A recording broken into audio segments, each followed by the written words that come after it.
brawl mirror, and essentially the way this brawl mirror is played is that you have split pushes. So you have a push or pressure from your Rhine or from your core, we'll just call your core, okay?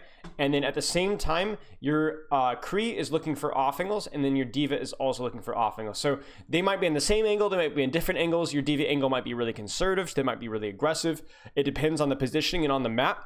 Diva generally looks for high ground angles, and generally McCree looks for longer sightline angles, or quick flanks that he can take, flash fan, and then get out of dodge really fast. So for Kree and Diva, these are the ones that we're generally splitting, whereas the core is almost always Reinhardt, BAP, and then your Mei plus your other DPS, depending on, like, usually your Mei if you're running a Mei. Lucio can kind of, assist the Kree, he can assist the Diva, he can kind of be anywhere at the same time, so it just depends on the situation. The big mistake that we see a lot of teams making, even at the contenders level, is that they tend to stack a 6 and run it down mid, which is just bad. You should always be splitting and looking for off angles, because teams have gotten to the point to where they understand the power of flanks and the power of angles when it comes to baiting attention in multiple different directions, getting picks, getting kills and pressure on people behind Reinhardt shield. And so very rarely do you actually see fights won or lost because one team lost the shield war, right? How many times have you guys heard of the shield war being utilized as something that, like, people analyze in the matchups? It doesn't matter. Like, the shield war, the shield lasts long enough, usually if it's being managed well, to where the fight's over by the time the shield actually becomes a relevant factor. Now, shield HP is still important, but when it comes to the macro execution, it's not as important. The angles is also why Diva's being played and not Zarya. Yeah, I should change that in the bottom left.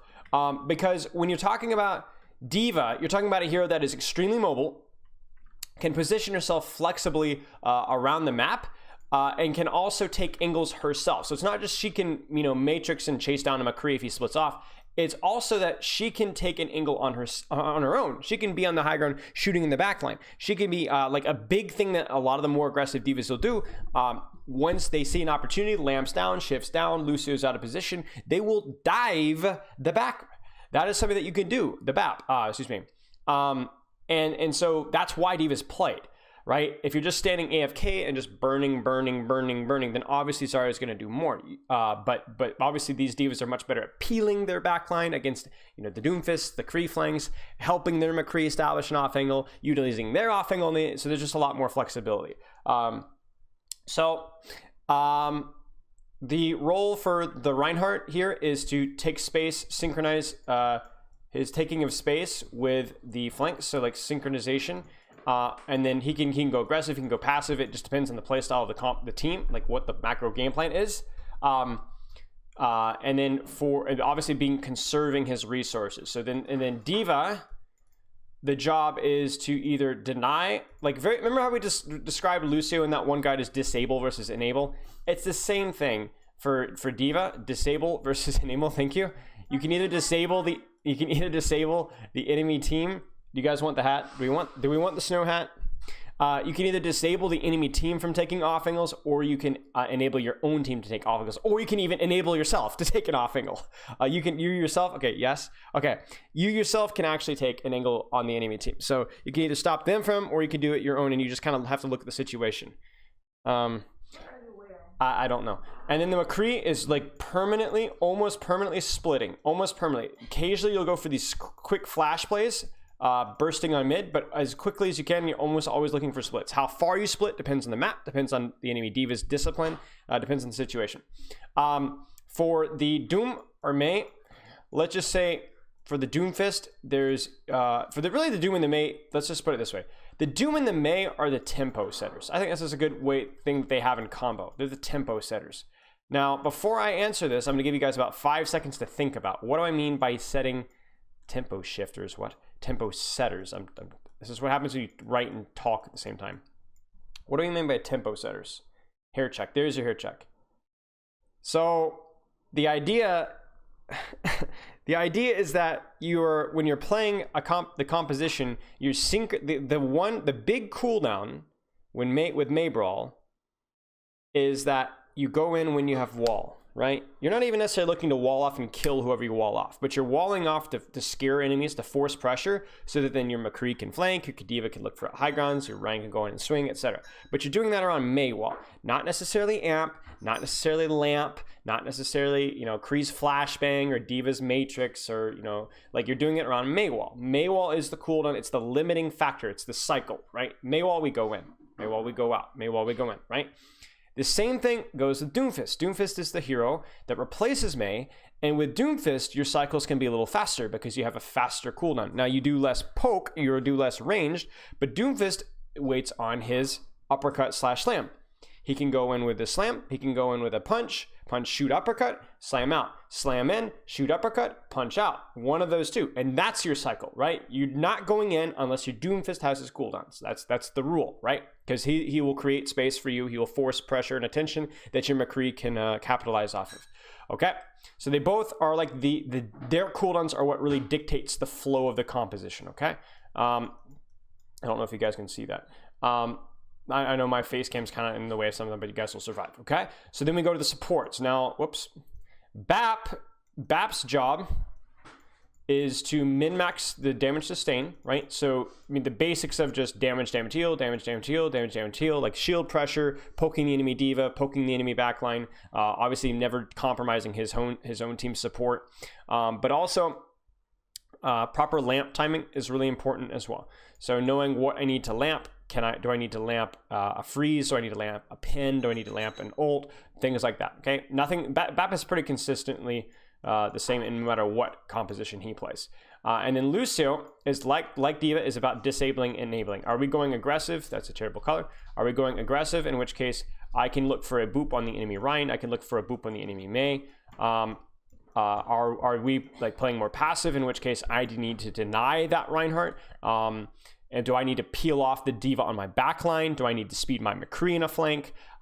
Something that Lucius can be doing a lot of, even if you are going in, is you can still boop the enemy away if it's like a Mei. For example, if you guys want to go fast on Ryan, get rid of that Mei, boop the Mei away so that your team can go on the Ryan. And sometimes that can be even better than booping that Ryan in. So Lucio can help spam a little bit on Kree flank, so discourage him from flanking, boop her away, boop him in, boop her away, deny the enemy Lucio for looking for boops, maybe dive backline with a Diva if you're going in hyper aggressive. There's a lot of things that a Lucio can do. So if like Diva, there's a lot of responsibility. Okay, so we've kind of given ourselves an idea of like what each hero can kind of bring to the table, and then it's just going to be about execution. Now, do you play fast or slow with this comp? And the answer is it doesn't matter. You can play a fast flank style, you can play a slow flank style, you can play occasionally a fast run it down mid. It doesn't matter. The point being is that it depends on the ultimates on the table and the style of the team. In general though, before we get started, I will say this: most teams and contenders find success from a more aggressive play style.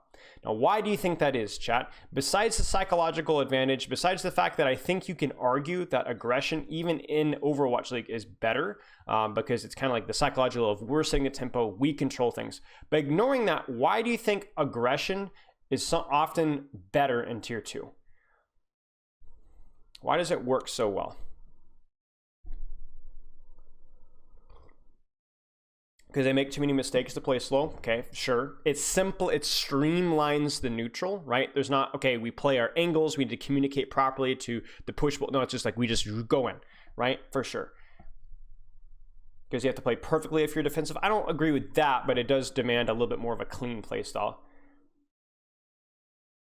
Right. So you guys are getting it. Basically, the idea is that a lot of aggression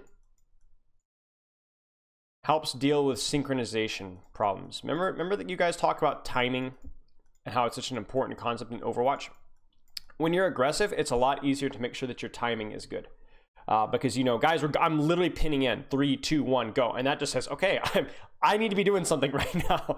Like, I don't know if I need to be flanking or flashing or you know, diving backline or peeling, but something is happening right now. And this, in the next 5 seconds, is my window of time. Whereas if you're playing slower, it could be, you know, we extend that 5 seconds to like, that's a terrible 5, but 5 seconds to like 15 or like 20 seconds. So a lot of the time you'll see these teams that they tend to land on the side of aggression. And you know, we could make you know, jokes about the teenage ego as well, but I think like for the most part it's a calculated thing that, hey, it's just simpler this way. And I can speak from this. Like when I was coaching with Phase 2, we were the only team in North America that actually competed with Atlanta Academy, and that was because we set tempo for the large majority of the playoff run against them. Okay, so yeah, so that's what we're kind of looking at here. The key difference between the Doomfist and the Mei is that the Mei has superior range. So if you're playing Mei, you want to be playing the Mei more on open spaces where your right clicks, where your wall utility gets a lot of value. You don't have to rush in to get value out of wall. It is a resource split, so it's value enough alone. Plus your right click, obviously a lot more damage than Doomfist at range. And then Doomfist is more limited on his cycle. So Doomfist does basically a lot and then he does very little. Whereas Mei does a lot and then kind of, you know, even when Mei wall is down, she's still doing stuff with her right clicks and with her freeze, right? So basically when you're playing Doomfist versus Mei, you want to anticipate with Mei, this is your power curve right here. And this is the Doomfist comp's power curve, right? So they do this, right? And so for Doomfist and Mei, if you're playing the Mei comp, your job is to survive or sustain during this period of time when Doomfist is using his cooldowns. And then once that period of time is over, this is your advantage, and this is kind of where you want to abuse your advantage once the Doomfist is out.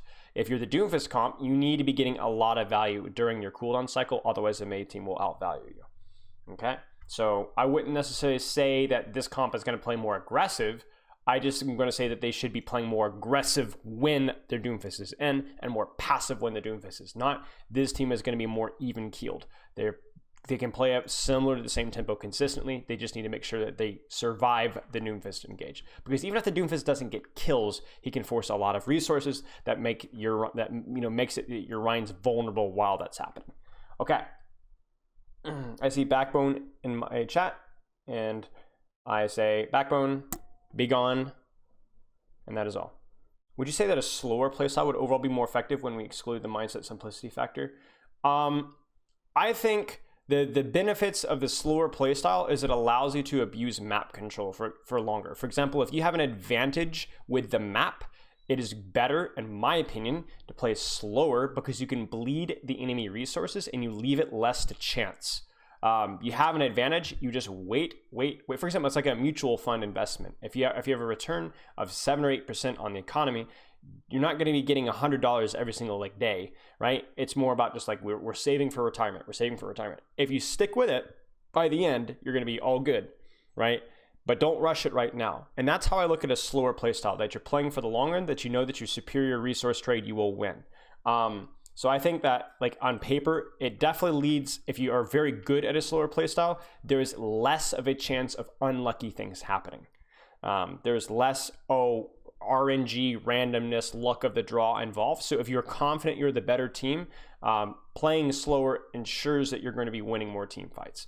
But obviously you have to be good at it for it to be justified. Does that make sense? Because when both teams are playing fast, unlucky stuff happens. Random chance happens. Doomfist is like investing in a roulette wheel.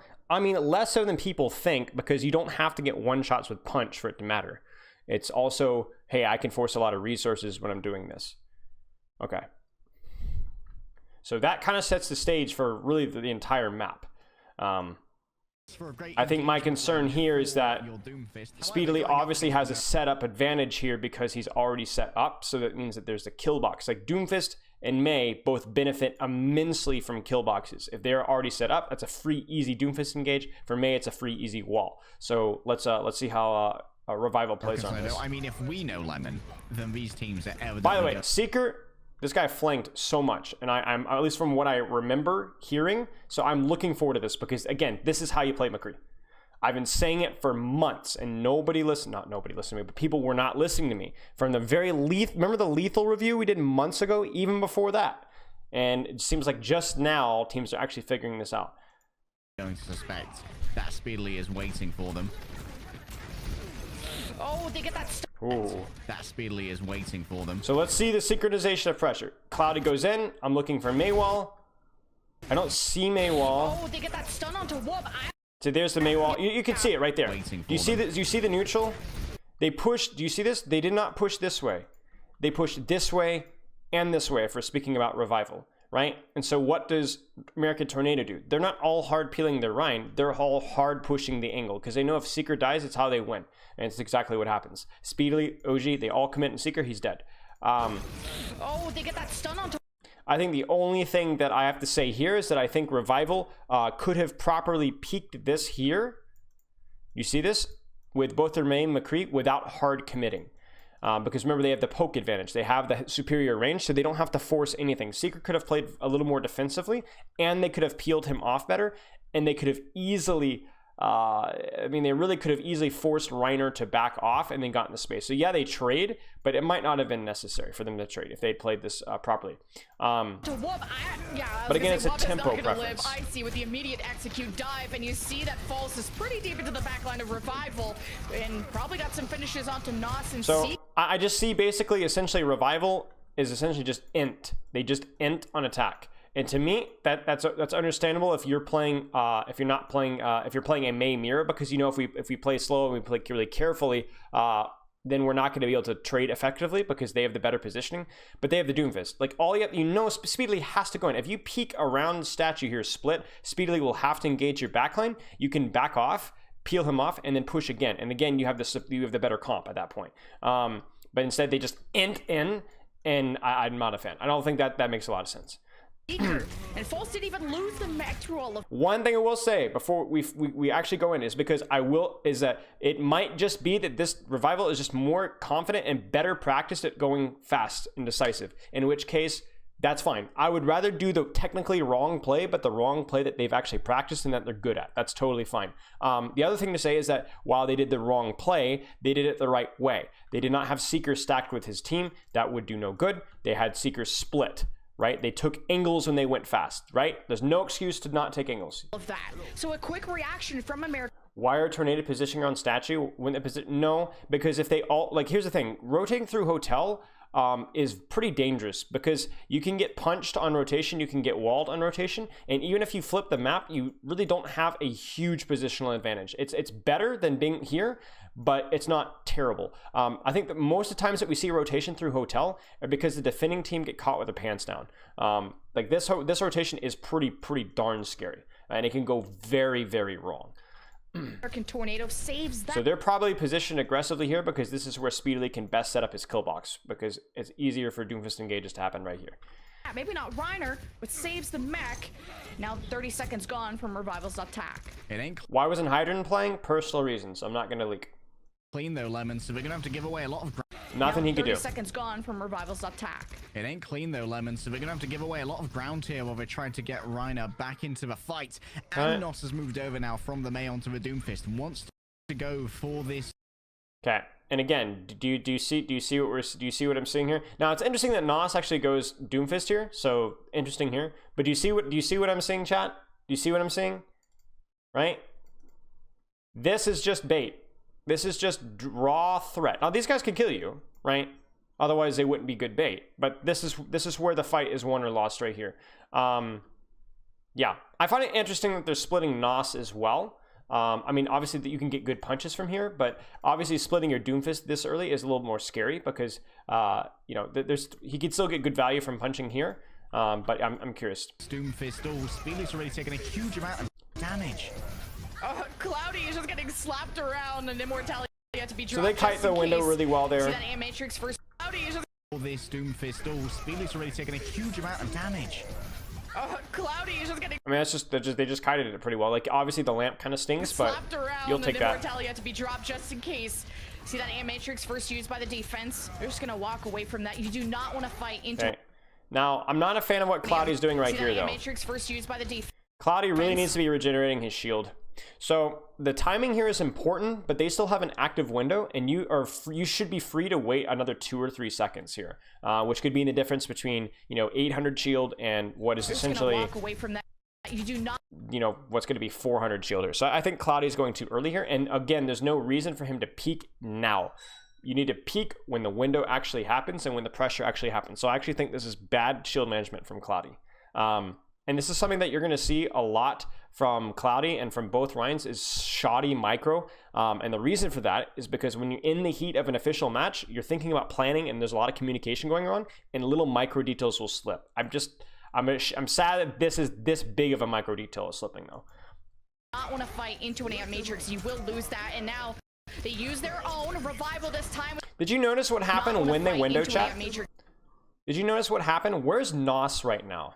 Where's Nos? Now, Seeker had to back off from here because they all backed off from the window. So his team goes from here, right, to here. They back off. So Seeker can't stay in this flank, so he also has to back off his flank. So he's standing with his team right now, and he'll probably push late. But do you notice how Nos actually punches in this way while they're pushing this way? Every little engage is a slight split. You know, he might punch the Reinhardt here, cancel the shield. Maybe they one-shot the Reinhardt. He'll definitely force Matrix. Maybe he catches speedily. Who knows? You will lose that, and now boom. they See use that? their own revival this time with the fire strike. Puts Reiner very out of position.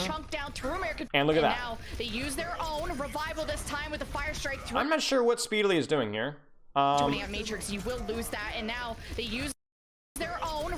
So I could tell you what the play call was. The play call was they don't have lamp. As soon as they window, we're gonna push through and commit, or that's what was called in the moment. But this is not going to work because of this. This proximity here is too far. And not only that, but I see Speedily engaging from directly on main, which means that his engage is obvious. If they had gone this exact same play, but Speedily had punched through here, it would have made his engage a lot more tricky, which would have made the chance of a one-shot happen a lot more likely. So not a good engage from Speedily here. Use their own revival this time with the fire strike through. It's going to and it gets peeled off because now we've got American Tornado pushing into revival space while the window has already gotten value of forcing lamp, because if you're going to do this, you need lamp here in the backline so that you get your Speedily can all in and not be worried about dying. But instead, Speedy's going to get punished. But again, the decisiveness, right? The decisiveness is what's going to potentially allow this to work. And it's a pin from Reiner that picks off Seeker as a shot. Oh, that use of pillar. I think he sacrificed himself for that. Cloudy with the return. I don't think anything caught from that, and Revival get finished off. What I imagine here. Left at a distance. I think Revival should count their losses and go next. That was all down to a small. How did they pull off? How did they pull this off? Gonna chunk down through American Tornado, who ring around. Yeah, so this is just absurdity. Like, this is just absurdity. Like, Reiner comes all the way into the backline and pins. Rosie around the statue, and it's a pin from Reiner that picks off Seeker as a shotter first from Reiner. I think he sacrificed himself for that. Cloudy. And that's a huge jump. So Ultraviolet jumps over the shatter. With the return, I don't think anything caught from. But yeah, you got to see here, like, during the chaos, American Tornado is able to flip what was really a positional disadvantage there, and they actually turn it. That and Revival get finished off by the DPS Left should be left here. at a distance.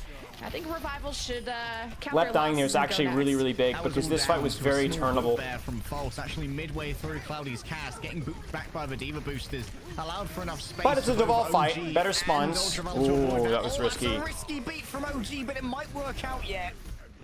I think that's the right move. Oh, that's a risky beat from OG, but it might work Icy ends up in the back line, gets picked. I think that's the right move to serve. This is just messy, chat. This is really, really, really messy. I'm not really a huge fan of American Tornado pushing through here. If they needed to be more aggressive and more proactive with it, like actually abusing their lamp advantage, which they didn't. So their lamp was a wash, and that ends up killing Speedily.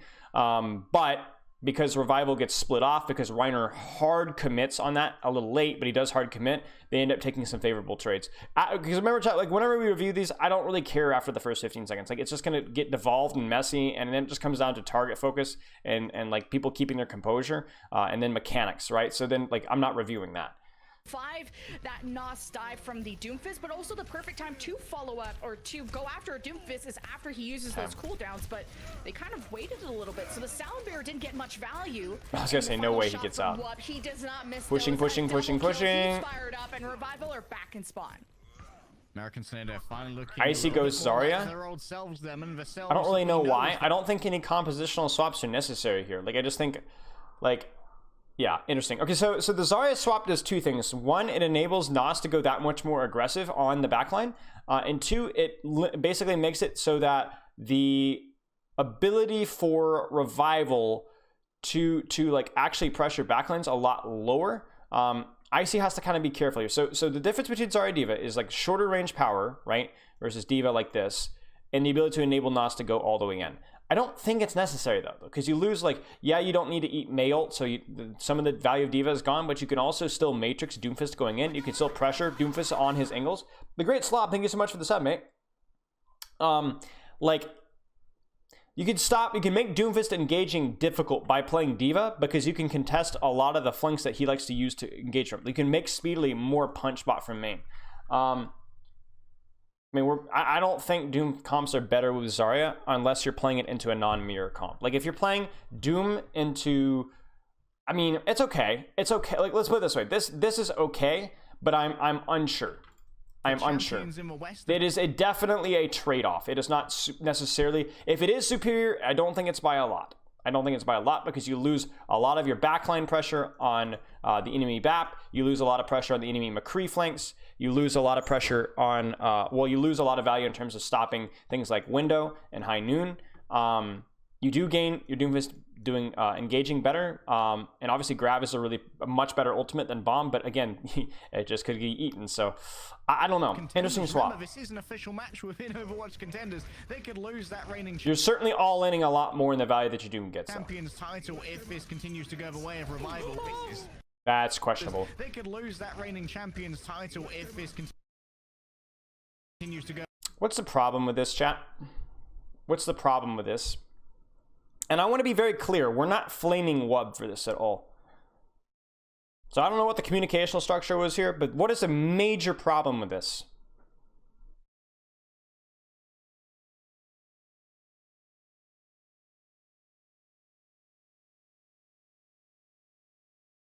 Too early? I mean, the timing is okay. So here's the thing, the Wub specifically, it's okay doing what he's doing now.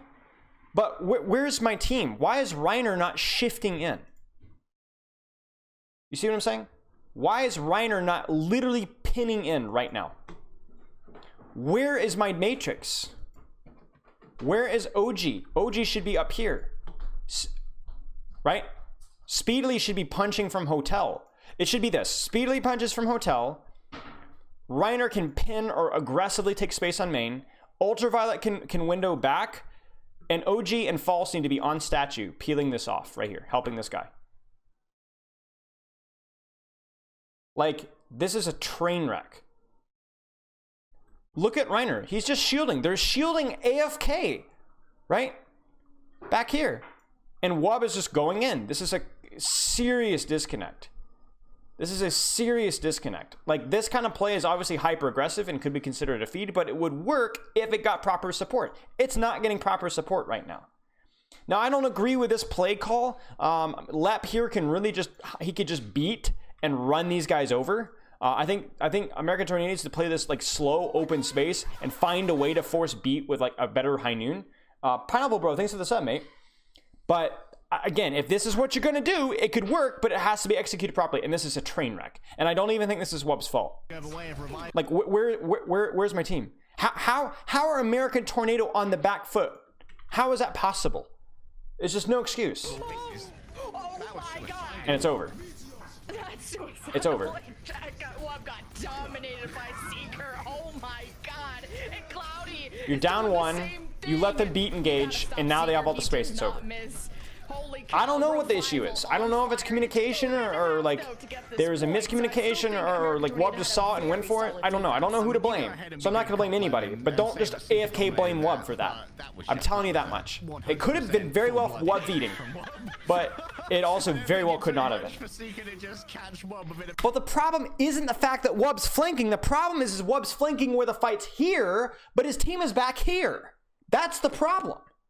If you're going to take flank here, then your team needs to be here. Remember how we talked about Seeker on Hotel and how he backed off from his flank as Cloudy kited the window? So why is Wub going in aggressively while his team is backing off? That's what I'm talking about here. You don't need to understand the meta to understand that there's a disconnect there.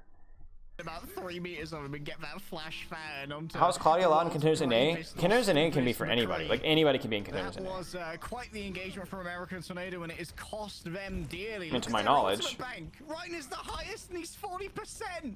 They threw so much into such a poorly conceived defense right there.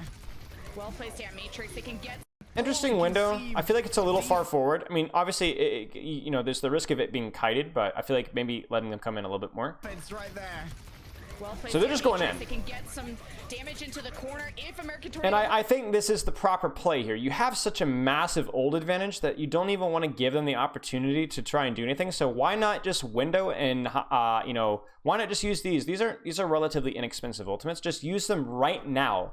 And what you do is you guarantee that you're going to push the cart all the way till the end of second, and they're only going to probably have like 1, maybe 2 ults on the recontest, and you'll still have your High Noon, you'll still have your Shatter, you might have a Grav, like you'll still have an ult advantage and a positional advantage. So it's like keep them on the back foot, keep American Tornado squealing and crying, keep going. Were to disengage, the tanks separated from the rest. The tanks of Reinhardt Falls had to go through an alleyway, and Ultraviolet OG left to dry. Revival. If I'm American Tornado there, oh, Nos shouldn't die. From American Tornado that are if I'm American punished. Tornado there, I'm not sure that I would take that quick of a fight. You know what? No, I think it's okay. Like honestly, I think you're happy if you're both teams. If you're American Tornado, you're like, hey, we lost. We managed to stop cart at least a little bit. We did force 2 ultimates, and we are going to be able to recontest with, you know, a couple ultimates. So I think you're okay if you're American Tornado. But I also think that Revival's happy with that as well. And Revival can move on. Alex Cloudy, currently the highest damage in the lobby, by the way, is about 30 points ahead of Seeker. He's just doing so much cleave damage here onto American Tornado, utilizing what is given to them. This is where I get really, really frustrated, though. This is what really, really, really frustrates me about what is the problem right now, chat? When it comes to these bubbles, feeling very confident in these duels, and I don't know if False is getting enough. What is something that I don't love? Why do we have nobody here? Why is nobody here? Like, I think this position is too valuable for Icy not to be here. I think this position is too valuable for Icy not to be here. I just think this is too strong. I don't know if McCree needs to. Like, Cree can get good value from flanks here. Cree can get, like, he can get booped off or spammed easier from high ground, but it's really hard to spam Azari off of high ground. I don't see the value with Icy being here. I don't see it. I don't see it at all. And you can deny their Doomfist from doing the same thing, which is clearly what's happening. Now, the interesting thing is that Nos goes Mei. I'm not going to overanalyze this. It could have just been in the heat of the moment. It's like, I just used my ultimate. I feel like we can get better value on Mei on 3rd. So, who knows? Oh, you have this diva to really compare. Yeah, I'm also seeing almost double the healing from OG and Ultraviolet, and not so much from Lep and Pascal. It shows that Revival are not. You know, this is where you wish you had a diva. Taking a lot of damage, but the Ant Matrix first. This is gonna shred the shield of Cloudy. Quick disengage, and the Maywall to come up to stop any punches from Speedily and give Revival some space to breathe. They're gonna be ready to fire back. They punches from Speedily and give Revival some space to breathe. They're gonna be ready to fire back. So, what I imagine we're gonna have. Well, let's actually see what happens. They got a Graviton, they got a Shatter, which is gonna come out first. Speedily is in the back. He came through left alleyway, got the uppercut on the Pascal. Now they have to retaliate with that Graviton. It comes out. Questionable. Okay, so here's the deal. They kite the window. Any punches from Speedily. American Tornado says, let's just keep going. And crucially, what do you see with this aggression, chat? Now, going through a choke is bad, okay? It's always bad. It's always bad. Not a bad decision, it just feels bad. It always will feel bad. So essentially, Revival is now like, okay, well, you're gonna walk into a Maywall. Okay, I guess so, sure. But what is happening on your screen? Do you guys see this? Any punches from Speedily here. And give Revival some. You guys can't see that. Shoot. Space to breathe. I'm gonna pause it right. You see this? This is crucial. This would not have worked. This would not have worked without a Speedily flank. Look at the attention that the enemy team is baiting right now. American Tornado, Reiner's baiting right now. Look at the enemy team. Look at these. They're all looking one direction. Meanwhile, Speedily is about to go surprise mode. Doom going in. This push would not work without Doom flank. Good on Speedily. Speedily just hard carried this fight. Even if he doesn't kill Pascal, it's still a hard carry. It's the only way this will work. Fire back. They got to bang, bang, bang. And Pascal dying here is atrocious. Absolutely atrocious. Like, it just can't happen.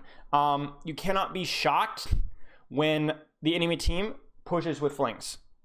That's just how that's how good teams push. If they're going to push you aggressively, they're going to have somebody flanking. And look at Revival. Look at Revival. I mean, look at Revival. Like, Seeker almost solo kills Wub on a flank. Look at this. Which is going to come out. Woo! Right, look at that. 1 HP. So both teams utilize flanks.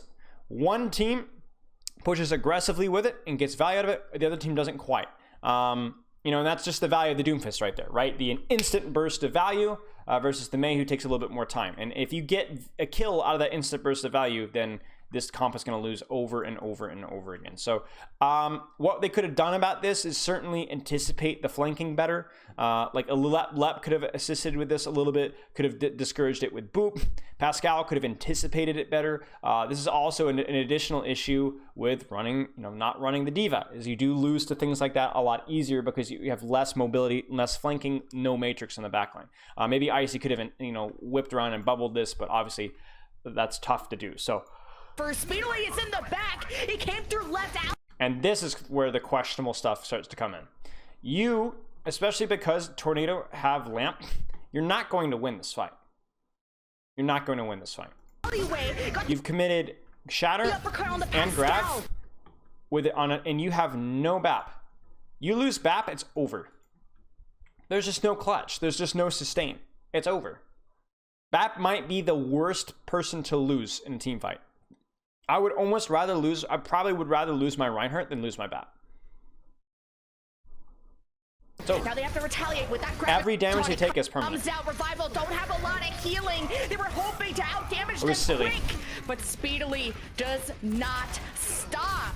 And this is where the Zarya really doesn't make sense, because now we're on Mei. So it's like you're talking about a hero that wants to play like you need. I think now that you've swapped, like you're running Zarya to enable a Doom, now who are you enabling? So why are you running Zarya? Zarya is just inferior to Diva when it comes to map control and like dealing with the enemy Doom. But he does. Is Doomfist at a good spot right now? No. Doom is playing in a situation where they have found a niche for a hero, and that's it. His niche in Brawl is that he's able to go in, put pressure, go out. But he doesn't have to deal with Tracer, and he doesn't have to deal with Echo, and he doesn't have to deal with range, right? In general. So no, Doomfist is not in a good spot right now. This is a case in point of a meta defines hero picks. Whereas you look at like Reinhardt's probably a little overtuned right now. Maybe BAP is a little overtuned right now. Maybe McCree is a little overtuned right now, right? And these heroes are not picked because they're overtuned, but just because they fit the comp well. Same thing with Mei. That's it. Something critical, Lemon, and that's a short charge punch on. I don't know. I mean, I think Backbone's a ridiculous Doom. I think Backbone, when he's hot, would beat anybody in Doomfist. But I haven't studied Speedily's Doom, and I have not studied Danid's Doom, so I do not quote me on that. To Cloudy, not going the entire way, because he knows that it's not the damage that's important when you're displacing that Reinhardt. In this case, it was simply creating a small amount of distance between that Reinhardt and the Grav, which had been set up by Icy, because if Cloudy was able to clear and we're still staying in Zarya. He'd also be doing... Like, I'm just baffled. I don't understand why you're staying in Zarya here. Damage to the... Like, if you're not going to bubble your backline on Doomfist engages, there's nothing that you can do. Right? There's nothing that you could do. There's too much high ground here where Diva can get value.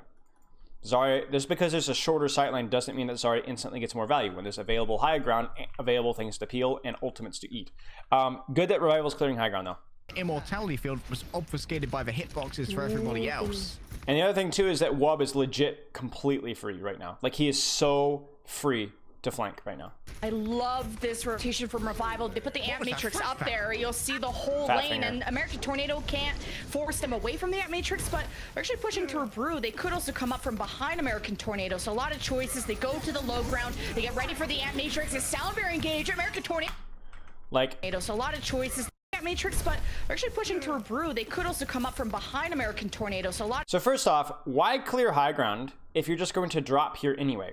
I feel like the play here is, I'm not sure where Seeker is, but you can drop, you clear high ground, you can drop. But I would want Seeker and like maybe Icy, like get charge here, and then maybe like Seeker, Icy go backline. You know what I'm saying? Like, you see what I'm saying, chat? Like, I feel like this is the play. Like, you outvalue them through your flank here. They put the Ant Matrix up there. You'll see the whole lane, and American Tornado can't force them away from the Ant Matrix, but they're actually pushing through Brew. I'm trying to see what's happening because we don't have a replay code. Behind American Tornado, so a lot of choices. They go to the so they just run it down mid. They run it down mid. Pascal does get high ground, so that's good. But you've got a Zarya on mid, you got Lep on mid, everybody's in mid. And Speedily comes from a flank for free and kills it. So Seeker is good. This is good, but once again, like, Speedily is allowed to just kind of go in and punch. And hey, we're playing Zarya. Wow, look at all the value we're getting out of Zarya right now. We've now had a backline squishy die to Doomfist twice in a row without a bubble being available. Icy's not in a good position to get value out of his Zarya charge because he's just sitting on cart. You just wasted your grab last fight. So congrats, like, you're getting jack out of your Zarya. Engage American Tornado pull. Like we said, Chad, like, the shield just doesn't matter, period. Like, the shield matters, but it's almost never a defining factor in who wins or loses a fight here. The trigger on this, Seeker won't get nothing from the flank, has to assist the front line, goes back towards Cloudy, Speedily slams down onto the supports of Revival. No healing again. Salamander not happening for left, and it's 1 minute left for Revival. And it seems like they've finally put false on don't let Seeker flank duty, and I think that's the best use for the D.Va in this scenario. I mean, that, and they just also beat it. Seeker gets a bit of value. They beat it, so the high noon wasn't going to get anything done. On King's Row. Why are we still in Zarya? False has been a lot more aware of them. Might be a different rotation here from Revival. They don't want to use their time going through the top anymore. It's going to be going through main instead, but Reiner has the advantage when it comes to the slam. They want to see that Reinhardt shield turn. Oh, come on. Main instead. But so what they're going to do now is they're probably looking to rotate up through this way and then push them to our left, right? Through that way. I mean, it's whatever. It's fine. Reiner has the advantage when it this bomb is hilarious. There's zero chance that this should work. Zero chance that this should work at all. They've already rotated, and so the bomb shouldn't get any value. But I'm trying to look at this rotation from Revival. Going through main instead, but Reiner has the advantage when it comes to the slam. They want to see. Yeah, the rotation is just trash. So the rotation is trash. Pascal lags behind. Icy lags behind. Icy personal bubbles, but gets uppercutted by Speedily, and either that. Somehow his personal bubble is too, like, I'm looking at his personal bubble main here. Instead, but Reiner has the advantage when it comes to the slam. They want to see that Reinhardt. Yeah, I think the personal bubble was just too early. The personal bubble was too early. He panicked, popped personal bubble too early. And Speedily here, you guys probably didn't see it, but Speedily actually broke his personal bubble. He broke his personal bubble, or he just did it too early and expired. And one or the other happened. And now we're going to be wasting beat. This is just GG's. She'll turn around, but Icy is proffered up by the uppercut. Yeah, good man. I want to see that Reinhardt How does Speedily die? But Icy is proffered up by the uppercut. Oh, he doesn't get out. Yeah, good Maywell from Nos 2, and Reiner brings the shatter down, and 3 fall for Revival. And all Reiner has to do is swing for the hills. An ice block, a chunky May stands in his way. Left has to jump over his own Maywell. Chunky and May Blood should get the finishing blow. Revival could speed this out. They cannot afford any more staggers because there's so much Zarya value, chat. Look at that Zarya value. About that Blizzard, Reiner says no, guys. Massive. Okay, so honestly, there's just funny break. They just broke Icy's bubble. Icy feeds. Speedily is not able to get out for his meme pressure on Icy, and he dies as a result. But American Tornado still wins. Cloudy right now looking for a slam, even getting a single. I feel like May would be better against a Zarya-based comp. Yes, and yes and no. Yes, because May can actually, like, threaten Zarya and force her. Like, Zarya doesn't like May very much because you can wall her down and rush her down, which is why, like, you like the better because she can't be walled. No, because I don't know that Zarya is even better against Doomfist. Like, I don't know that Zarya is better against Doomfist. Like, the only advantage that Zarya has over Doomfist is the ability to bubble backline, which is technically better than Matrix. But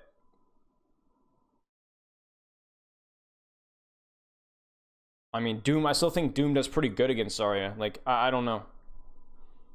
A person here could be the difference maker, but Chonky's Speedy wants to just set up on high ground. Getting an early little bit of disruption here could help this Deadeye get a lot of value. Oh my god! Disruption here could help this.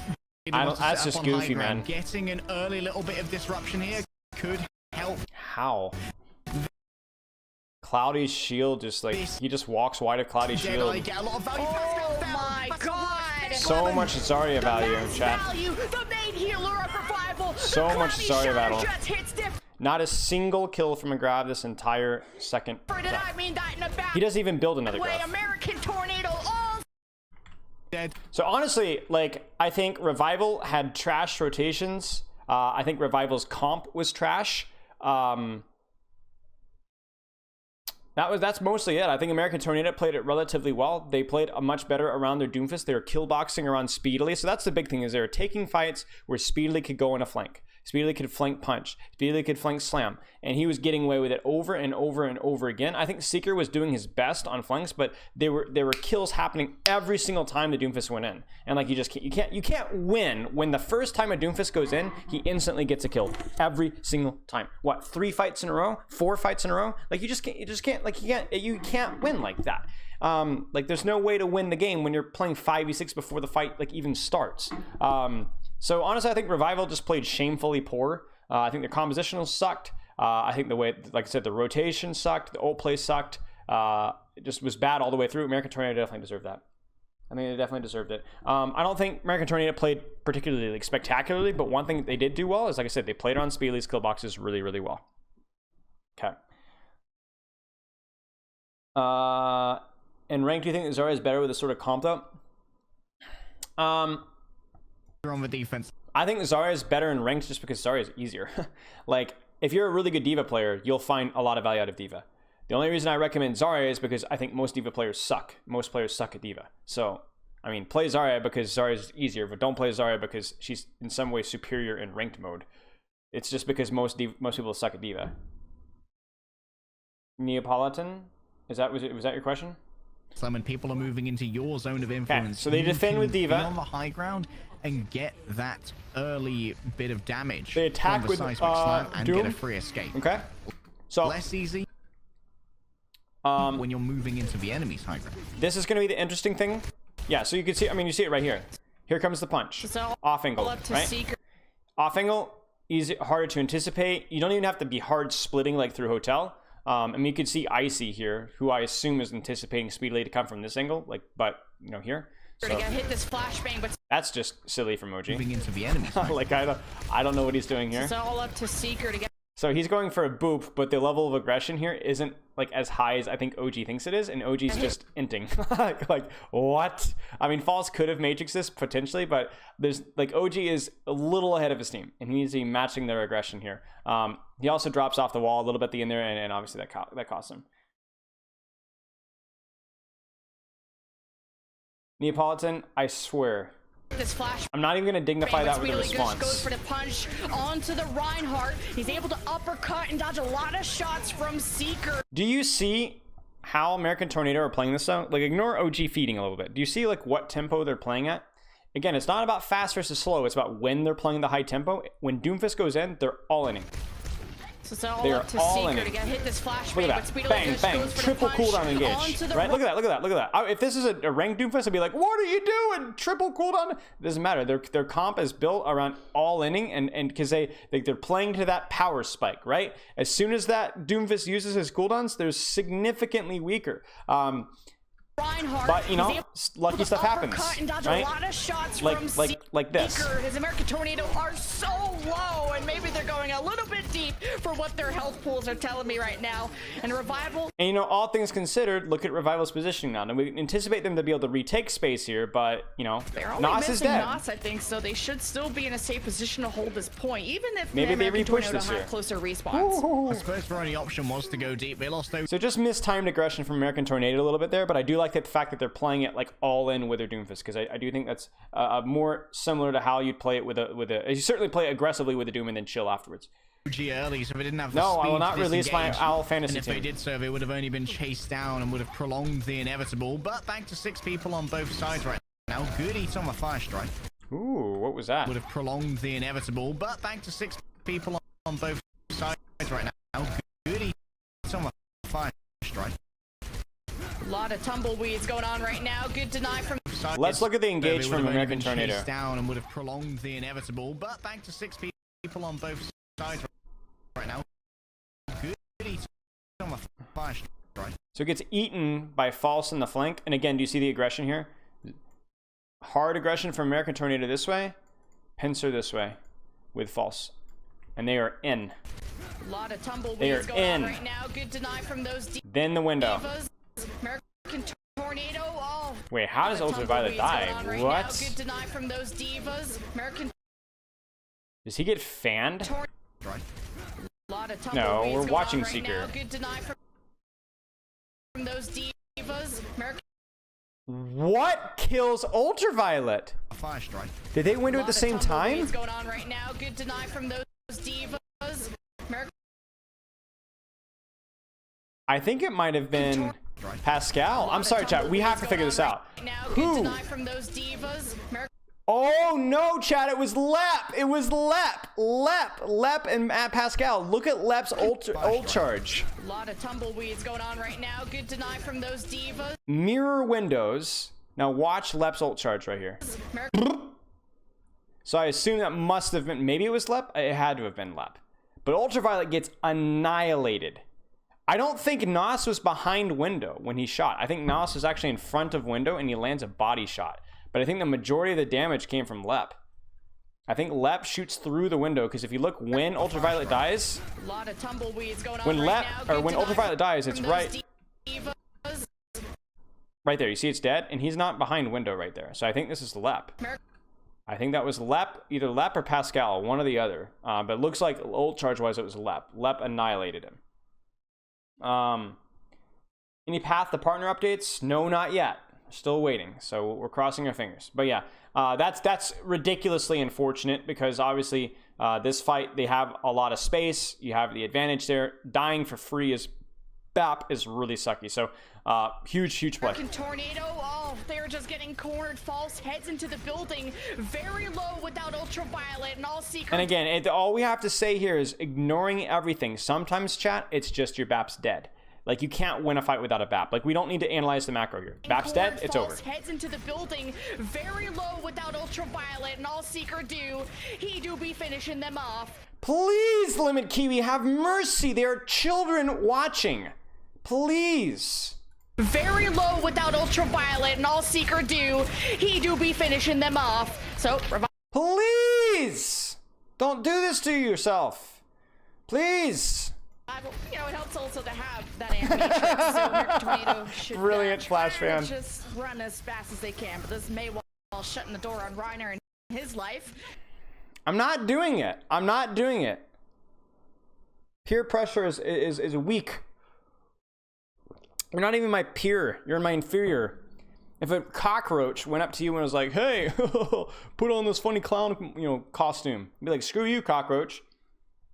American So, Tornado brought down to screw you, 245 cockroach. left on their attack. Cockroach. Cockroach. It's okay, Seeker. Sometimes a feather hammer just do you dirty. Please, please stop. Old randomized spread patterns, they aren't always the best. Lep's staying high right now. Wants to try and scout the location of Speedly, and we'll be able to report it back. That's a great. Okay, so American Tornado, they've inted twice. Once was they scuffed it up. It didn't exactly pay off.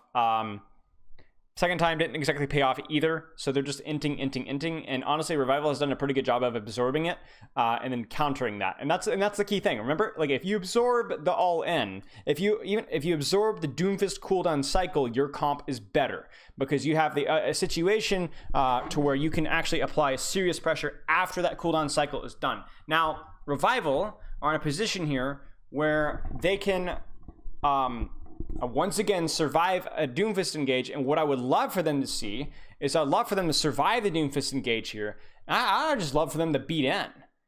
Hey Ralph, I'd love for them just to beat in, absorb the Doomfist cycle, and then if you need to, just beat for tempo and push in. So, because what's likely going to happen is Spilo's going to engage, he's going to ult.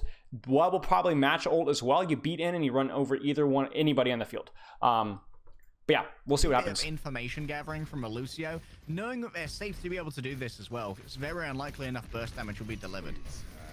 Deadeye first from Wub. I'm not a even little bit quicker than Seeker too. Looks like it's about to crack the shield of Collapse. This is bad. This is really, really, really bad. From Wub, a little bit quicker than Seeker too. Looks like it's about to. Deadeye first. So I can tell you what's happening here. Wub, a little bit quicker than Seeker too. Looks like it's.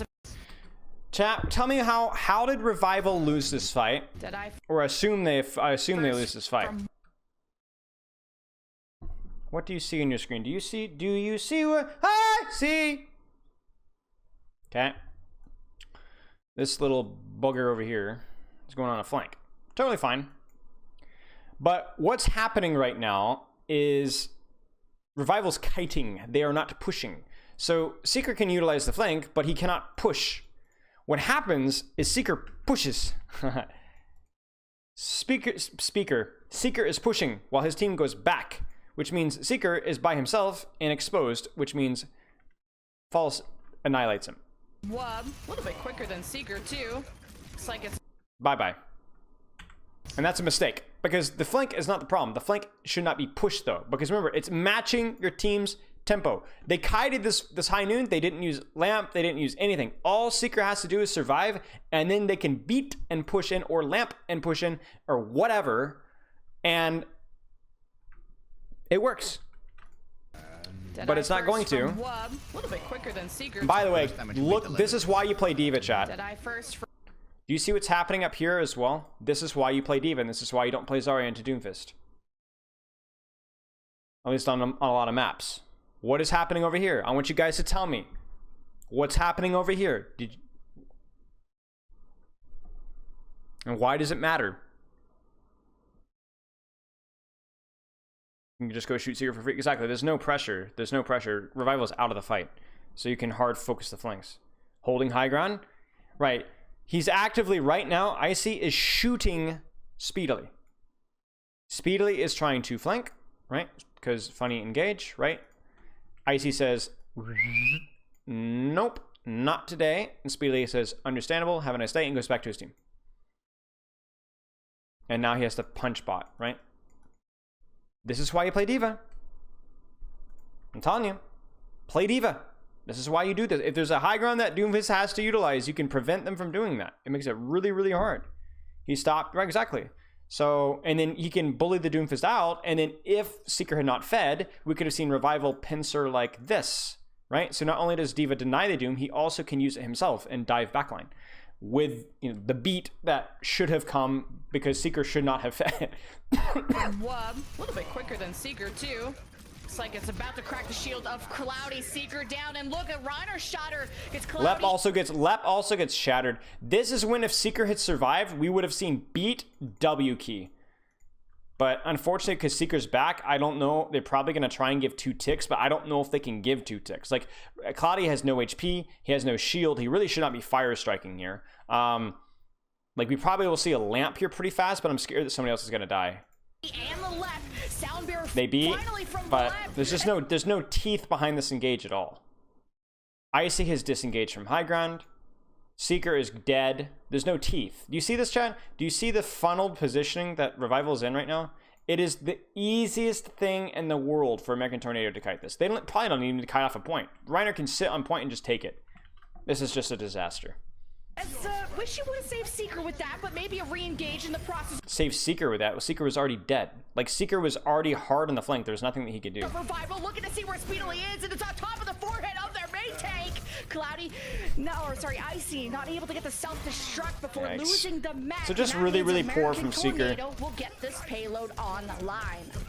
So I've been singing his praises, at least from what I anticipated of how he's playing, but he threw that fight. He did the exact same thing that Wub did, chat. He did the exact same thing that Wub did on first point. Both McCrees threw first point for their teams. On before the point is capped. You got the bad spawn. They can't really get a good look here, Lemon, at the first point. This allows for American Tornado to move all the way up to claim this space. Okay, is American Tornado going to stage? Look at Speedy's positioning, chat. Look at Speedy's positioning, chat. Look at Speedy's positioning, chat. What must Revival do? What must Revival do? They must clear the high ground. They must scout the enemy Doomfist, please. Okay, because otherwise you're going to get smashed. Because right now Tornado can legit just W key in with a hard Doomfist pincer and beat in. And as long as they like watch out for Mayult, there's nothing that can stop them. This isn't good against that. This isn't good against that. This isn't good against that. Like we could see a very easy a one-team fight, and that's it. Like the defense matrix and like their shield to be able to claim this space that they want to. Why am I wearing a hat, chat? What did be able to? They want to be able to contest in this archway. The cart's about to move on through it. But they're looking, but they're not looking hard enough! Oh, Spilo, he knocks up the... Hey, look at that! Gee, what a cool hero that can fly around and bugger off a Doomfist, shoot him, and matrix the shots that he does. Gee, what a cool hero. What a really cool hero. So the mirror windows... Speedily gets baited to go in aggressive. Speedily. Oh, Speedily.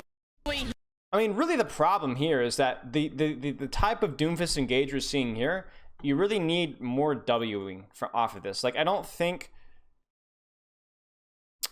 You kind of see what I'm saying, chat? Like, it looks like right now, especially because we've got a window here and a window here, like, this team here isn't really going in. American Tornado isn't really going in, so speedily inting backline, which is kind of what's happening right now, doesn't really work very well. So let me look like... been a little bit of setup from... He also gives away his position with a shot, which should not have happened. So he needed to just kind of go in, go out. He doesn't have punch. Wait, what? Oh! Okay, this is it, chat. This is it. Okay, I was so confused about like why this engage felt so bad. This is why. He goes to charge up his punch on like I guess Pascal, and instead Pascal like drops or what he thinks better against it, or Fat Finger's like, I don't know what happened here. Speedily starts to charge up a punch, doesn't use it, and then shoots air, and that goes, hey, I'm on the flank, I'm here, right? So this gives him time to respond. Icy gives time for Icy to respond, but more importantly,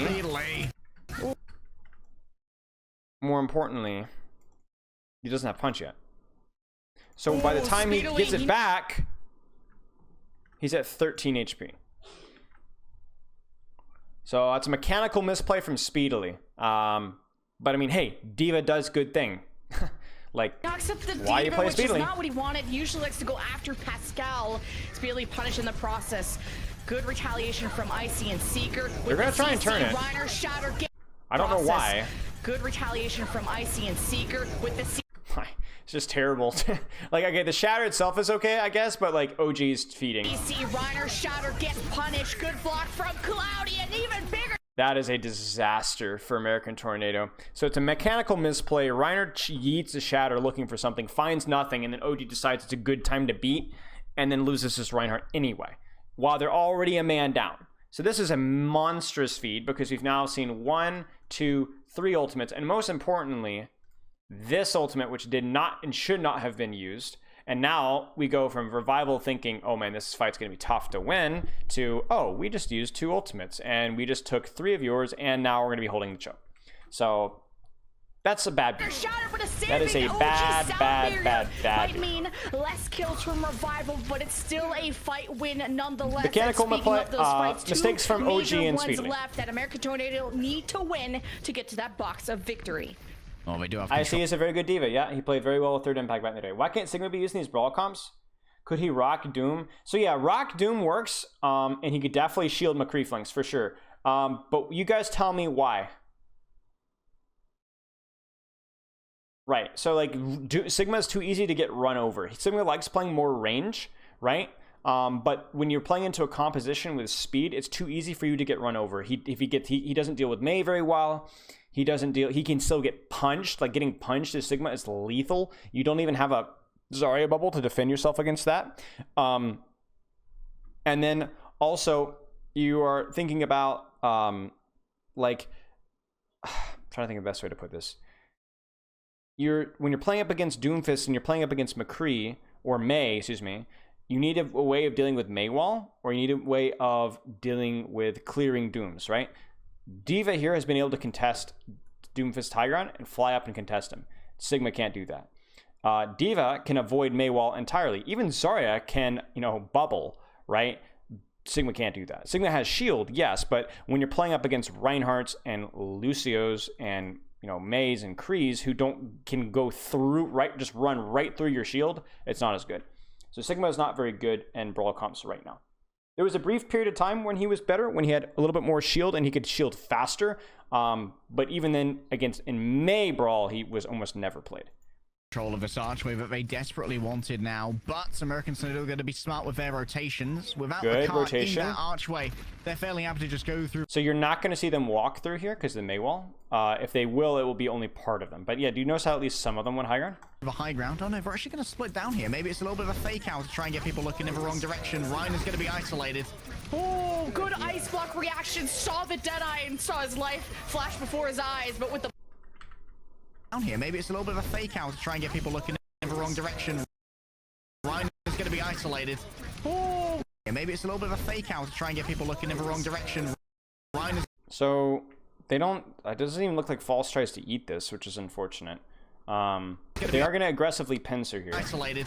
Oh, good ice block reaction. Saw the Deadeye and saw his life flash before his eyes, but with the blizzard. Lep gets too greedy though. Good ice block reaction. Saw the in the wrong direction. Ryan is going to be isolated. Oh, good ice block reaction. Saw the Deadeye and saw his life. Yeah, Lep doesn't need to be in here. Lep does not need to be in here at all. The Rhine is already dead. Lep should be dealing with this right here. This is a mistake from Lep's part. Good wall, good mail. You know, American Tornado did try to split push this, but it didn't work out super well. So, flash before his eyes, but with the blizzard, it's enough to finish off American Tornado. This should be a good bomb. Still throw the self-destruct to see if they catch anybody, and with Revival missing both support. I mean, that's all you really need from the bomb. You force lamp, you put they've traded, but with the blizzard, it's enough. But they've gotten out of the choke.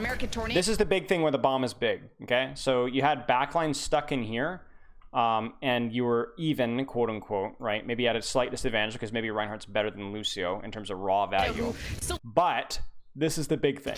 Lamps down. Pascal is 1 HP. Cloudy has no shield. And look at the ultraviolet and the backline. Do you see how they got through the choke? They're out of the choke. They now have more space. Cloudy has no shield. Bingo. It's a good bomb. Anybody, and with Revival missing both supports, this is not good. This could be flipped around from American Tornado. So Lep needs to not feed. And it has.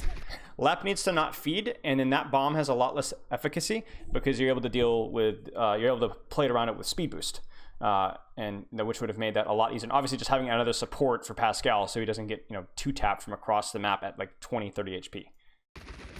I am frankly if you have any questions, try and at me because I'm not reading all the chat messages. The fan working, but still, it doesn't stop American Tornado from capping this card, getting the pace false. What? Oh, false is swapping. Still, it doesn't stop American Tornado from capping this card, getting the pace false. Moving back over onto the D.Va. Thought we might have been going for the bulldozer for a second. They just wanted the mech back. No reason to be alarmed. And Speedily here with access to the Meteor Strike. We call it the get out of jail free card for a reason. Okay. That's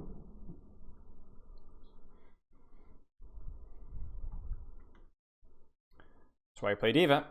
But let's see if this high ground has any relevance in this fight at all. Revival should win this. You're going to turn the corner. You're going to probably window, force them back out. You're going to take that opportunity for Icy to take high grounds. Icy and probably Pascal to take high grounds. Maybe Lep as well. Maybe Seeker can go through high ground as well, or Seeker might be using this flank here, or maybe he even goes double, like around like really hard. But you can use window to either force resources or just to get the control of this space right here. And then they are going to look to hard engage with their Doom ult, but you'll still have Lamp. You'll still have Shatter. You will have defensive, like a remech D.Va Bomb. So how D.Va Bomb is often used, there's really two ways to use it. One is you're going to use it for an engage, right? Which is actually less of the time than you'd think because there are a lot of things that D.Va is needed for. So if you're committing your D.Va Bomb, it's going to be a little risky. It opens up your backline. It opens you up to ults and lots of things like that. The second reason I think you can use D.Va Bomb for, is you can use it for a dive play. Basically, a remech. As in your diva goes very aggressive on an angle, like she just all in speedily, like just goes all the way in, or she goes all in backline and then remechs with bomb and hopefully is able to get to safety. So this one is a little risky too, but allows a lot of, it's like a triple engage. It's like having Doomfist ult. You can just go all in as Doomfist and just press Q and you're alive again. In a little less safe way, but it is something that you can do. So I'm liking Revival's chances here, especially because they've got like beat pretty soon here. So I think Revival should win this if they play the map properly, and nobody gets picked, right? As long as there's a Doomfist on the field, there are heroes that are just more inclined to getting picks, and Doomfist is one of those heroes. So there is a chance that something unlucky happens, so Revival loses this, but Revival should not lose this. Beat against Doom ult. Why is this good? Well, it's the same, because think about it this way. When you're Doom ulting, your team is going to go in with the Doom ult, right? It's an advantage that you can push, right? Well, if you go in with Doom ult, with your Doomfist, and the defending team says, oh, hello there, we're going to press beat. You are now at a disadvantage because Doomfist ultimate doesn't beat Sound Barrier, right? Sound Barrier provides too much HP, too much value. Let's put it this way. It's the equivalent of I'm looking like a poor old man on the side of the road, and a big bully comes up to me, and the poor old man whips out an AK-47. You've baited the bully to come close to you, and then you just mow him down, okay? Like, that's not the best analogy I could come up with, but that's what it is. You're baiting him for the entire team to engage, and you're just like, you're gonna do nothing with that Doomfist ult. You're dead now. Right? Because you're in proximity between him and the team is very close, and so it's not like, oh, we beat it, and they could just run away. They've run on top of you because they thought they could because of Doomfist ult. Instead, they just get run over. Hey Zach, thanks mate, I appreciate it. Is Shatter Bomb a good use of bomb in this meta? It's all right. Yeah, I mean, Shatter Bomb is not exactly an ult combo that you count off of, but it is something that your Reinhardt can always be looking for. It's kind of like a little micro detail that you can always kind of use with your bomb engages. You're welcome.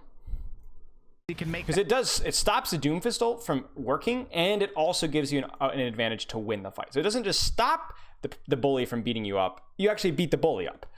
That triple ability. Yeah, so they are going to Doomfist. So this is really important, chat. This is really. I do not agree with both ultimates being used. Let me be very clear. But there's two things here that I want us to point out.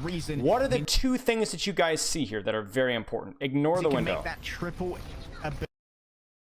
ability engage. What do you see? What do you see? Most of the ults in this meta are about creating space. A lot of them are, yeah, because if you can get a good high ground for your diva, or a good corner for your Rhine, or a good wall for your Mei, or a good flank for your Kree, that's a huge advantage. Doom has been forced out and used all of his cooldowns. Exactly. So that means that Icy is now free to engage with his bomb because there's no Doomfist to peel off. There's no angle to control. There's nobody that can kill him in Baby Diva anymore. Exactly. So he cleared the Doom. Then they push. Very good fundamentals. But what else do you guys notice?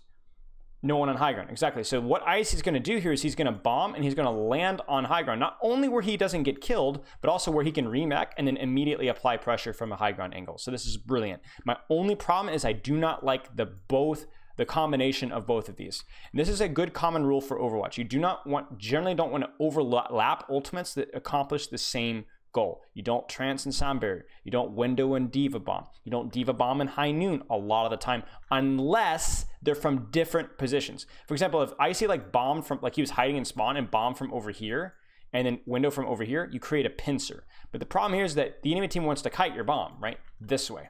The enemy team wants to kite your window this way. So it's accomplishing the same thing. Instead, what you could be doing is you could go, I'm going to bomb engage, and then I'm going to window, or I'm going to window or then bomb engage. Or if you're going to use both, try and do them from different positions. Okay? So yeah, this is besides the window, which I think is unnecessary, the fundamentals of this bomb engage, it should work. It should force Lamp, get a lot of resources, and Revival is in it. Still an okay position to win this fight. Engage for maximum Matrix damage. self-destruct from the defense. Oh, such Ooh, there it is. Reiner drops. a disengage from Reiner, but he didn't have the shield up. He thought it was safe. A couple headshots surprises him. Got very lucky that Revival, worked they out. chase after somebody. Oh, that's Wub, who went into sewers, and False is there too. These stackers are gonna hurt. 2 minutes left. You also need somebody on the card. That's an overextension. Took a disengage from Reiner, but he didn't have the shield up. He thought it was safe. A couple headshots surprises him. And look how Revival, they chase after somebody. Oh, that's Wub, who went into sewers, and Oh my gosh. That is look how unbelievable. Revival, they chase after somebody. Oh, that's Wub, who went into sewers, and They just needed to chill. They needed to push at a slightly slower pace. Instead, they entered and they pushed into a... Do you see this, chat? American Tornado had pushed the cart from here, here to here, right? Okay, they'd pushed the cart to here, all right?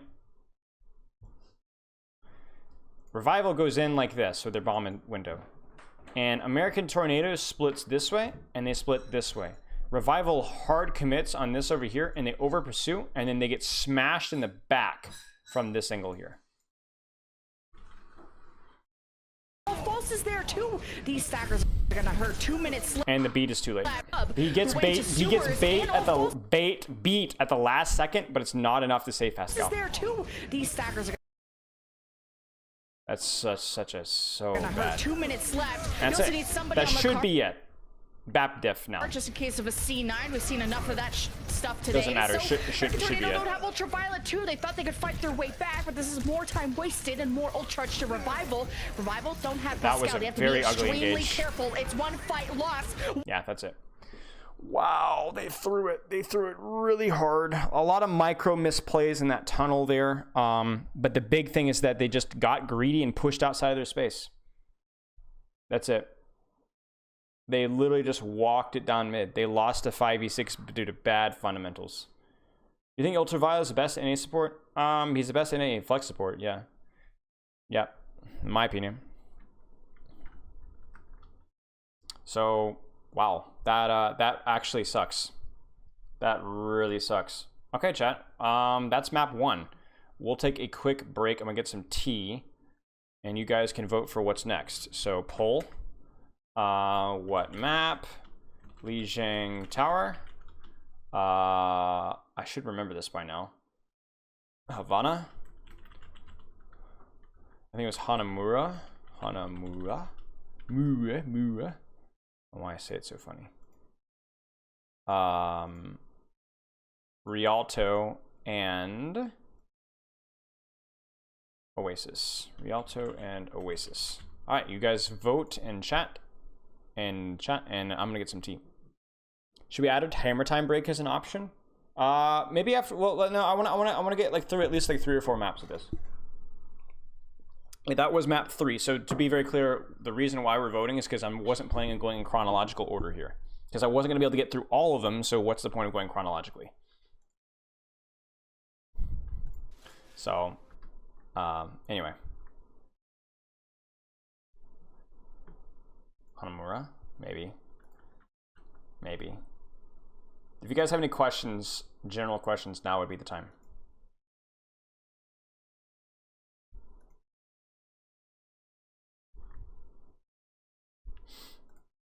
Bruh, what? I already gave you your what you wanted to. Why do I hate chat? What's happening here? We're between maps. We're voting. Hanamura and Rialto tied. All right, random number generation. Random number generation. If it's an even, it's Hanamura. If it's an odd, it's Rialto. 25. So it's Rialto. Rialto it is.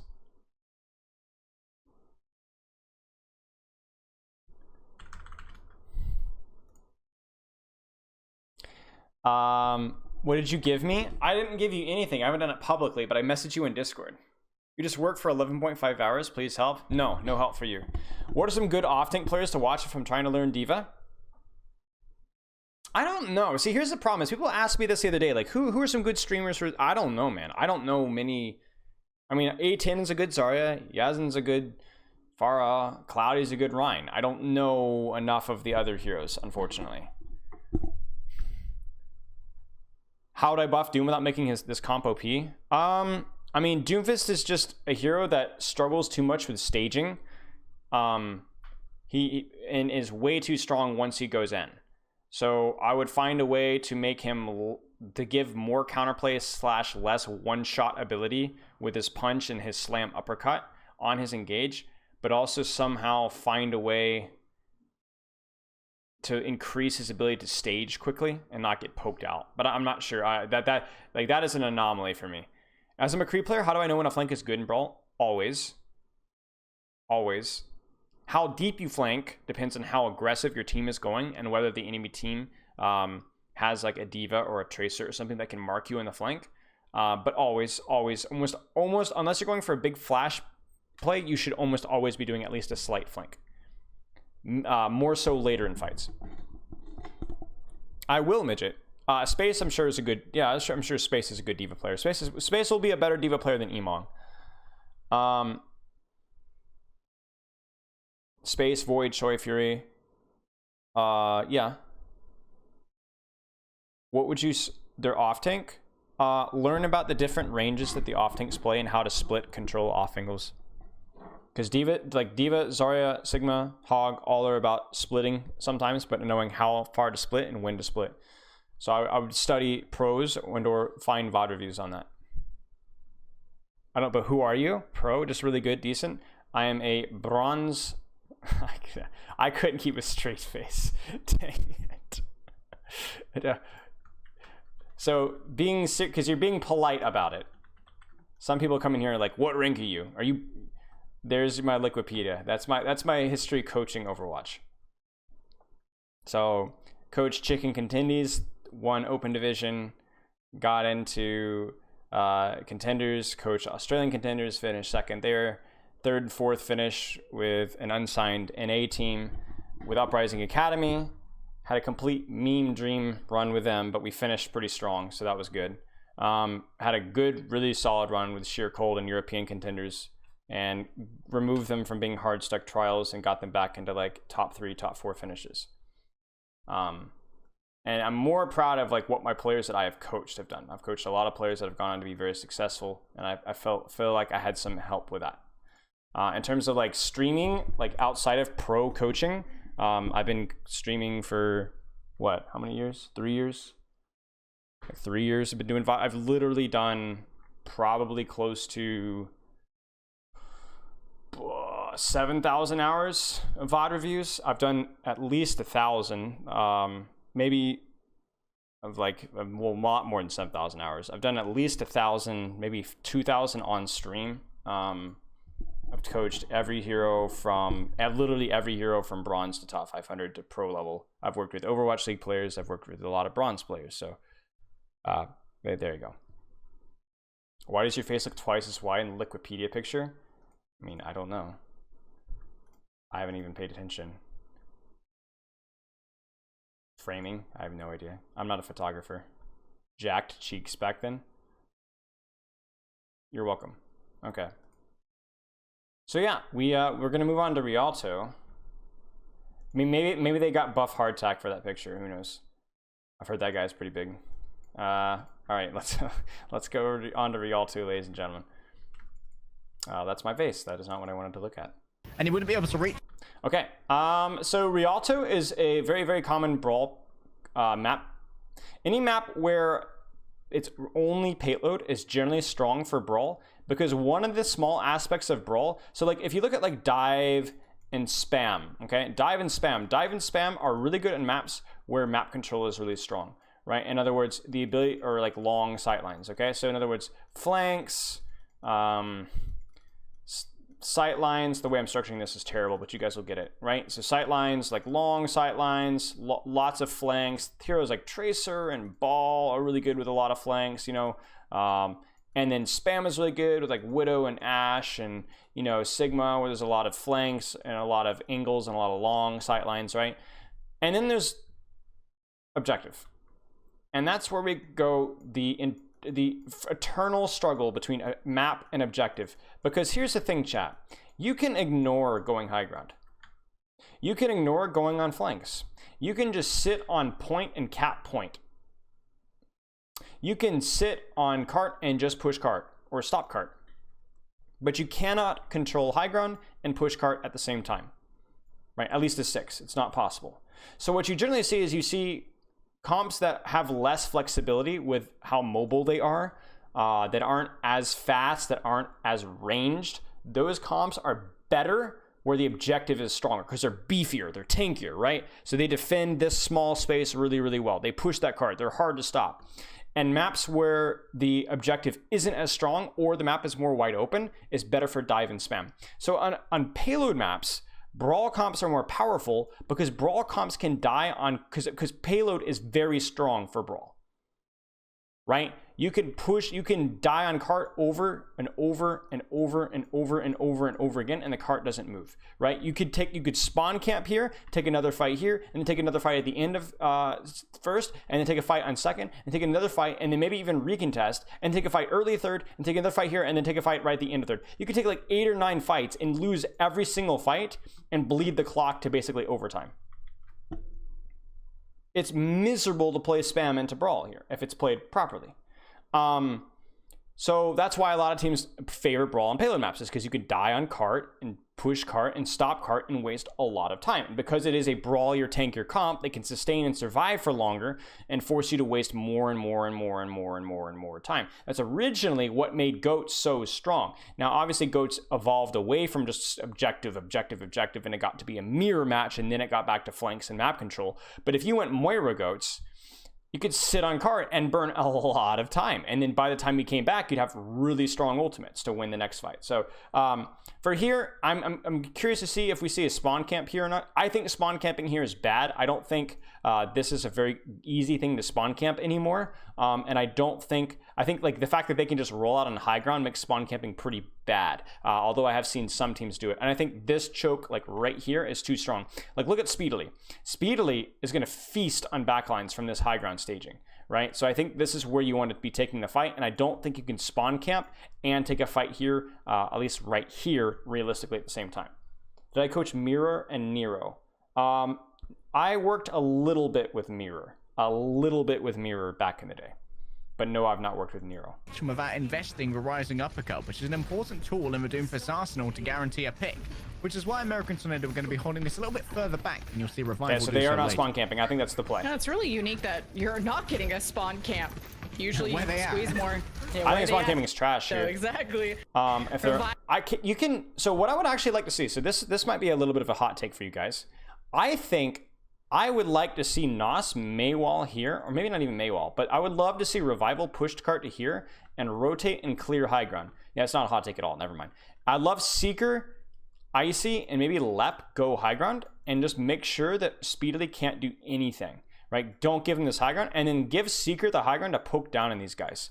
Challenge them to do this. And then honestly, Pascal can like push cart to like here, and Pascal can also jump up here. And then just have Cloudy and Nos kind of come from here. I don't think this flank is super great against D.Va and Doom, because if Seeker peeks this and Doom can, it's too short of a sight line. Like you see, this flank is very popular and ranked, but against a really good D.Va and a really good Doomfist, I think that's a little scary because they can smack you in the face.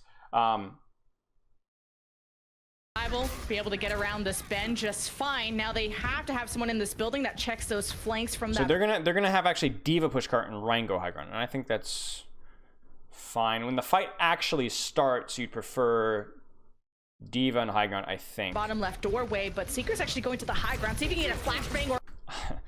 That's silly. Honestly, like you can't really hard hold high ground here if you're on defense, because you have to stop cart with somebody, and your Reinhardt, unlike the attacking Reinhardt, can't go high ground without like committing a Maywall, which they don't have. So I don't think Wub should be playing here. I think that's silly. Oh, Phantom Hammer galore. And this is the juice. So they clear high ground. At this point in time, you'll probably put Icy in cart probably pretty soon, and the Seeker can just play all along these pillars, long sightlines, and nobody can contest him. Love that. Not in range. 6 versus 5 for Revival. So you see this, chat?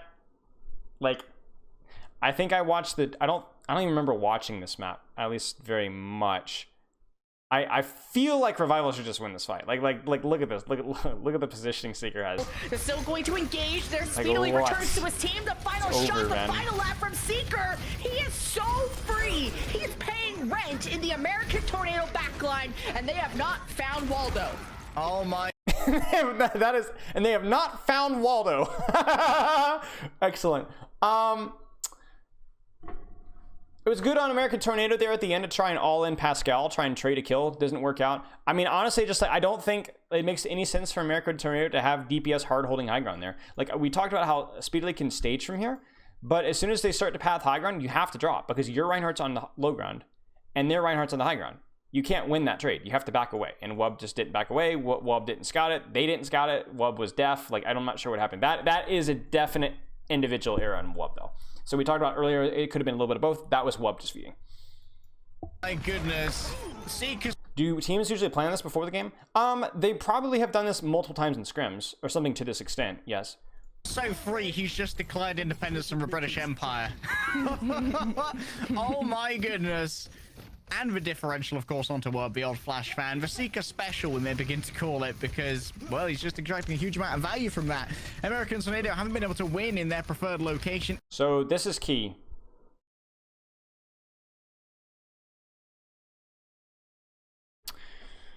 All right, chat. Let's see how much smarter that you guys have gotten in the last, what, hour and 40.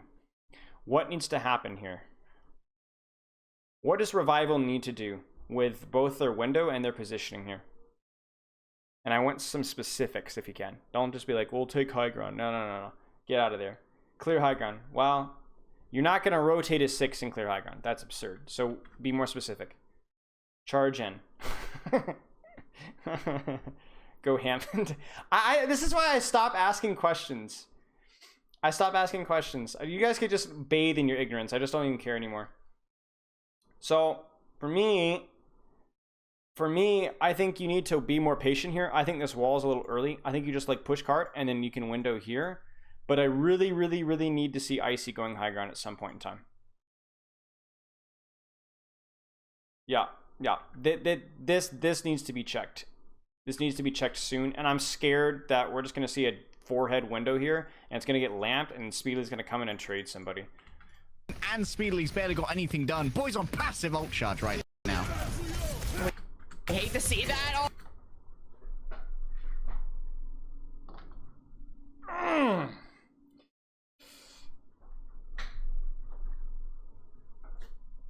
Okay. I promise you I didn't see this. I promise you I do not remember this. I have not seen this. It's just reading the battlefield. You can tell by Revival's body language with how they were holding that Mei wall that they were looking to window this aggressively. But the problem is you're still windowing into their space, which is something you have to be very cautious about. Because Leps on cart, right? They can't just like window here and just, peak in speed, right? With Leps on cart, they're walking past a corner. It feels really, really bad. And you still haven't cleared high ground. Fundamentals of this comp is you cannot let Diva or Doomfist stage like this. And they're so hard pressed on bad aggression that they don't even protect Pascal. This is Icy's fault. This is bad fight planning and bad play from Icy specifically. Anything done. Boys on passive ult charge right now. And it's too late. We hate to see that. And the Matrix isn't there either. Pascal hates to see Speedily in a dark alley. It's actually quite sunny out, and without Pascal, you're not going to get a lot of healing, but you could. There's the McCree flank to clutch it. Do a lot of damage. Wub still wins these 1v1s. Or it's actually, it's probably 1-1 now. Seeker won the first one. So we'll keep note of that. I think Revival are heading for the hills, and American Tornado are calm for now. Pascal. So to reevaluate what should have happened here, if it had been played properly, is you would have seen no Mei wall first off. That's a load of horse manure. There's no way that you can properly capitalize off of this. All you've done is you've fed Ultraviolet more window by doing slightly more damage to Reiner by splitting them. Well, actually, that's not either way. What you need to do is you need to play this position here totally fine, patiently. Wait for them to walk out and recontest. You will get your window first. You window them, force them to back out again. Simultaneously, Icy goes and clears high ground. If he clears high ground and nothing happens, then you can aggress through the choke even if you want to, with Icy holding high ground. That, or you can stalemate it. You can have Seeker fight for this flank here, because if you get this flank here, you can shoot who's hiding behind payload, if obviously if American Tornado tries to recontest. But what you cannot do is forget about Speedily. You cannot. And that's exactly what they do. Not only do they force aggression through a choke, right? Like this is your kill box here, right? Not over here. This is their space, especially once they've gotten over bridge. But they forgot Speedly. Speedly's barely. Oh, hates the Is a trade on the main healer always worth it? No, not always. It's something that you should avoid doing, but in this instance, absolutely was worth doing. Boys on passive ult charge, right? BAP is like we talked about. BAP is the lifeblood of this. Like there's too much healing that's demanded by Reinhardt and D.Va to justify BAP dodge Now. We hate to see that. Oh, Pascal hates to see Speedily in a dark alley. It's actually quite sunny out, and without Pascal, you're not going to get a lot of healing, but you could do a lot of and a nice flank from Wub. damage. Wub still wins these 1v. Did you notice how Wub timed his flank as well? Get a lot of healing. Aggression down main, aggression on flank, synchronized, perfect. Seeker's not even looking at the flank anymore. But you could do a lot of when the are False and Speedily both have it out for this Baptiste, and if Revival are going to break through here, they need to augment their strategy to put a little bit more peel towards their main healer. So this positioning is good from False and Speedily because once again, it's going to force or encourage a Revival to go and clear high ground, right? And that doesn't seem like, I mean, I'll be like, okay, so then it's lost. So what's the point? Well, the point is that it forces Revival to take an additional 6 to 7 seconds to clear high ground. And to be honest, chat, sometimes people just forget to clear high ground. Like sometimes teams are just going to bot out. Like I'm watching Revival right now. Revival is not clearing high ground. Now they have D.Va in high ground, but that's not clearing high ground. You could walk out here with a D.Va and she's not going to be able to force a D.Va and a Doomfist off of high ground. That's not good enough. So Revival needs to do their homework, eat their vegetables, go clear high ground again, just like they did before. Make Speedily punch out, make False get out, and then they can drop into what they're doing here. This is bad. This is another opportunity for Speedily to go in and engage. They're going to high noon this, but they're not going to get the space that they need. Losing him often and losing fights just as often. Okay, a little Deadeye. Like, congrats. You've W keyed on main, but the space that actually mattered was this space first, then this space. Chad, if you've ever played with a mid or lower ranked Reinhardt that just foreheads down main as you guys are getting shot from high ground, right, and spam from behind and spam from this and this and this, it doesn't matter how much W your Reinhardt pushes if it's just if you're getting smashed from every single angle on the world. That's not helpful. Them pressing W here, this has done nothing. They've used an ultimate and they've got nothing out of it. They've walked on mid. Hey, congratulations. We delayed Speedily going in, but you didn't clear them off of high ground. You didn't break through a choke. There was no choke to break, right? They weren't even holding this choke. You've done nothing for it. He's got the speed on. He's got the nitro going towards that payload quickly, forcing American Tornado in these speed on. He's got the nitro going towards that payload quickly, forcing American. It might be that just Speedily got tired of waiting and went in, but honestly, the best thing for Speedily and for American Tornado to do right now is just to keep kiting. Keep kiting. You're going to end up in the same situation, but you're going to be like, hey, we burned High Noon, Male, Blizzard, 3 ultimates, and all we did was S-key a little bit. So I think Speedily dies here because he decides to go to engage, and he probably gets flashed. He's got the speed on. He's got the nitro. It looks like Flash Fan. Payload quickly, forcing American. Now he just gets annihilated. So I'm not sure what happens there. But Speedily did not need to go in. American Tornado. The funny thing is this is still. I mean, and look, but see, here's the thing, chat. They've committed 3 ultimates, and Speedily messes up. So to be clear, look at the ult bank here, right? They only had High Noon. Revival commits 3 ultimates, and Pascal still dies. He still dies. Why? Do you guys remember where False was? Do you remember where False was? This is what I'm talking about. Bad macro. It keeps spreading, increasing Ashes and Flanks and Railton and Brawlmere. Good windfall. I mean, obviously, you don't. If you're playing Lucio, you don't want to abandon your tanks too much. Like, you should try and speed them as quickly as you can and then get back to the brawl fight. Because obviously, you're not a hero that does very well with being split very far. But I'm glad that you're helping. But yeah, but you see what I'm saying, chat? Like, again, Speedily probably gets a little too antsy, but Pascal dies to the high ground flank again. So I know a lot of us in chat were talking about like Pascal speeding. Nitro going towards that payload quickly, forcing American. And yeah, maybe he mismanaged his lamp there. Maybe he was a little slow. But the problem is this Revival is basically spooning up Pascal on a platter over and over and over and over again in these team fights. They're not doing him any favors. And this fight, even though they had a massive ult bank, and hey, they do hit a pretty big shatter, and they got some freezes, Revival could still lose this. Probably not. Tornado in these funny rotations. You see Ryder was miss. back there and got blizzarded by Nas, which really messed up and split American Tornado in half. Still the losable. Self-destruct not going to help this defense reestablish itself. So this is Revive. I don't love it. Yeah, the beat is I fine. don't love it. The beat is unironically fine. I'll Because Revival had no guarantee of winning that fight without it. pass. I mean, really, the only takeaway here is that, like, American Tornado had a dog ult bank because they scuffed up their first fight really, really hard and still almost won the third fight because Revival would just crapped on the their macro. Just terrible macro. But so Revival will get point A. I mean, I'm okay with it, to be honest. Like, it isn't ideal, you're right, like MS's.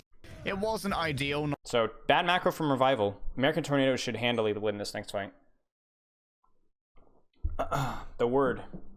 Also going to be trying to wall someone in here as they come in. If they can isolate Reiner, that's It's a good wall. perfect. That's exactly what they do.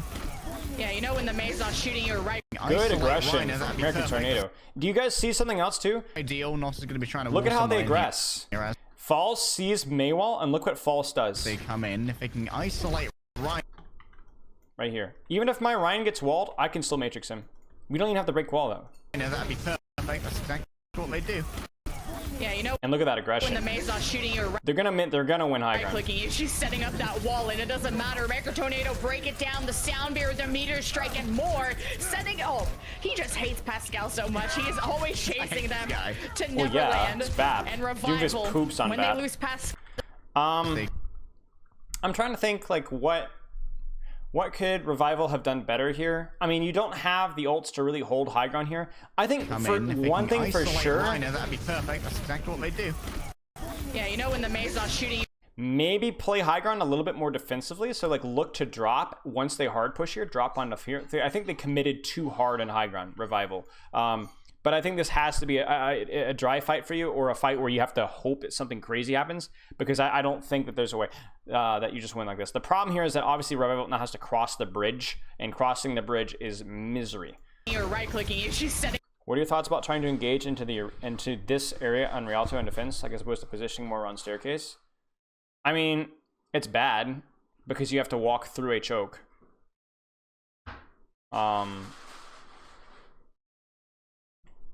But they had such an old advantage that it didn't matter. Setting up that wall, and it doesn't matter. American Tornado break it down. The sound barrier, the meter strike, and more. Setting. Oh. Tech there from Icy, and Icy zone themselves a self-destruct here, which could be quite important So it wasn't a cheat fight. It took beat and doom ult, but in terms of clearing the area that American Tornado want to spam from. This is where Wub and Ultraviolet are going to be able to do a huge amount of damage, maybe even send in a damage-boosted fire strike. That is a poorly timed thing. They're going to make the engagement here. I don't think it was poorly timed. Damage-boosted from. This is where Wub and Ultraviolet are going to be able to do a huge amount of damage, maybe even send in Right now, maybe. Yeah, it was okay. It was a little poorly timed. It should have happened now. a The timing was like a half a second off, but it wasn't that bad. damage-boosted fire strike. That is a It's a good Maywall. timed thing. They're going to make the engagement here.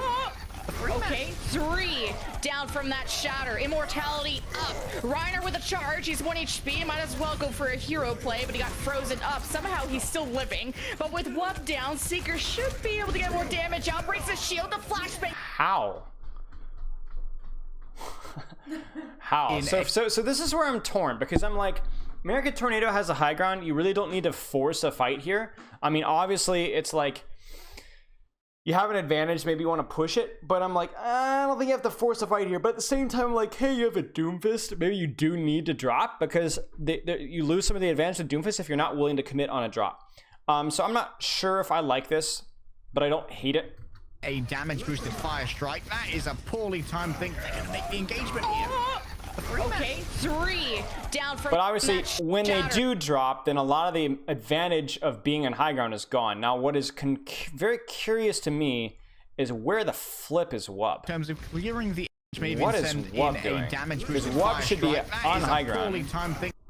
The engagement here. They all drop, which is kind of funny to me. I feel like Ultimate should definitely not drop. Wub is here. Wub also drops. What? Okay, American Tornado, listen. I get the shatter, but y'all don't only need to drop. Your BAP doesn't need to drop. Your Kree doesn't need to drop.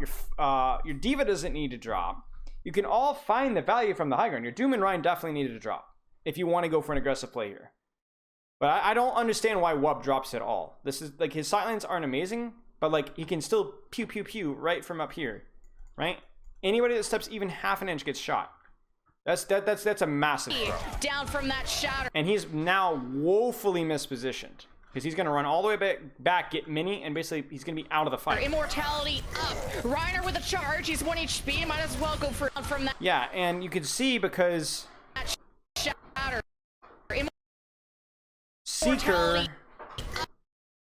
Seeker BIS. See, look at this. Icy, Pascal, and Seeker all turn on Wub, who should die. Reiner with a charge. He's 1 HP. Yeah, and Wub dies. Oh, wow. Yeah, Wub is throwing. Wub is not playing well. What are the differences between having Mei and Doomfist? Mei is more for range. Doomfist is more for short sightlines. Mei's power spike is a little smoother. So in other words, she gets a lot of value with wall, but she can consistently find value out of left click and right click as the fights go on. Whereas Doomfist gets a ton of value with his cooldowns, and then he does literally nothing. And a ton of value, and literally nothing. Whereas Mei is like a lot of value, decent value, a lot of value, decent value. So Doomfist is very powerful in a brief period of time, like right as they dropped there, and then he's complete trash for the rest of the fight. So Wub throws for a hero hard. But he got frozen up by dropping completely unnecessarily. Somehow he's still living, but with Wub down, Seeker should be able to. And somehow Revival is not doing anything with this. Get more damage out, breaks the shield. How he's still living. Oh, I know what's happening. With Wub down, Seeker should be able to get more damage out. So this is actually false popping off right now. So this is exactly what we talked about, chat. Okay, so this is going to be really hard to see, okay? And this is why I'm just crying tears because we don't have a replay code. But the question, remember we talked about Diva Bomb? The two different ways of using Diva Bomb. Either as an engage, which is sometimes risky, or using it as a second life to aggress and create space for your team. Because my thought here is this: a Wub is dead. Revival has forced American Tornado to drop. How are they not getting kills? It's a 5v6. How is Reiner not dying? And I realize that I see False over here. Way in there. And False is 90% on Diva Bomb. So what this means, if you've been paying attention, is that False can all in, go crazy, put pressure in the backline, dive. He might have been trying to help Wub earlier. Who knows? And he's going to be able to live, and then bomb the remake, and then get another remake, and all of this attention that's being put on him right now, because I think we can see there's Nas over there. It looks like Pascal is over there. It might be Lep as well. I love you. Your outfit is so strange. Yeah, my outfit is strange. I love you. See you. Be safe. Love you too. So all of this attention being put on chasing down and killing the feeding Diva on the back line, at the same time, Seeker is left high and dry, and Reiner is able to survive. Look at False's HP. Pay very close attention. Living, but with Wub down, Seeker should be able to get more damage out. Still surviving. Builds his bomb crucially. Remake bomb. Save him. Revive. He dies. We're like, man, you're out of position. There's no save. He dies, which, you know, sucks. Maybe he shouldn't have bombed. Maybe he takes the L. Maybe he could have, you know, bombed, like maybe to get out. I don't know. But that is pretty big from False. Like, this fight is now almost winnable. But looks like Revival gonna even re-engage into this with the Blizzard just to finish off American Tornado, to stagger them even more from each other, because you can never count out American. To be honest, chat, I think False. I give False credit there. I don't think what False did there was a mistake at all. I think False kept his Reinhardt alive, kept his BAP alive, and handed them the Seeker kill. The real takeaway here is that obviously the questionable decision of so many of American Tornado to drop, the questionable decision of them to drop at all, and really Wub, most importantly, Wub feeding. Wub certainly should not have dropped, and he certainly should not have dropped by himself. Tornado. Sometimes they get these miracle fights off. So, like, there's not a whole lot to take from that. It was a 5v6. So you have to finish I think Tornado did a good job False did a good job trying to, like, turn it around, but every single one of them off. You have to. It's time Is to what it leave is. Let behind, though, and allow this cart to move while everyone else goes on towards the high ground, because this needs to be claimed. It needs to be claimed Wet fast Bastion. What on from earth? American Tornado. Otherwise, they're going to be able to utilize it to give Wub an excellent staging post for a Deadeye. Going to move in. Deadeye versus Deadeye now. It's going to be about who's for better Diva. Otherwise, Okay, so they're going to use high ground. Utilize it to give Wub an excellent staging post for a Deadeye. Going to move in. Deadeye versus Deadeye now. It's going to be Interesting use of the lamp that early. Probably could have utilized a little bit. I mean, obviously the timing needed to fully utilize your HP and then utilize Matrix and then utilize lamp is rough, but excellent staging. maybe we could have had a body block here. Gonna move in. Deadeye versus Deadeye now. It's That's a really good Matrix from Icy though. gonna be about who's for better Diva. Okay, so here's a moment of truth. So the high ground here is really oppressive, but it looks like Revival's gonna forfeit the high ground just to end to end. So they're gonna say, you know what? Screw the high ground. We can still get a flank here. We can still get a flank here. We can still get some angle pressure here. We know that they don't have shield anymore. They're now close to us. Let's just beat in, and they have nothing to match us. So I think this is okay, but they need to get a kill quickly before OG matches beat, because if OG is they're able to survive and match beat, then Revival will have given up the high ground and gotten no kills. If you're going to give up the high ground, kills need to happen or some other advantage. So American Tornado, if they kite this, which they theoretically can, because I assume False will have Matrix soon, and they still have Lamp, Revival could actually put themselves in a bad position. That being said, there's no shield, so maybe Cloudy shatters it. I don't know. Let's just see what happens. I assume Revival wins this, though. Didn't need to win many shots. Yeah. Sound Bear engaged from left. Cloudy with the shatter. I think he got interrupted by one Seeker with these. Questionable bomb, though. Yeah. Sound Bear engaged from left. Very, very, very, very, very questionable bomb. If you're beat engaging, you know, if you're beat engaging and you just killed Ryan, why are you bombing? The only thing that could happen that's bad is if somehow somebody gets picked off, which your Diva Matrix can completely remove. So not only are you wasting an ultimate, you're giving American Tornado the opportunity to potentially clutch because your Diva's no longer in Matrix. Like, Baby Diva could die to something random. Like, you never know. This is very bad of Icy. Very, very bad. Left. Cloudy with the shatter. I think he got interrupted by one Seeker with these stun. Why are we... Flashbang kills me. I'm sure they're typing it. Like, is this plat? This ult usage is atrocious. Terrible bomb, terrible doom. Chat speedily goes into his corner. He must be swapping. And Revival finish off this fight, and it's point B. He must be swapping May, because May is really strong here. He just gets a little burst of speed from Let. Let has always got. Yeah, he's swapping. Okay. That makes me feel a lot better about it, because he was probably like looking to trade, get a kill on Pascal, give him a bad spawn, something like that, or just remove him from the fight. But the bomb was terrible. The bomb was awful. Awful bomb. Hit up for speed when it's necessary to get Seeker into a backline and allow for the Flash fan special. And, well, it can be a little bit... May mirror, because this choke... Like, here's the thing. Tight chokes are good for Doom. Tight chokes are good for May. This might just simply be that Speedily is like, I'm not getting a lot of value on Doom. I feel like playing May here is better. I do think May here is better because, yes, short silence. But remember, Doomfist also benefits from high ground, right? So short silence and high ground, whereas May doesn't need high ground to get value. There's not a lot of high ground here. There's just basically no high ground here. So one of the benefits of playing Doomfist is now gone, because your staging can only happen from these things like this, right? You can't like look on high ground and look to engage like that. So one of the benefits of playing Doomfist on third point is now gone. Same thing on King's Row third. There is high ground, but it's hard to get to that high ground, and it's easy to be poked off. So I would imagine Speedily would probably also swap off of Doomfist on King's Row third. Same kind of reasoning. The high ground is harder to use. King's Row second, it's like a jungle gem for Doomfist. King's Row third, not so much. Tilting for a player to get killed by the Flash fan. Very expensive fight win for Revival. A potential chance here, for like either a snowball or a win condition next fight with the bomb. Maybe you can find a way to kite beat and then re-engage with bomb. That's no longer on the table because Icy wasted it. American Tornado easily win this fight here. We might see mirror windows and then OG just beats them in. Scale, I consider it sore losers. American Tornado needs to reclaim this space. No. I consider it sore losers. American Tornado.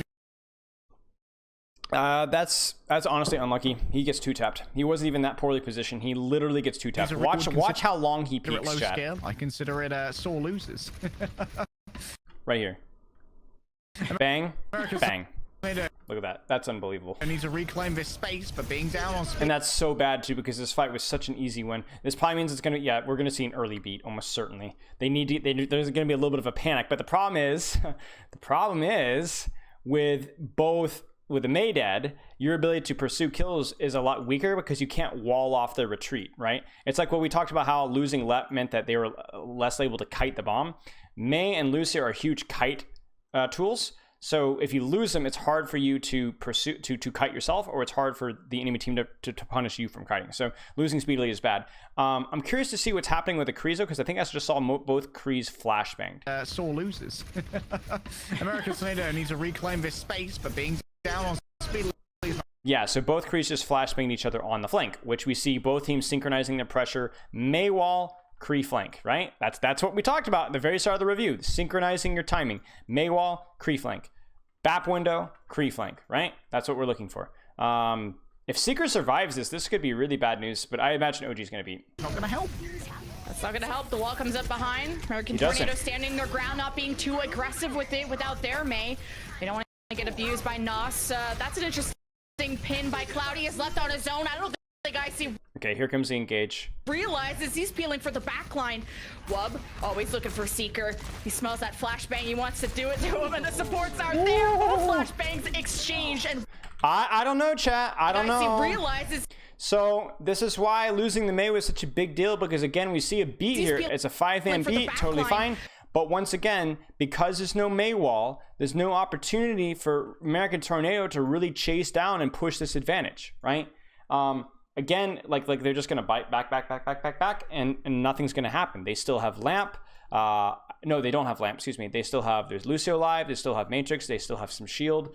They have their Mei who can wall off the enemy team, prevent them from running it down. They have to run around the Mei wall. It's just enough to slow it down. Wub needs to go more aggressive than he is here. So right now, always looking for like there needs to be no hesitation here. This needs to be a roll, flash, like just go. Like there's way too much hesitancy here. You have beat HP, your team is initiating, you need to get a trade heal.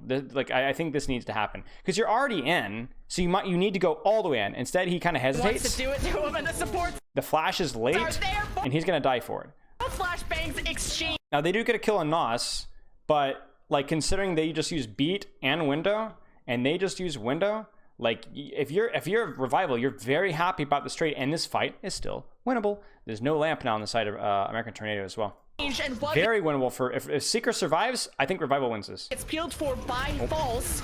Looks like big kill by False. Huge. Like as the dust goes down, Revival don't have any DPS, and Cloudy is frozen, so I don't think this offense is going to go any further. Back. Yeah, Lep's just going to dive in a little bit deeper to kill Ultraviolet. Always worth it to do that a little bit.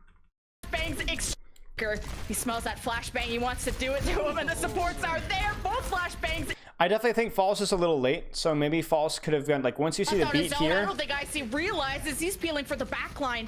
Wub, always looking for Seeker. He smells that flashbang. Like, you would love to see False already here aggressing with Wub. So I'm not sure, like, again, we don't have a replay code, so maybe False is doing something in his own backline. But at this point in time, you need our D.Va, because I don't see D.Va anywhere in my screen. I would want D.Va legitimately on backline and going in. We don't beat and just sit in our hands, right? Wub needs to be more aggressive. False needs to be in this. I'm not sure what's going on. He wants to do it to him, and the supports are there. Both flashbangs exchange, and Wub. EU Contenders, the Kreese rarely flank. I don't know what EU Contenders games you were watching. It's peeled for by False. Looks like as the dust goes down, Revival don't have any DPS, and Cloudy is frozen, so I don't think this offense is going to go any further. Yeah, Lep's just going to dive in a little bit deeper to kill Ultraviolet. Always worth it to do that little bit of extra mental damage, as well as get a little bit more charge towards the sound barrier. But Lemon, I'm getting some flashbacks. Revival and Revival. With one difference, the difference between the start of last season is there was an Ana instead of a BAP. I think teams have just gotten better at playing BAP, so they're starting to see more value out of the hero. Back then, I think the level of BAP play wasn't as high as it is right now. The reason why you're not playing on in this comp is because it's too easy to deny her cooldowns. You can deny BAP healing, and you can deny BAP window to an extent, but you can, like, Ana, the vast majority of Ana's value comes from nade and sleep. Whereas BAP can get a lot done with his just raw damage. He can get a lot done with his shift. He can get a lot done with his lamp. You can't matrix those. That, and also nano, you're like, oh, well, nano, you can't matrix that. Yeah, but you can speed away. You can boop. You can boop. You can Maywall. You can freeze. You can flash. So like I remember distinctly in that meta how difficult it was to get value out of nano. So I think Ana in that meta is not as good.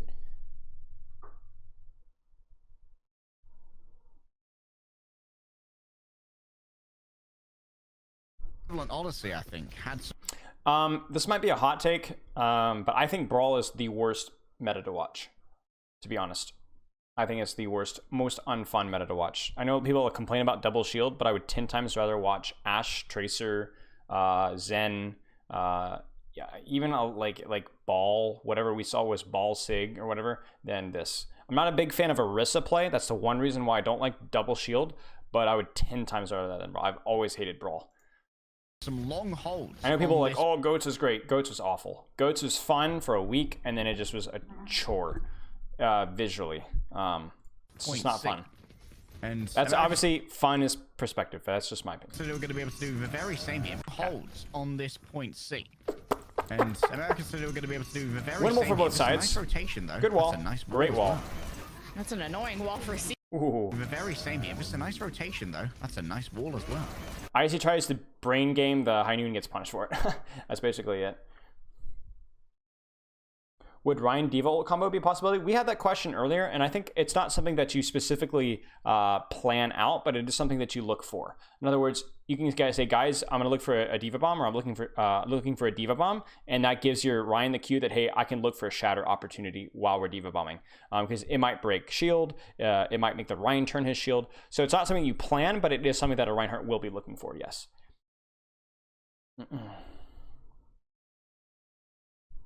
That's an annoying wall for Seeker, at least. A nice rotation, though. That's a nice wall as well. Yeah, that's a terrible. I'm not sure what happened with Nos's wall. I'm not sure what happened with Icy's Matrix. But the fact that we have a DMech Diva and a broken Rhine barrier is atrocious. That is a terrible, terrible micro misplay on the side of Revival. It's just a free shatter. They should, American Tornado should handily win this. An annoying wall for Seeker, at least. Oh, that's the shatter that came down. The counter shatter from Cloudia, Blizzard thrown at American Tornado, self-destruct to stop the follow-up from the offense. Shouldn't matter anyway. The disengage from American. Yeah, it shouldn't matter. So the shatter happens. That's an annoying wall for Seeker, at least. The shatter happens. Oh. But for some reason, maybe Nos hits the wall at the right time. Yeah, so somehow they get lucky with the shatter. The shatter, like the shatter follow-up just isn't quite in a position to get there. But either way, like it forces lamp. They're all like 1 HP, shatter that came down. And they have to counter May ult and counter shatter. Nothing happens. Shatter from Cloudia, Blizzard thrown at American Tornado, self-destruct to stop the. So, but really, really bad misplay from Revival there. There's no reason you should be losing both your mech and your shield to a High Noon. That's a scuff up. I'm not sure if Maywall wasn't available. I'm not sure what happened, but that's atrocious. The disengage from American Tornado while maybe checking the flank and see if they. It's not gonna be working. Yeah.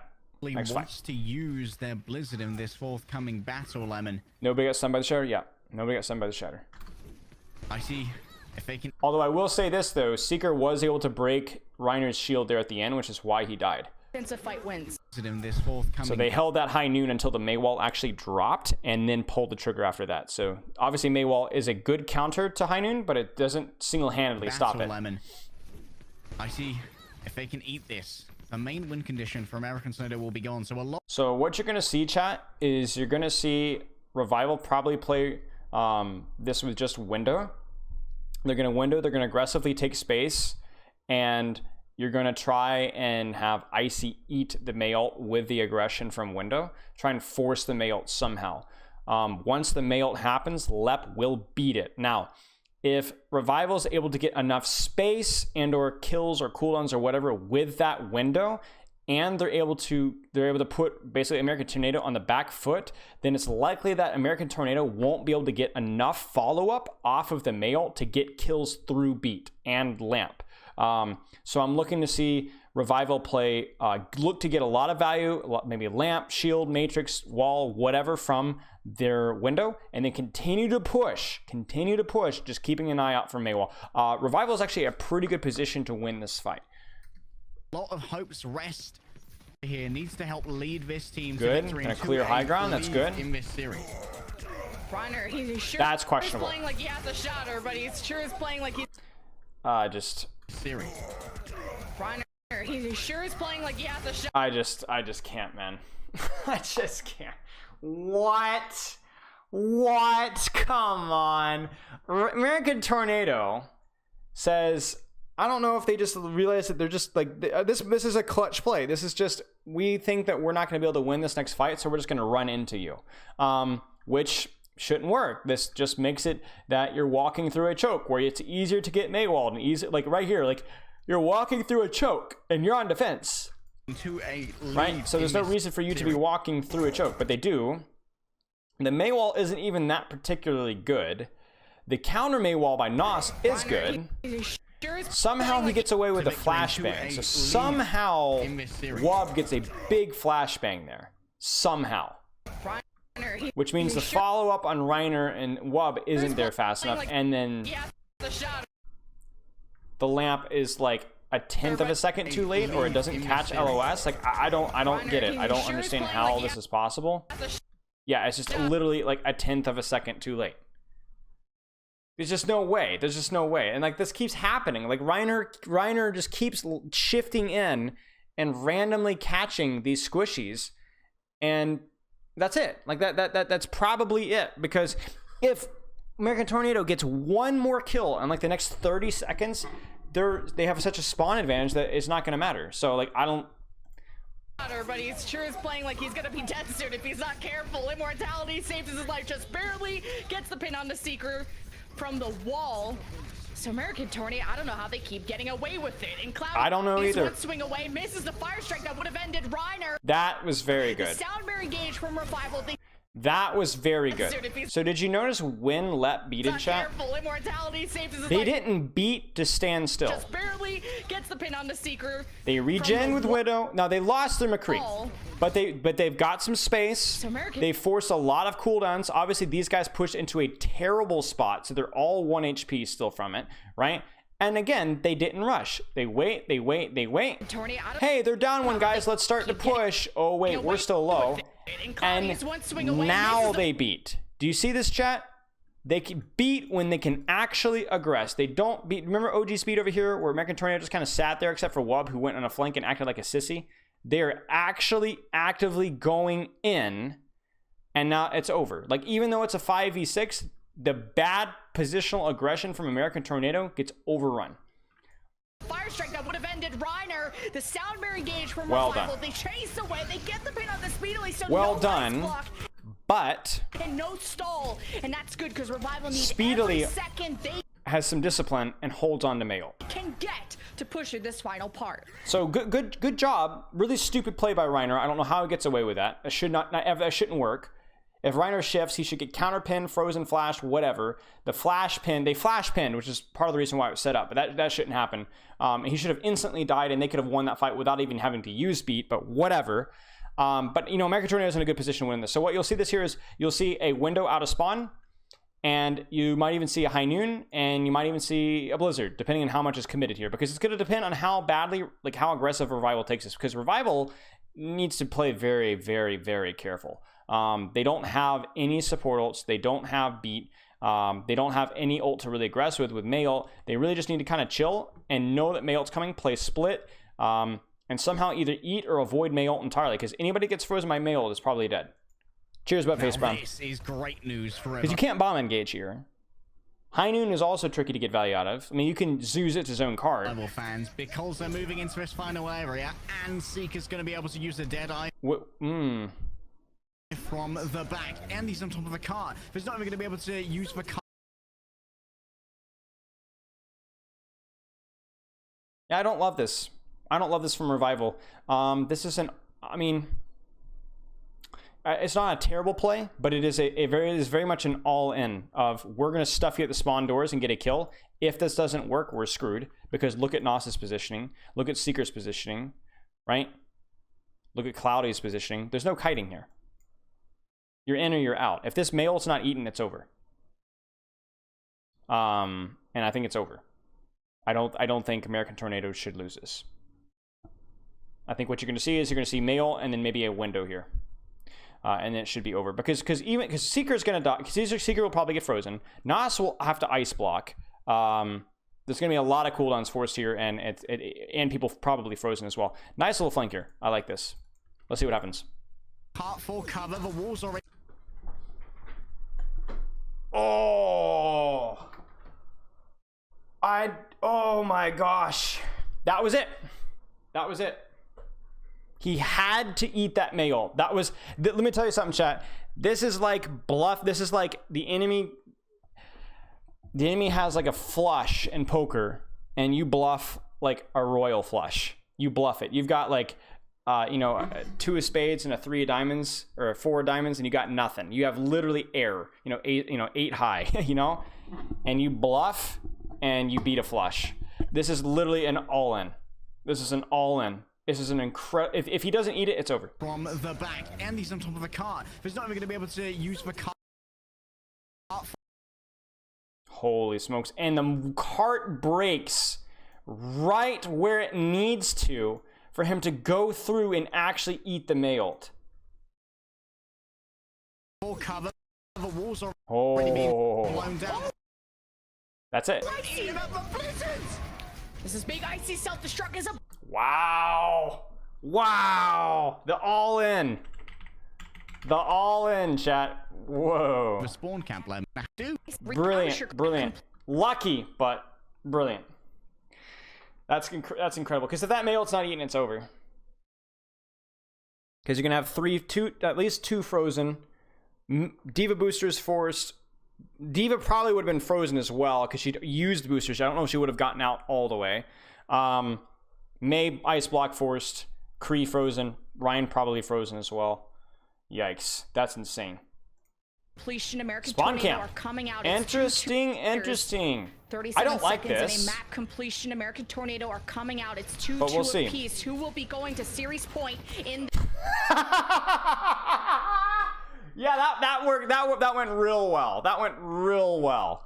Yeah, this is why this doesn't work. Like, I mean, just you give Doomfist has high ground staging, McCree has high ground staging, Bap has high ground staging. You can just drop your Reinhardt on point and use him as bait, and they have to go and stop cart, right? So they go and stop cart, and they walk into the Coliseum of being shot at from multiple different angles. There's no benefit of like, oh, well, we're burning a lot of time, because in the Brawl versus Brawl, it's a little bit less about burning time because both comps can burn time, and more about like, let's find the best spot in the map for us to fight. And the problem with spawn camping here is not only that you lose a fight, so you put yourself in an ult charge disadvantage. Generally, you're not going to get a fight at this choke now, because they're going to be able to push cart far enough and take this high ground, so you're not going to be able to hard stuff this choke anymore. Yeah, this is it. this grand finals, it's Wub up above, getting damage into the shield of Cloudy, but Cloudy wins the Rhine v Rhine. Too much aggression from American Tornado, though. Going to seconds and a map completion. American Tornado are coming out. It's 2-2 apiece. Who will be going to series point in this? Yeah, they just commit lamp ridiculously early. Finals, it's Wub up above. And yeah, they just commit lamp ridiculously early. OG gets picked somehow, whatever. Lemon, this is a problem of. It doesn't matter though. Like, here's the thing is, it's like, yeah, you've wasted an additional 20 seconds, but my point still stands. Like, on a spawn camp, if you lose somebody that quickly, it doesn't make it worth it. It doesn't make it worth it. Because you're still not at an significant ult advantage, and the cart is still going to be pushed soon enough. Of American Tornado. Going to be expending the ice block here just to stop the cart moving a little bit. Now, if they can get rid of that, I mean, they're wasting time, but I don't think it's that worth. Was the only bit can't roll. But it also, because this is the key thing. Do you see this? Do you see this, chat? This, to me, this is the key thing. This is why I don't like this spawn camp. If you don't, at least not in the mirror, I don't like this spawn camp. What's going on in chat? False gets into that back left position with Spilo. Hey, do you see it, chat? I don't know what Wub is. I'm not sure what's going on here, And they're actually. going to be aiming for where What is going on, chat? Pals gets into that back left position with speed. This is so dumb. Like, okay, this is good. This is good. This is just dumb. So you've got two options as McCree. You're either aggressing on a hard flank or you're aggressing behind your Reinhardt, so where there's some protection. But I don't think that's the play here. I think you're looking more for aggression from your Doom and then following up off of that. This is just dumb. This is just dumb. Like I don't understand here. I don't understand. Like False is trying. He misses his Matrix a little bit for sure. But like, Wub gets stunned I up just and finished, and that's not a great start. I just think this is just too predictable. Like it's just, hey, run in. But this should be off of Speedily. Do you see what's happened, chat? By the time Speedily goes in, Wub is already dead. Wub gets stunned. Yeah, it was a mistimed all-in with Doom. And if I'm all-inning with Doom, Position with Speedily, and then they're going to be aiming. if I'm all-inning with Doom, I'm still not playing. I'm not stuffing my face into the middle of the enemy team as Wub. Like you're playing a ranged hero. Very rarely do you, like only on like these cheeky little corner flanks here, do you, for example, as McCree, the only time I really want to be super, super close, I'm trying to think of a good way to explain this, is if I'm doing this. Boom, boom, boom, boom, right? You guys see what I'm saying? Like when you're popping out from behind a corner. You don't want to be, I'm running it out in the open in front of your face. I don't think that's the play. And it was mistimed as well, as you guys said.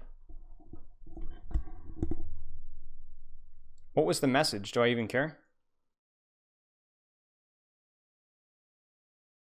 Or was it some spam bot? But yeah, either way, like this is Wub feeding. This is just very, very bad. Oh, rip.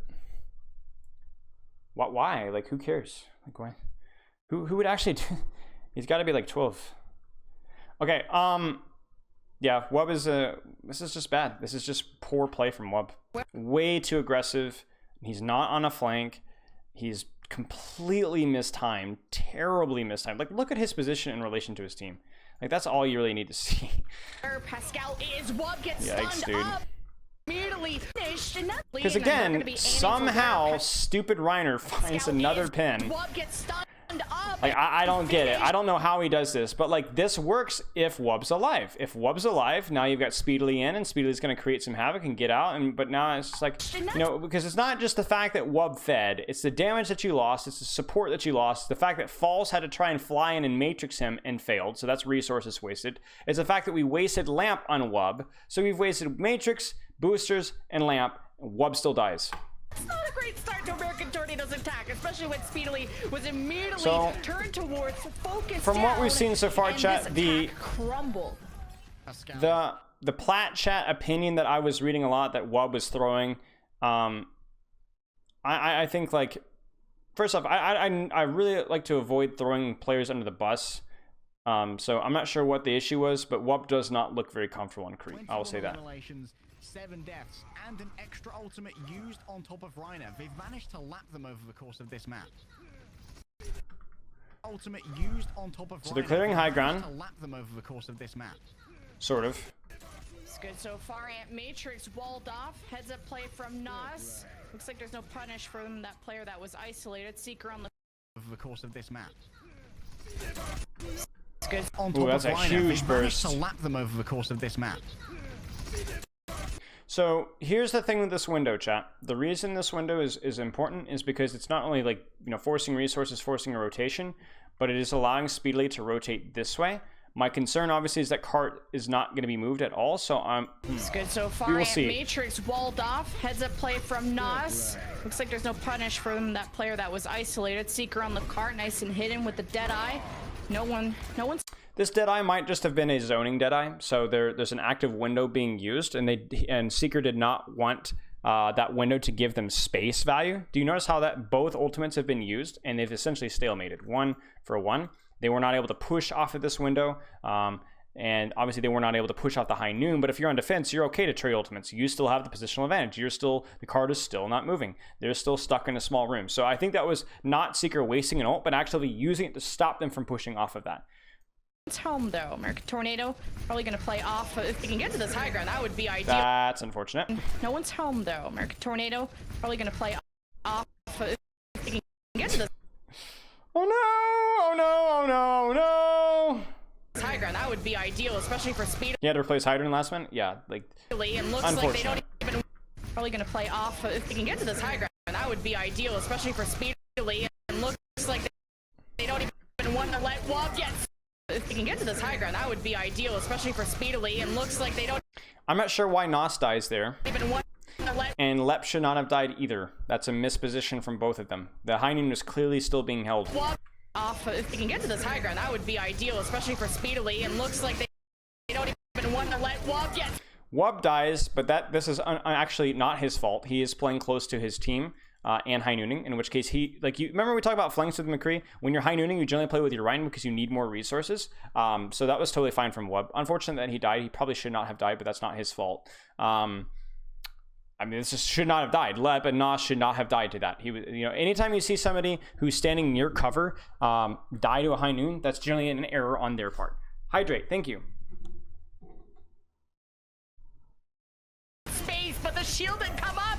So they're just gonna die in card here. This is just Revival saying this fight's lost. Let's just try and die in card here. But They don't even want. Probably gonna play off. If they can get to this high ground, that would be ideal. Yeah, this is a lot. Pascal also windows this. Especially for speedily, and looks like they don't even want to let Wob get space. But the shield didn't Lep might have been peeking with window to try and snipe the high noon, which is why he got picked. come up. It didn't protect Lep or Nos. That's a 3K instantly for the attack, and they only lose Wob through that. So this offense more than enough to get closer to point A. Lemon, that's a fight on tilt for Revival right there. Cloudy had his shadow blocked by Nos. The ice wall came up in front of LH Cloudy Shadow. It was going to use to try and cancel the Deadeye. And then Nos put the wall down a little bit earlier, I think, like, hoping that maybe they could try and fix it. Oh, this is such a gamble on both sides, chat. This is such a gamble on both sides. Let me be very clear that this could go very wrong for either team's fight plan here. So Revival scuffs that one up. They lost 2 to a high noon, which really shouldn't have happened, but unfortunate, you know, go next. This is the funny thing. Earlier, I think they decide to Diva Bomb on bridge, which is good because it's open space, no cover. It's like, bad because if the enemy team has a support ult here, like if Lep had beat here try and fix it, then this wouldn't work. A little bit because they would beat and just run it down mid, and then you'd have to start all over again. So I'm a little scared about that. Now, do you guys want to take a guess as to why this Diva Bomb worked? Why did this Diva Bomb work? You guys tell me. Do you remember the last time a Diva Bomb worked when it felt like it shouldn't have? What happened? On King's Row. Split? I mean, yeah, maybe. When was the last time a Diva Bomb got killed where it was like, what? How? It was your boy. And I assume Reiner probably also goes in really aggressive as well. But it was your boy Speedily. I guarantee that's what happens here. Earlier, I think, like, hoping that maybe they could try and fix it. Yep. Yep. Reiner counterpins, and they either get uppercutted or they get booped into the air. GG's. Self-destroy. What? Ah, Lep. No, Lep. You're not winning this fight, Lep. It's not happening. Okay, you take the 2K. That'll not be a great fight when you don't have Pascal. Soundbear bought a window of opportunity for Revival to kill some. No, I see. No, I see. No, I see. No. Pascal. Soundbear bought a window of opportunity for Revival to kill something quick enough, and the self-destruct from Icy's just not gonna hit the same. So, American. You do not commit ults when you're down in a 4v6, especially when you lost your BAP. No. Tornado should be able to bring it in. Maybe a couple seconds taken away from Such an expensive fight loss. Job well done. It's going to be a healthy time bank for point B, but again, we have to Oh my goodness. 1, 2, 3 ults wasted on a recontest that was dead as soon as these two seniors died. It's over. And now the problem here obviously is that they have an ult bank, but also remember, this is such a crucial. Remember what American Tornado did? They lost first, but they hyper engaged aggressively with ultimates here, and even though they didn't successfully hold second, they made it a very expensive and uncomfortable experience for Revival, right? You can do it even better than that, better than American Tornado did. But unfortunately, Revival commits on first, they lose first, they waste a bunch of ultimates, and now not only will American Tornado win the next fight, they'll probably win the fight after that as well. Because we're talking about a huge ultimate investment, which paid off nil. So they have a positional advantage and an ult advantage. It's just GG's. Like it's like American Tornado can basically be gifted to all of a second point now. Maybe they could make it work with a 4-man sound barrier. Out this one just as risky. High ground control. Sometimes it's so annoying when the other team is up there. They have an amp matrix. Wall up.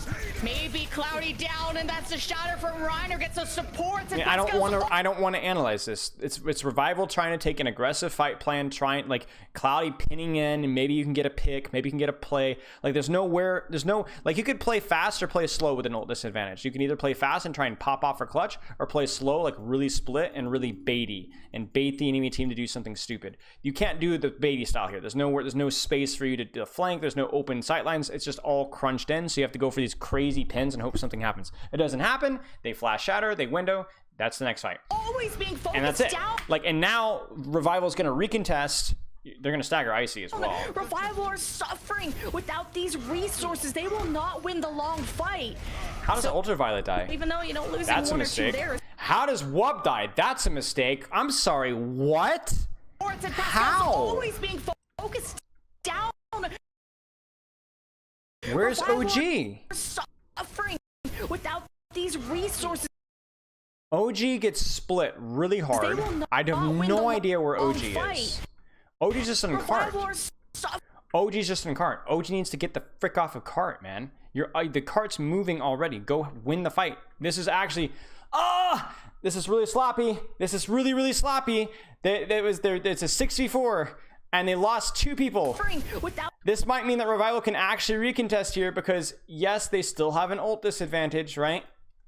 Versus, this and maybe this, but they're not gonna, like, Tornado's not gonna be able to leverage cart. They've got 2 people in spawn. These reasons American Tornado and play taxi service to Ultraviolet and Wub to bring them back in good time. The rest of American Tornado are going to have to play sheepish. They can't claim high ground. And this also will give time for Pascal to farm up his window as well. They can't claim space, and they're going to be bullied out here. I don't think this Deadeye needed to be invested.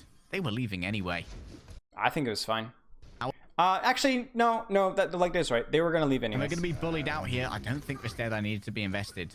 But the crucial thing here is now that Revival, it should have been this. It should have been Reiner here, like falls here, or falls up here with like Wub, and like Speedily like here, and Ultraviolet like up here, or like OG here, whatever, or OG here, and now they're starting all over again. They have to give up space because they got sloppy and let 2 people die.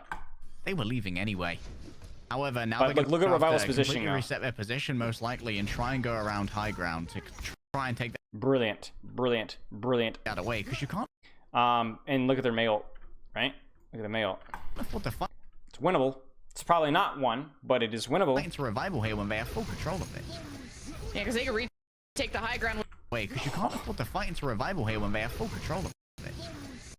Yeah, because they can retake the high ground. That's just crazy to me. No way, because you can't afford to fight into Revival here when they have full control of it. Look, chat. Aggression. You see this? Pincer aggression? That's what we like. Good stuff. Good beat. Good engage. Nice job. Where is Wub, though? Yeah, because they can Wub retake the high ground with self-destruct. Way out. From false, and it's the OG sound barrier, but the Cloudy shatter. He's bringing somebody on a journey, and it's Cloudy and Reiner on a date, 1v1, somewhere we don't want to look, but Revival, I think we'll be joining them and on the map. Goes 75. The main heal is. Okay, so this is where things get chaotic, chat. Nice disengage, yeah. Anyway, from false. Wub is just, I don't know what's Wub. I don't know what Wub's doing. And try and go around highway. However, now they're going to have to completely reset their position, most likely, and try and go around high ground to try and take that away, because you can't afford to fight into Revival here when they have... Like, the fight plan is to beat engage. If the fight plan is to beat engage, you don't want Wub this far of this completely isolated. Because listen, here's the thing, chat. What tempo is this fight plan from American Tornado? No, I mean, he got staggered, but he's here. They were leaving anyway. He's, you know, he's going up the stairs right now as we speak. Fast. Right, fast, exactly.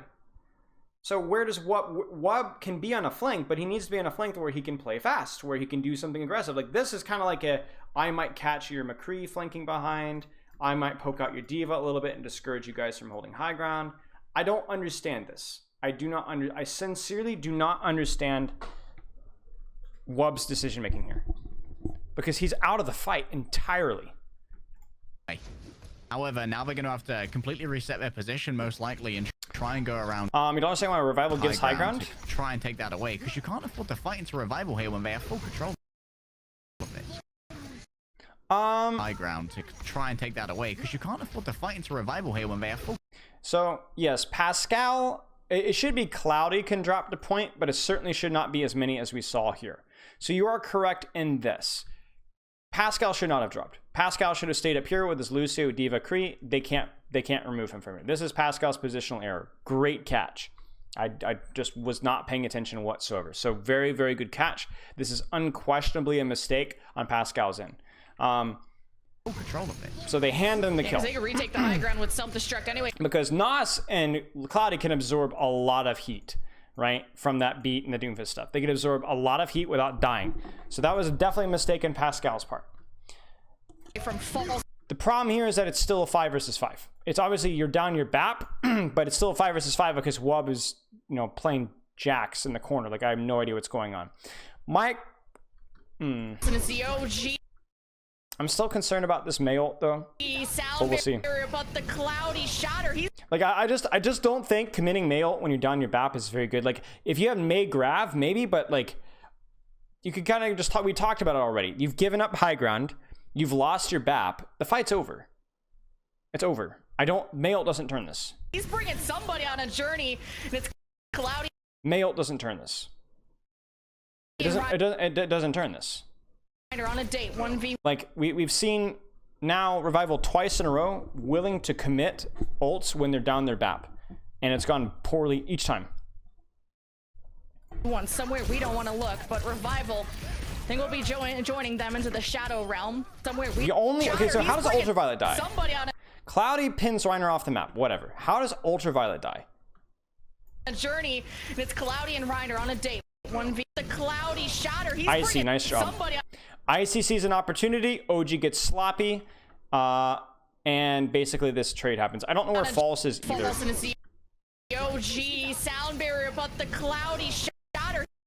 He's bringing somebody False should be matrixing this. OG should be peeling this. Ultraviolet is not getting proper peel here. On a journey, and it's Cloudy and second time in a row that Ultraviolet has died for no reason because of sloppy peel. Reiner on a date, 1v1, somewhere we don't want to look, but Revival, I think we'll be joining them into the Shadow Realm, American Tornado. And this means there's a legitimate opportunity for a recontest here, because if Lep can get this beat, they're gonna be able to recontest. Back on the cart, and that's point B, and quite a lot of time at it. I tried to talk about the tactically sound approach. Fight's going on. We've got time for replays right now, boys and girls. There might even have been a recontest there. Oh, they caught speedily. Lep doesn't get his beat off, though. Towards the end, and there is Cloudy found themselves on the cart. 75 centimeters remain, but he's got full health. He's got himself a hammer, and Pascal is down again. The main heal is done, but Seeker remains. Up that bomb comes should be GG's. And down it comes to because Cloudy's got no shield, and there's the shadow. Right now, but even with the beat, it will be rough. What a reaction. As soon as he saw Cloudy go for a charge, the shatter was used from Reiner to stop and punish that. There's a noble attempt.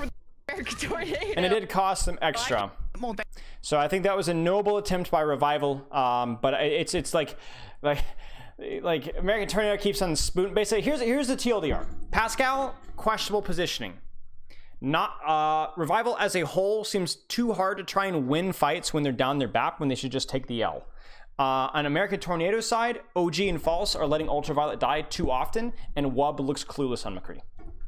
That's our TLDR right there. Wasn't aggression the play there? No, because look at what has happened. The fight tempo is aggressive. Yes. Sound barrier, but the cloud. You have now killed 2 people, and the beat has worn off. The only way Revival wins this or does something that actually gives them value is by clutching in on either your McCree or your BAP. Right? It's called an all-in. It's a lost fight all-in where they say, okay, we're going to lose this fight, but we're going to take down a couple of you with us. And that's up to your Diva and your Lucio to prevent, and neither of them did that. He shot her. He's bringing somebody on a journey, and it's Cloudy and Reiner on a date. Ultraviolet also commits Lamp on False as well, which probably wasn't necessary, but like either way. Like it was a fast fight tempo, but the fight was over. You got your fast fight tempo, you did a good job, you got 2 kills. Now you just stabilize and the fight just wins itself. And instead they get greedy and sloppy. I'm not sure what happened here. Maybe like Reiner could have shifted it, but this is definitely unforgivable. Same thing as last fight. Been punished 30 years ago for American Tornado. I can't believe Revival even had a chance. I said that was honestly a big recontest by Revival, though. I'm still a little unhappy about that Blizzard, but yeah. Pace from American Tornado. OG has the B. Ultraviolet has the amplification matrix. I'd love to see it used. Actually, I don't want to see it used early. To be honest, Revival have actually been very clean with their disengage, and I think it's been one of the hallmarks of his team and one of the main strengths.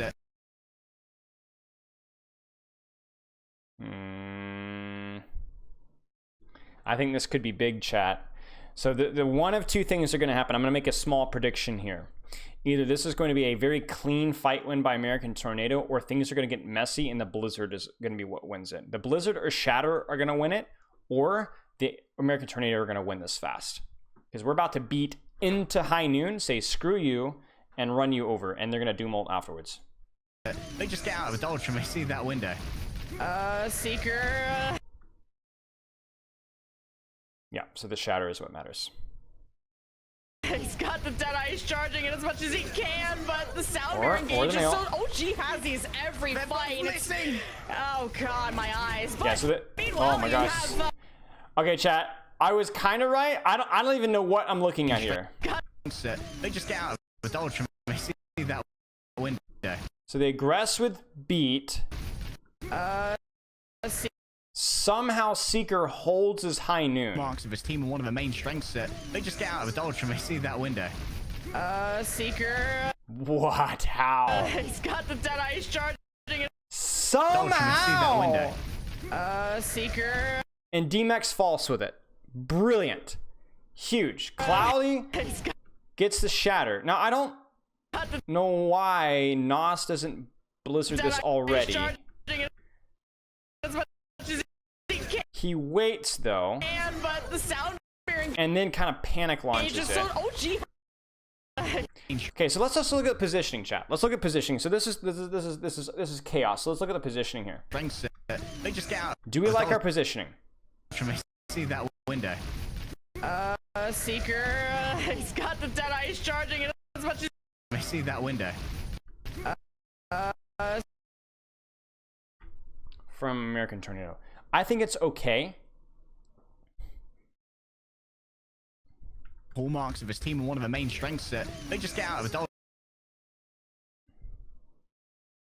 No, actually, I don't like it. Chat, who's mispositioned on the battlefield? Who's mispositioned on the battlefield?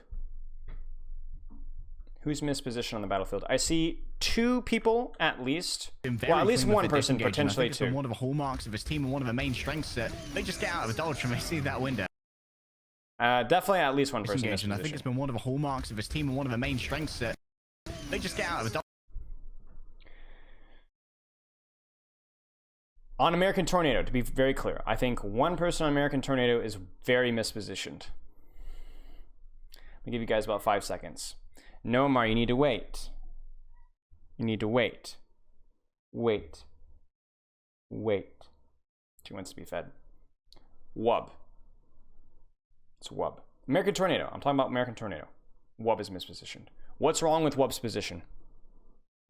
What's wrong with Wub's position? False to an extent as well, but False was pushing Cart a little bit, so I can understand that.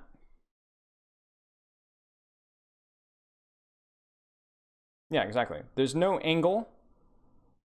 And even if you don't angle this here, what could Wub do if he doesn't have time to establish an angle? If he doesn't have time to get on the flank, if he doesn't have time to get on the angle, what could he do instead? Because sometimes you just don't have time. Sometimes there's no, like, it just does, there's just, like, and it's a lot of times Curry's will start with their team and then kind of split late. Right. Roll flash. Exactly. You should be aggressing right here. Roll flash. And this high noon is shut down. McCree, the Reinhardt is blown up. You shut that, like, exactly. Or you could go aggressively on an angle here. Either one or the other. But it should happen quickly. It should happen quickly. It should happen now. And what happens is, if I remember correctly, he does, I think at the end, he does split off somewhere here at some point, but I'm curious when.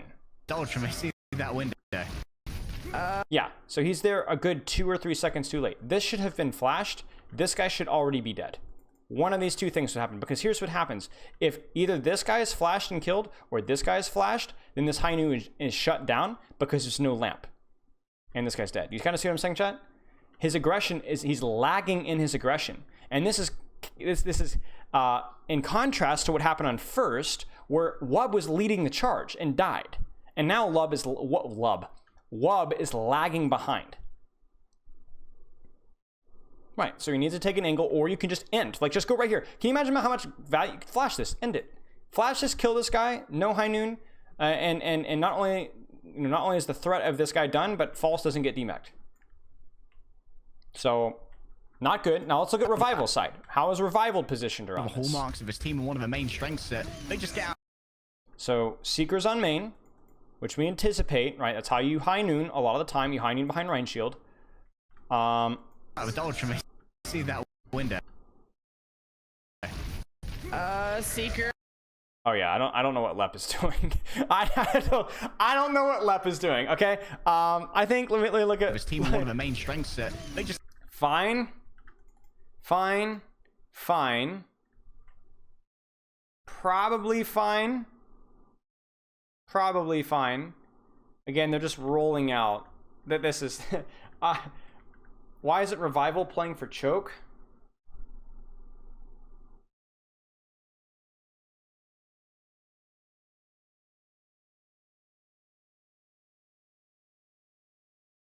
Hey, you gotta wait.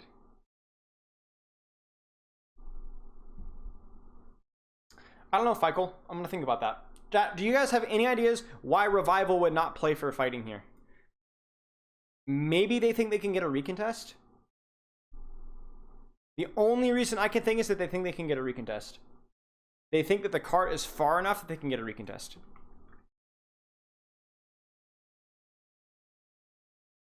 Because you're right. If they take the fight at this choke here, Maywall's a lot stronger. You've got good angles. You've got good cover. They might just want to recontest. That's the only thing I can think of. Doom just because Doom is okay in Brawl. Like, this is the only comp like where Doom is going to realistically work, where he's not going to get poked out. Like, CC is a threat, but Doom when... Like, here's the funny thing, chat. I go over this with all my Doomfist players. Doomfist shouldn't necessarily only be scared of CC. What's more scary to Doom is people stopping you from staging. And that takes mobility and range. This comp doesn't have a lot of mobility and doesn't have a lot of range. They have some range, they have some mobility, but when you compare it to comps with Sombra and Tracer and, you know, Echo, it's like you would 10 times rather play Doomfist into this. So the Doomfist provides a burst of value like Maywall that pays off in ways better than Maywall if you have a good Doom player. I don't think Doom is better than May, though, necessarily. I think May... I feel like this is like the Sombra Goats variant, where it's like it works for teams that maybe don't have a really, really strong May or just want to switch things up. But I don't feel that technically the Doomfist comp is better, but I might be wrong.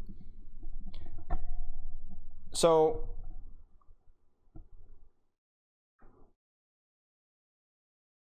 Maybe. I honestly think this feels like they want two fights. This feels like they want two fights. The real misposition here, so we talked about how Wub is mispositioned here. I honestly do feel that Lep is really mispositioned here, because he needs to be helping his team peel and survive the beat engage with speed of his own, which you see here. But Reiner needs to be booped, Speedily needs to be booped, or False needs to be booped. Can I see that window? He misses the boop, it looks like there, and then he's just off. His team is not even in his aura right now. Like, what? I don't know what Lep is doing here. I don't know what Lep is doing. See. Come on, Lep. He's got the Deadeye. He's charging it as much as he can, but the sound bearing. So, Wub does flank eventually and does kill Pascal. Out of the dodge from see that window. Seeker. But he does so very late. By the time the beat HP has almost already worn off, and his team is now on their back, so there's fewer distractions. He uses his roll and plus flash. So the flash is fine, but I don't think he needed to use roll if he'd aggressed properly. The Deadeye is charging it as much as he can, but the sound bearing gauge is so. OG has these every fight. Oh. And that was ugly. God, my eye. Sound bearing gauge is so. OG has these every fight. Oh God, my. How does False die? Oh, False gets demeched. OG has these every. False got demeched because we talked about they didn't aggress and they didn't even bust the high noon. Like, you can't beat into a high noon at close proximity and not stop the high noon from happening. That just can't happen. Like, I can't have a McCree survive or not get flashed or matrix or something at that proximity. That's just atrocious. Oh God, my eye. And this directly leads to this. And then Wub gets isolated without roll on a flank. GG's. Have Reiner and Cloudy on date number 2. They're somewhere off screen, and then meanwhile, American Tornado without tanks. And Revivals doesn't lose this. He speedily is hiding. He executes Icy. Because the thing you have to look at this for is that yes, they're going to lose this. This guy's probably going to lose, but they stopped a lot of cart. They got their second fight. They got good trades, and yes, they used a lot of ults, but they traded a lot of ults in the meantime. So. Double kill. So maybe this is a fine attack. Oh, for Nos corpse launch and for landing 10 out. Yeah, that's just honestly, Wub did not play that one well at all. Wub and Lep did not play that one well at all. 10 for Joe. Is Wub a flex DPS? I don't know what Wub is anymore. I just love it. Still, American Tornado not full strength right now. They don't have Reiner. They might not have Ultraviolet either. I think he might still be there. They need to get Reiner back, and then they're going to be able to make this engagement of Ultraviolet either. I think he might still be there. They need to get Reiner back. Oh, they're all here. Okay, so I didn't see Reiner at first. Uh-oh. My kitty cat sees something. So there's been a Robin that's been pecking at the window, probably because of the reflections. I've been having to put the curtain over it. My cat loves it. So I gotta pause for a second. Because the stupid thing is like tapping on the window, and I'm working on something like I gotta go over there before it hurts itself. So I'm on the way walking over there, and my cat is like standing, like shaking, like she's about to pounce. And right then and there, I don't know if the Robin just had enough of himself, but the Robin was like, all right, screw this Robin in the mirror. This thing is a jerk. And the Robin comes out like, bang, like smacks into the window. At the exact same time, my cat goes full aggro mode and doesn't just pounce. She goes boom and like body slams the window. And so Robin and cat body slam the window together and both go sprinting off in the other direction. I see the Robin book it and my cat goes zoom up the stairs. It was the funniest thing. I wish I'd gotten it on video, but it was really, really funny. So the Robin's like, oh gosh, never mind. I don't want nothing of that. But that was really funny. Was the Diva bomb necessary? I mean, the Diva ult was to remech, and he got picked before he could remech. He probably thought he could get away with it, and it just didn't work out. The ult wasn't to ult. The ult was to remech. Gonna be able to make this engagement. Okay, so this ult might work. Obviously, they have the choke here, but Cloudy's kind of out in the open here. The Deadeye, they can get rid of Cloudy's shield. Oh, I see. Just to get Reiner back, and then they're gonna be able to make this engagement. There's the attempt at the Deadeye. They can get rid of Cloudy's shield. Like just the last quarter second, he like turns his mech. Just that's and it is gonna. He loses. Wait, what? They're gonna be able to make this engagement. There's the attempt at the Deadeye. They can get rid of Cloudy's. Oh, he doesn't quite get the shield though, because the skull is directly below. But brilliant matrix. Shield, and it is going to be gone. They're going to be able to make this engagement. There's the attempt at the Deadeye. They can get rid of Cloudy's shield. And okay, so this is here's to make this engagement. There's the attempt at the Deadeye. They can get rid of Cloudy's shield. And yeah, so chat. Wub feeds again, but whose fault is this, chat? Back, and then they're going to be able to make this engagement. There's the attempt at the Deadeye. They can get rid of Cloudy's. Whose fault is this? Because we've been ripping on Wub. Yeah, You're both right. I think this is Reiner and False's fault. Reiner should be shielding Wub, or certainly not aggressing like this. Because the thing is this. Yeah, you'll get a couple swings on Cloudy, but he's just going to get healed. But your team is not actively pushing with you, so this doesn't matter. You need to be enabling Wub to create space. He needs shield, or at the very least, he needs Matrix, and he has neither. Shield, and it is going like, where's my Matrix? Where's my shield? That's not this. Wub has played poorly up for most of this map, but this is not Wub's fault. to be gone. Oh my god, I mean, It's not Wub's fault. a little bit. Get rid of Cloudy's shield, and it is going to be gone. Secret ins for the kill. Unfortunate, but probably worth. Lamp is used though. Oh my god. Lamp is used, I mean, and Reiner gets rolled. But deep, nope. I cannot roll my R's at all. Feel for Wub in that moment. Went for a shatter. Revival still stand. Too white. And the losses, the trades are going to favor Revival when they have closer respawns. There's a self-destruct, making a little bit of Doesn't space. make any You can get sense. a couple of meters out of this, but you got to deal with Cloudy. It doesn't matter. Like, Revival wins this. You take trades. To still get Ooh, back, nice and it's shot. Reiner on the Hammond. And there he is, but I think Revival have won this fight before reinforcements could get there, so maybe the Reinhardt should Ooh, come the back. stagger There it could be is. pretty rough. Critical wall Maywall, there from Maywall, Nos as well. Maywall, Now we Maywall, can get a Maywall, really Maywall, good Maywall, stagger onto Maywall, False. So he Yes. can even wall him off so that he can't make his Huge. way over to the edge. And this will Nice. guarantee that Revival will Very nice. seen how powerful the defenses at this point are. And you're going up against a mighty So not great from Reiner and False. They both look a little less polished. I think Icy's Diva bombs have been very questionable, and Icy's Zarya has looked, honestly, I don't know why he played Zarya in King's Row, but so far Icy's Diva has looked a little bit more polished with a couple of different things. Remarkably with Peel. Although Icy also was a diva that failed to hold high ground and let Speedily just go in, so it's not as if either diva is really playing this particularly well. a mighty alt bank even. They've got the slam, they've got the Deadeye, they've got the Blizzard, they've By the way, chat, I just like a quick not TLDR, quick notification. I know I come across as very negative sometimes when I'm reviewing these, and if I were casting this game, and I have cast games before, I would not be anywhere like this at all. Mostly positive, mostly commending, mostly hyping, right? The reason I'm mostly negative in reviews is because when you're watching the match, and I think like a lot of other content creators are more hype men, more positive, you know, and like, hey, this is great, like what a shot, and like crazy this and that. I want to try it and peel back that layer and get to the point to where you guys can actually see, like, get to the inner layer, and to where you can actually see not just what, like, the big plays, but like what went wrong, who made mistakes, because I feel like that's where you can start to learn the game, just how a player needs feedback of what he or she needs to be doing better.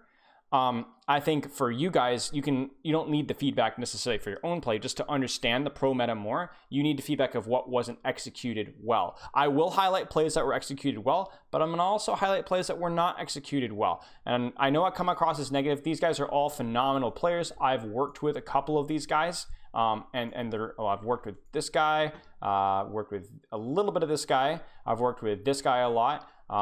And like, there's some great players in these guys, but you know, like they're great guys, they're great players, but I'm just trying to help explain along the way.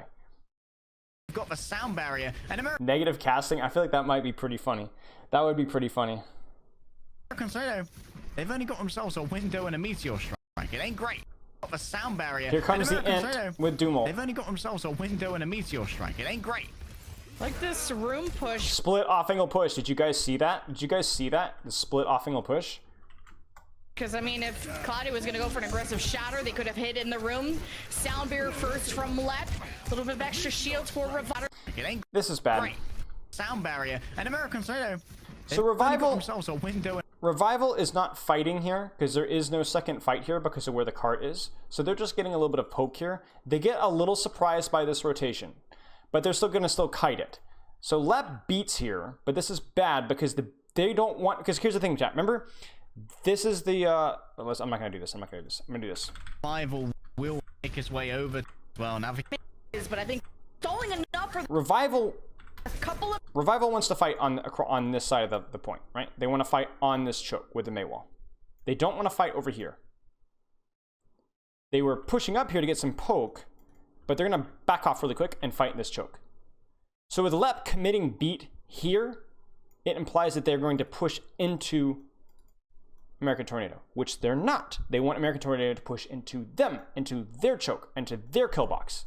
So this is why this beat is bad. This will get Because a slam. It's also a window and a meteor strike. It ain't great. Like this if you're beating, it's either to survive something or to push, or both. room push, because I mean, if Cloud Do you see this right here? Do you see this right here? We're almost in our kill box, guys. We kited their aggression. We got a little bit of extra poke. Their rotation kind of spooked us. That was bad. We need to be careful about that, but we're fine, right? We're fine. We can just spam here and hold this choke. Instead, what do? They beat. gonna go for an aggressive Because now if you're revival, what do you do? It ain't great. What do you if you were room cloudy push, 'cause, right I mean, now? if Cloudy was gonna go If you're cloudy, what do you do? What do you do? Do you play the corner? Because it's a good choke? Do you walk through the choke all the way through this awful, awful place out into the open?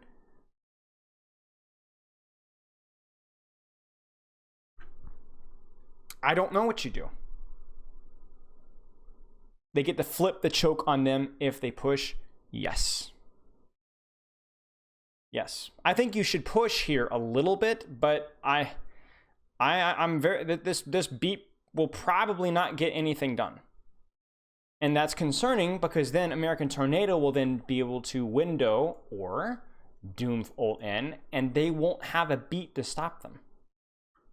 So yeah, you're probably going to see Revival push, but it's going to be a ugly, ugly push. What should have been done is we just play choke, we play choke, we play choke, we wait. You guys start to push through the choke. You guys use your Doom ult. Then we beat and push into you, but we push into you here. We'd smash you on this wall here. go for an aggressive shatter. They could have hit in the room. Sound barrier first from left. A little bit of extra shield. Do you see it, chat? What did that beat do? Did it count? Did it counter any ultimate? No. Free Doom ult now. Did it help them hold this choke? Nope. They were holding it fine. Did they push and get picks or kills or cooldowns forced? Nope. This is what this beat did. That is a 0. I feel like I need to label some of my numbers, you know? Calligraphy, okay? Zoning ult. Yes. For Revival, Meteor Strike from Spilo maybe waiting for those. Does he want to stick with the team? He waits for the call. For Revive, they could have hit in the room. Sound barrier first from left. A little bit of extra shield. I think he gets spooked. I think he messes up because he doesn't have slam, so he gets spooked and pops Doom ult. For Revival, Meteor Strike So that's a mistake from Spilo. from Spilo maybe waiting for those. Does he want to stick with the team? He waits for the call. Decides to take the safer approach. Shatter. Lamb. Does he want to stick with the team? He waits for the call. Decides to take the safer Why? approach. Shatter. Blocked. Cloudy gets This must be nerves. That's a terrible beat, terrible Doom ult, terrible shatter, terrible lamp. Like it feels like we're just randomly smashing buttons now, and hopefully something happens for both team. Like the problem with the shatter here decides is like the shatter is not only not likely to land because there's nothing that these guys are doing, but also like okay, you land shatter, it's still gonna get lamped. And you're gonna have to walk through a choke to follow up on it. It's better to counter a shatter their aggression. You kind of see what I'm saying, chat? to take the safer approach. Shatter, blocked. Cloudy gets nothing. Immortality already used. It's Again, the Seeker. Deadeye zones away American Tornado. They're coming through maybe the left side. And see, I don't like this either. I just don't like this either. Again, let them walk through the choke and then high noon. Because then what are they gonna do? They're walking through a really small space with a high noon on the way back. Like there's nowhere to hide. Whereas if you high noon here, they can just wait it out. So this has been a bizarre series of fence. This must be nerves, but this has been the quality of play has plummeted the last 15 seconds. Right. It's got to be nerves because we've seen one wasted ultimate. We can say the window was like enough to survive the beat, but definitely one bad ultimate, two bad ultimates, three bad ultimates, four bad ultimate, and a wasted lamp. Already used. It's the Seeker. Deadeye zones away American Tornado. And this is, by the way, pretty ballsy. This is a good way to lose on defense here because you're pushing through a choke here. Like we all talk about flanks here, but remember, where is Vita Ramen Revival's kill box? It's on this side of the choke here, not this side of the choke. So this flank is really risky.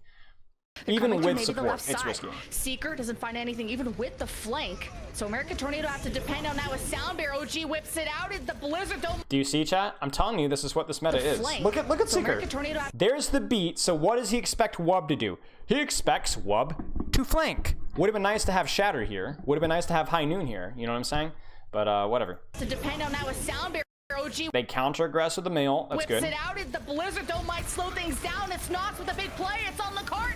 American Tornado, they can't move. Speedily is picked. American Tornado have to depend on now a Sound Bear. OG whips it out. The Blizzard Dome might slow things down. It's Knots with a big play. You know, Wub is still slow with this It's on though. the cart.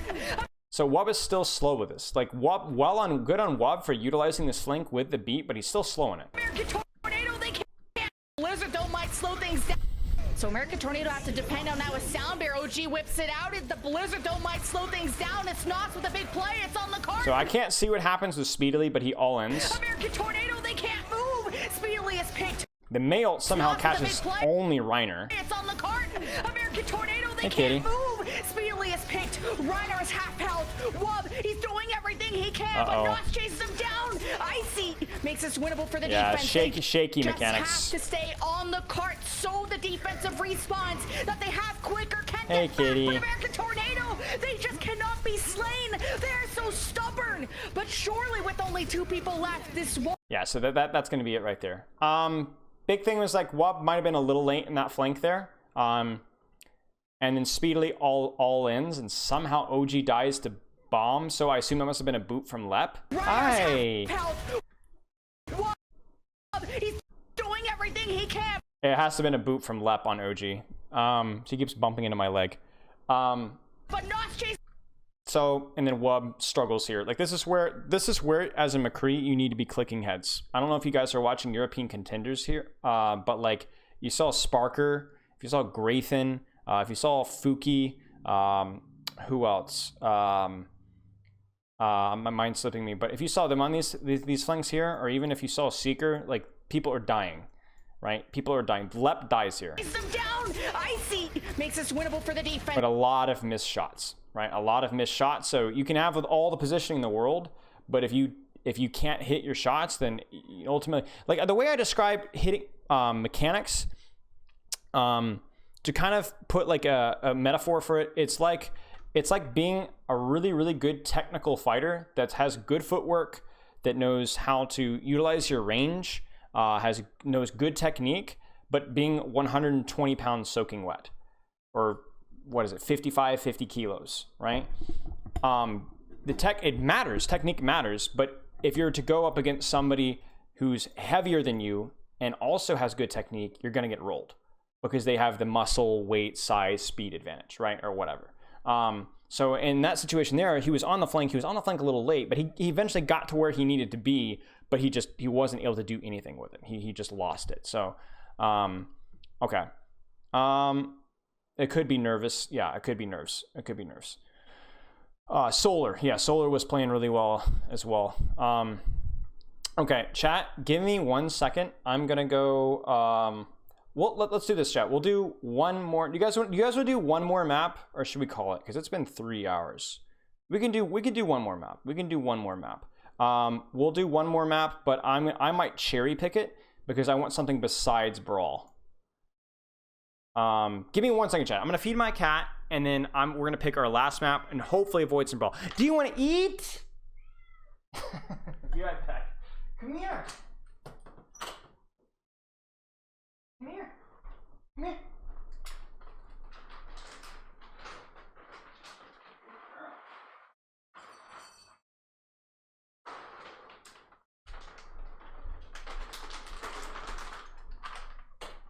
Because Brawl is fun, but this is part of the reason why I don't love Brawl is it gets very repetitive. So yeah. Go to Korean Contenders. No, that would be fun, but I want to stay on topic though. I want to stay on topic if we can. Kitty, yeah, she's a good girl. All right, let's see what we got for maps here. So let's skip around. Let's move around. Because it's very. We'll pick our map and then we'll take a short 5-minute break. I'll answer questions and drink some tea, and then we'll do our next map. So let's just find out what we're gonna do first. So there's some Brawl here. I don't mind doing Brawl. I want some variety here. This might be fun. This might be fun. Yeah, maybe we do Li Jing. We'll see what the other maps have to hold, though. So this is going to be a very vanilla brawl, knowing Havana. Hanamura might be fun. Hanamura. Doesn't look like we get a lot of fun, though. That's sad. Maybe Oasis. Oasis is a weird map. That's going to be some Zarya. Zarya works, too, so maybe that's something to look at. This should be a good map. Oh, no, we just play Brawl? Really? Man. That's dull. And more Brawl. And more Brawl. And more Brawl. Okay, we're gonna do, are you guys down with Li Jing? Is that okay with everybody? Because we're gonna see Symmetra, Junkrat, we're gonna see some Zarya, we're gonna see some Doomfist, and looks like some Monkey, Symmetra, Doom, I mean, come on, you guys gonna want a Li Jing. Would that be cool with everybody? You're gonna get some variety.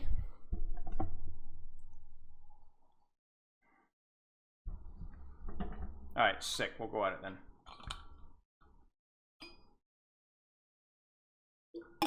Okay, questions time. Do you guys have any questions while we're waiting? We'll take like 5 minutes because I need a mental reset after saying they should have flanked better. Old economy.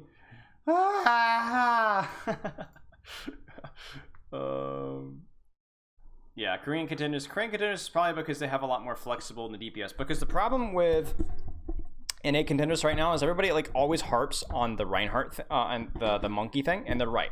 Like Western players are not particularly known for their monkey play, which limits the compositions or whatever. But the other problem is that if you look at, I don't know about Revival. But I know, like, American Tornado they don't really have great flexible DPS players. Like you look at Speedily and Wub, and I don't know that either of them is particularly strong on Sombra or Tracer. I know Hydran is a good Tracer, but neither of them are very strong on Sombra or Tracer. So that limits the comps they can play. So it's not just the monkey, it's also, you need to have a good Sombra player, you need to have a good Tracer player, and American Tornado didn't have that.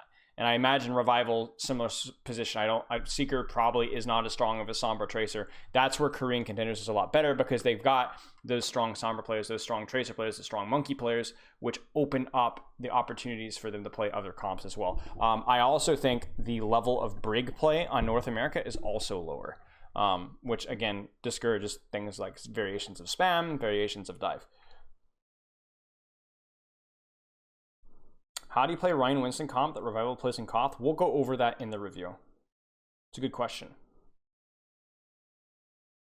Is that why Sugar Free play first map? They need Tracer? Maybe. I'm not sure what the deal with Sugar Free is. Maybe it was just like a meme.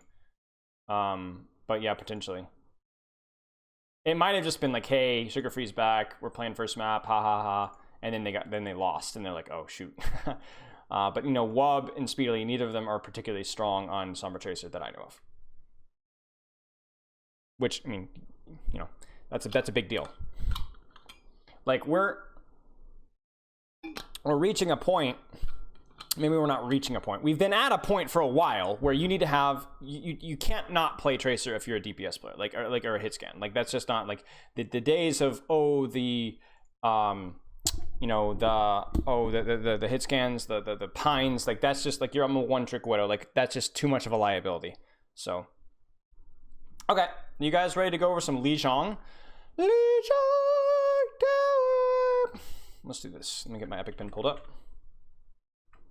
Yeah, American Tornado without Hydran has a very, very open, blaring gap in their Tracer Sombra play.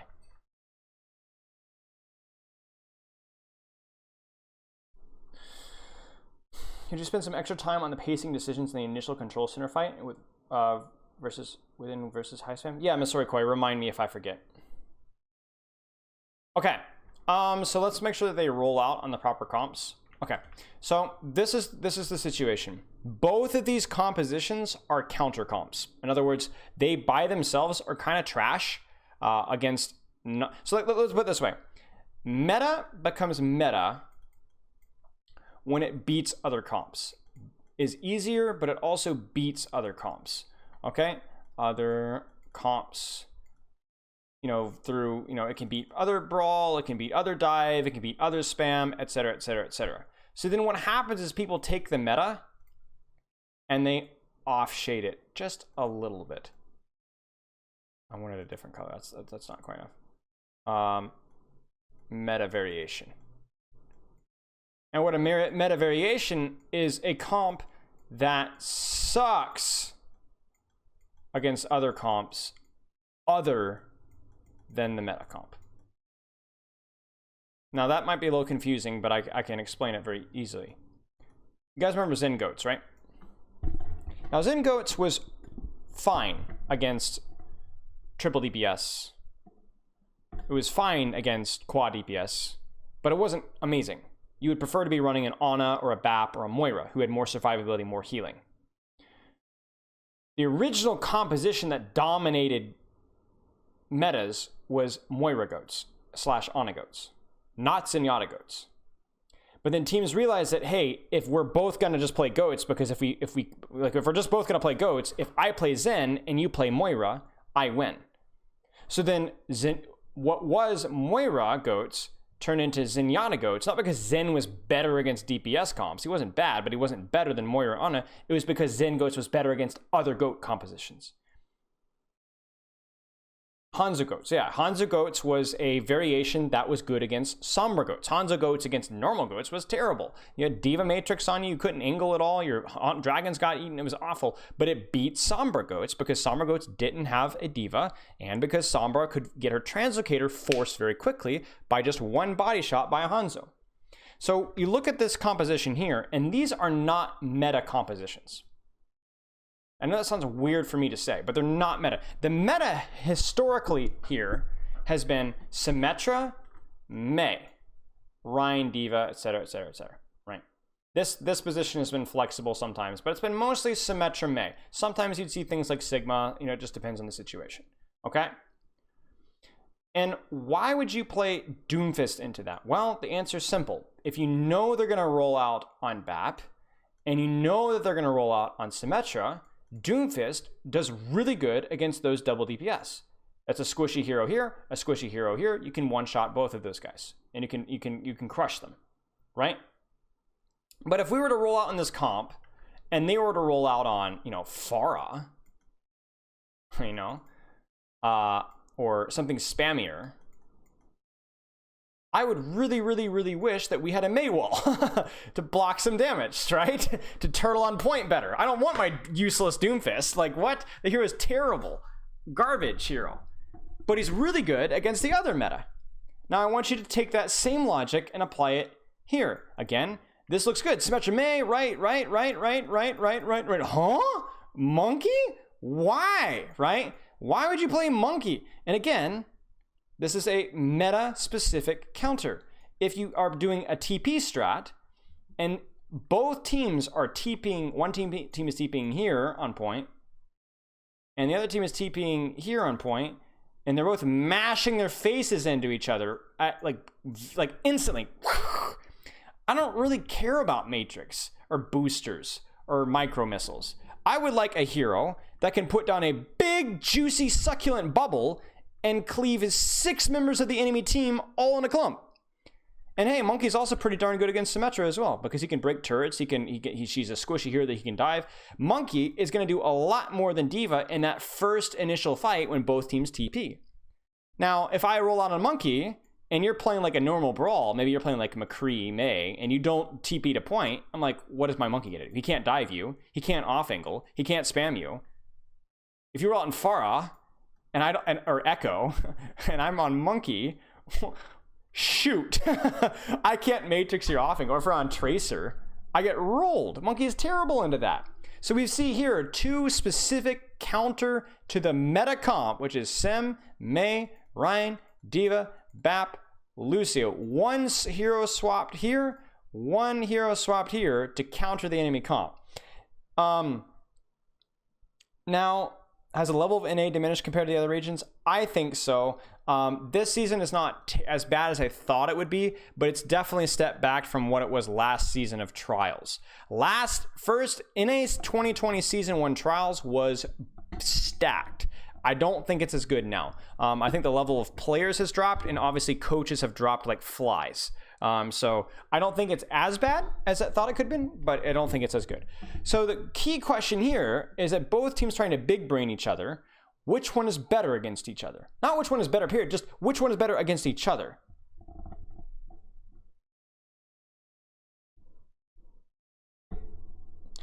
So, yeah, Smurtable, okay?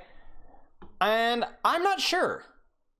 I'm not too sure. I think I like Tornado's comp maybe slightly more, because I think Doomfist is pretty good against Monkey, I think. But if Spilo doesn't get a lot of pressure on Cloudy, I do think Monkey is really, really strong against this comp on first fight, because that initial cleave. So I know Diva Doom is free, right? But it's that the awkward thing here, and why I'm not going to spend much more time on this, is because first fight is such chaos that you're not really over analyzing the flanks and this and that. It's just whoever has better target focus, whoever's like rollout is cleaner, and then just complete chaos from there, and the mechanical side of things as well. So Revival maybe is slightly worse technically in the mirror. Like if you had equally skilled teams, maybe Revival loses like, you know, or only wins like 40% of the time, and this guy's wins 60% of the time. But it's going to come down, it's more important it comes down to execution, not the compositional quality. So, and again, like this is not a bad comp. It's just maybe not great into the Doom. Okay, so Right, Arkham. Because the thing is, if you don't run Symmetra on first fight, you lose point capture, and because point, it has a lot of cover, even if you were to roll out in like Pharah, right, let's say, to break this, it would take you a long time to spam them out, and all they would do is they just go, oh, well, I guess we can't play Monkey anymore. Well, we're going to flip-flop, right, and we're going to go, you know, Ball Diva or Rhine Diva, and we're going to keep TPing the point, and we're just going to outlast you. Symmetra is so strong on this point that it's inconceivable that you would not play Symmetra here, which is why these variations come out, right? Bring those. So not going to overanalyze the mirror matchup here because it's just player skill. Going to be surrendering their trademark Reinhardt in order to go over onto the Winston, but there's a lot of cleave here. It's going to mean that it's going to be very difficult for Sugar Free to try and survive this first brawl. Okay, so this is where we're going to mute Leg Day, because I want to see exactly what goes on here. So everybody's in position. Tornado's TP is slightly faster, but speedily misses the TP. You see that? He actually misses the TP. He has to go back. Doesn't matter though. Revival's still getting theirs set up. Now, this is really important. What on earth is Lep doing? And that's what we're going to talk about. Why would you put your main tank on Monkey and not Icy? Because they're probably more confident that they believe it's more important to have not have a feeder on Monkey. Because Ryan is, in this comp, is like you play around your HP, you push. It's not a very hard job right now. Monkey is a little trickier. Hello, Rubertang. Not right now. So Lep is going in for a boop. And if Lep can either boop them this way or boop them that way, it completely screws up their initial engage.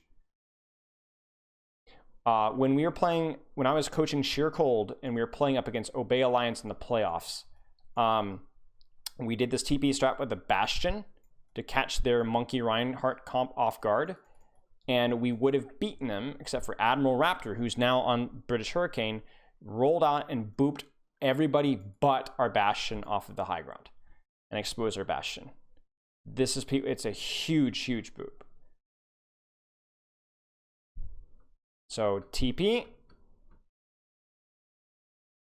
boop either doesn't happen or it's not relevant. There's the boop. Actually, yeah, the boop does land. Both teams basically just mash boop instantly.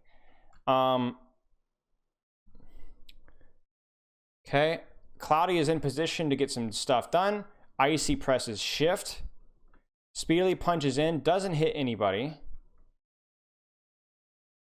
And this is where the bubble, and you can see right now, chat, why teams play Monkey.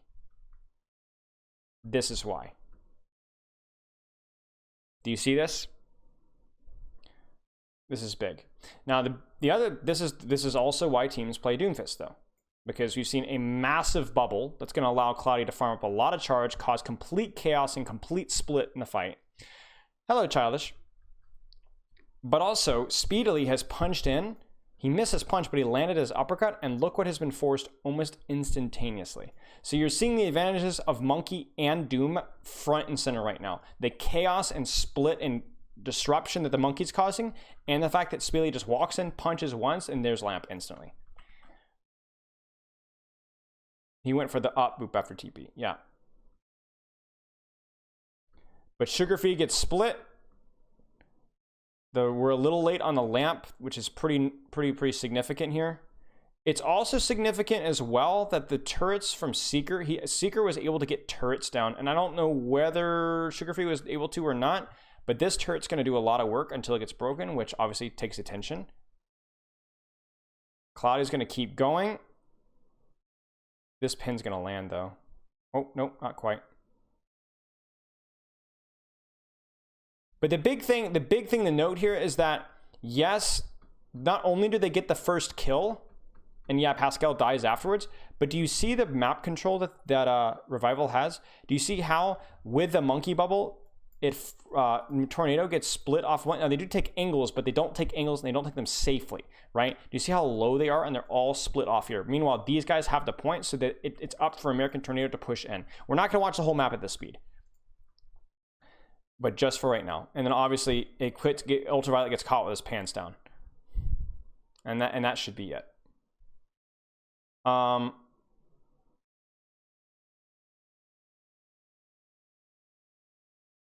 feel the big thing here is that OG gets low really early, which means that he has to abandon Ultraviolet, which means Ultraviolet dies without peel. So right there, OG's already low. And I'm not sure why or how. I'm not sure if he ate a right click from Seeker. It looks like he eats a right click from Seeker. Yeah, so he eats a right click from Seeker. That's massive, right? So False probably should have matrixed that.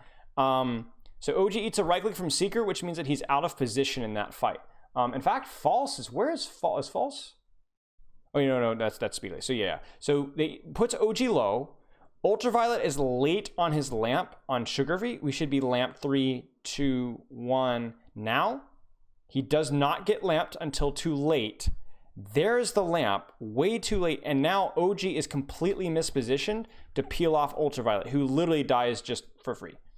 Like right now, Icy should be booped, or yeah, I mean Ultraviolet just dies to a turret. Like it's actually so free.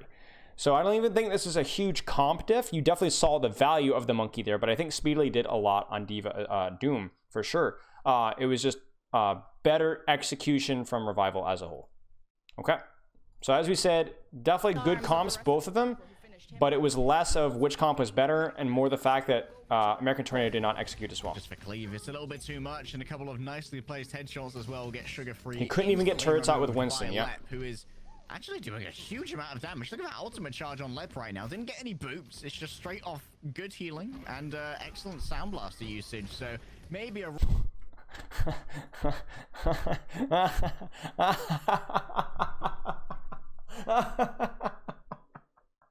I don't know why I find that so funny. That's just excellent. Oh boy. Okay, well, we keep going. Rising star here on Revival with this main support. Sugar Free still going to be using this Symmetra, so if they want to tell on Revival with this main support. Sugar Free still going to be using this Symmetra. So they're going to go for a TP bomb. Or no, they're not going to go for a TP bomb. The turrets are set up here. Revival with this main support. Sugar Free still going to be using this Symmetra, so if they want to teleport in. Yeah, I'm surprised that they stuck with it, but using this Symmetra, so if they want to teleport in. So this TP is just a bait. Sugar Free still going to be using this Symmetra. This TP is just a bait. Teleport. And, well, it's not a bait, but he's going to go in for a little bit of spam damage, then come all the way out again, so... They get the punch in the ice block. Sugar Free still going to be using this. By the way, I saw a comment. I saw a comment here that somebody said, oh no, Nos ice blocked mid punch. Just so you're aware, I feel like this is common knowledge. You cannot utilize anything when you were punched. The only reason Nos was able to ice block this is because the punch wasn't strong enough to one-shot him. So he actually takes the damage of the punch and then ice blocks instantly afterwards. Amp unnecessary. Yes. On revival with this main support, Sugar Free still going to be using this Symmetra, so if they want to teleport in. Yeah, I'm surprised that they Maybe not. No, I think the amp is okay. Using this Symmetra, so if they want to teleport in. Yeah, I'm surprised that they stuck with it, but Photon Bear almost online for Seeker. A little bit of freeze, Nos remove, 5 versus. Using this Symmetra, so if they want to teleport in. Yeah, I'm surprised that they stuck with it, but. Using this Symmetra, so if they want to teleport in. Yeah, I'm surprised that they. And you know, this is just the problem really with running the Ryan Winston. You can kind of see it here, where like you get a lot of value really quickly on first fight. But like, what is there to deal with the Doomfist?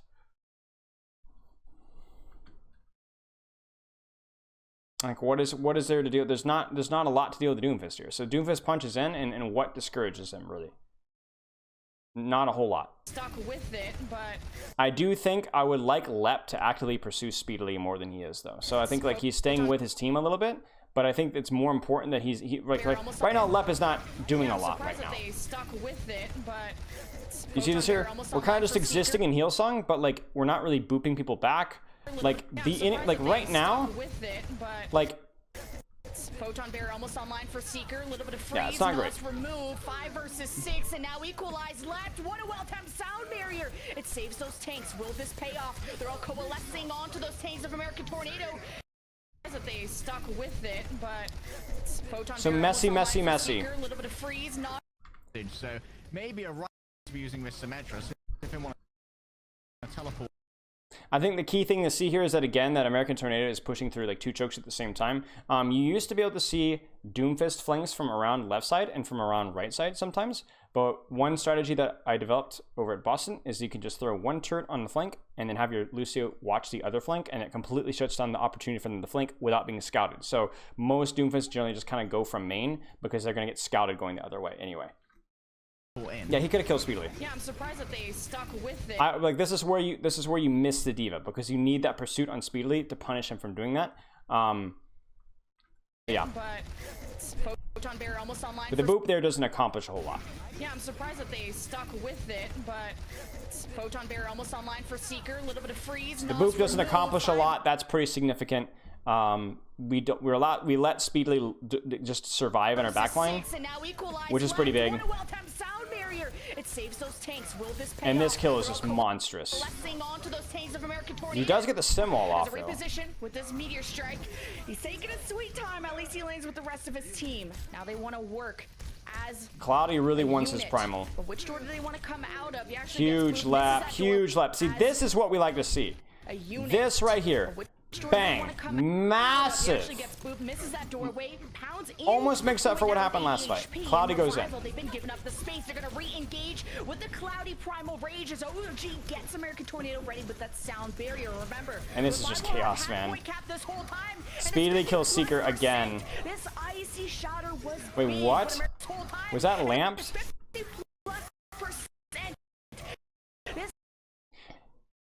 What? How does he not get pinned there? What happens? Thought it for sure he was outside a lamp.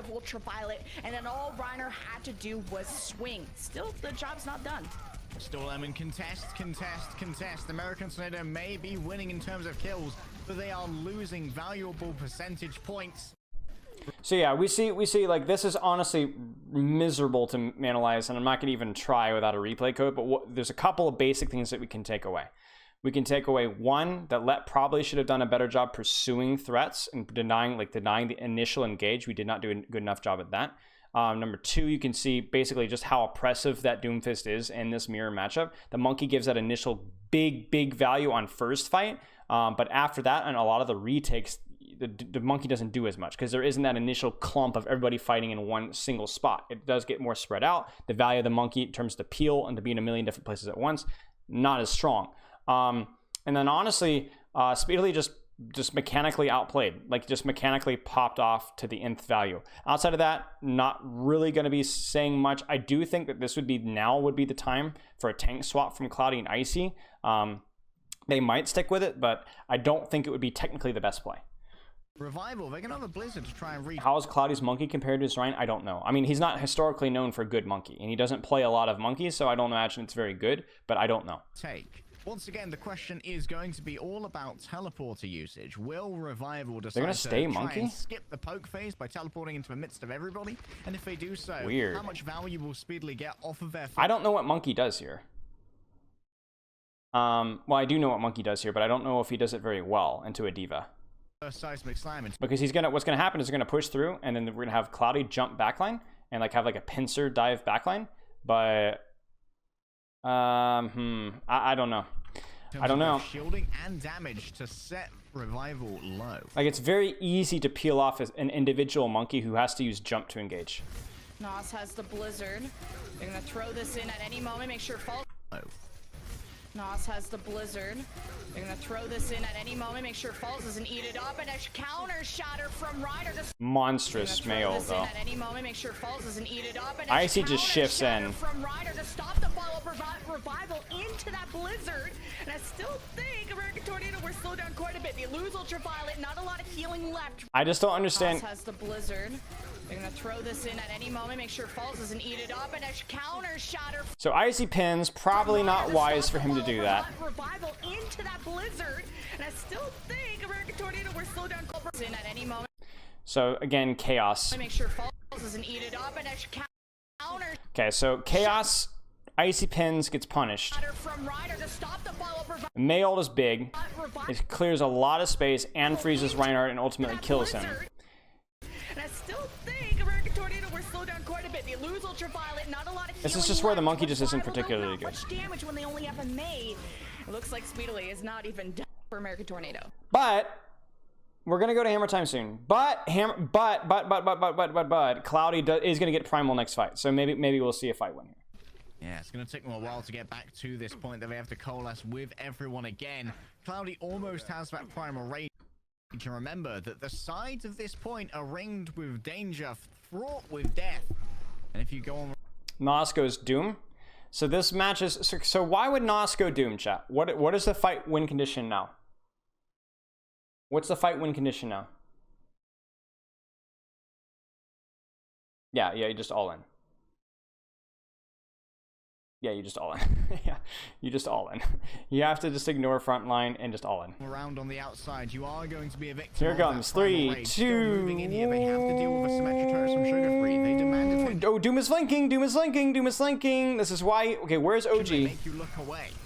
In here, they have. If you go around on the outside, you are going to be a victim of that primal rage. Still moving in here, they have to deal with a symmetric turret from Sugar Free. They must scout this. Attention, they make you They do scout this. They do scout this at the last second. That's good. look away.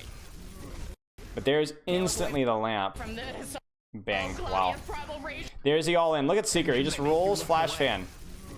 Can't look away from this. So Claudia's primal rage right near that coast side. And what a pin from Ryder to maybe buy us team some time. I mean, it's just The press sound Q. barrier from the left. Revival, a ton of ultimates, including the Deadeye. Overwhelms American Tornado. Some ultimates left. Revival will be getting this point back, and the lead will switch over. What am I supposed to look at? I don't know. They get incredible. A little bit of cleave. They want that extra bit of poke to begin with.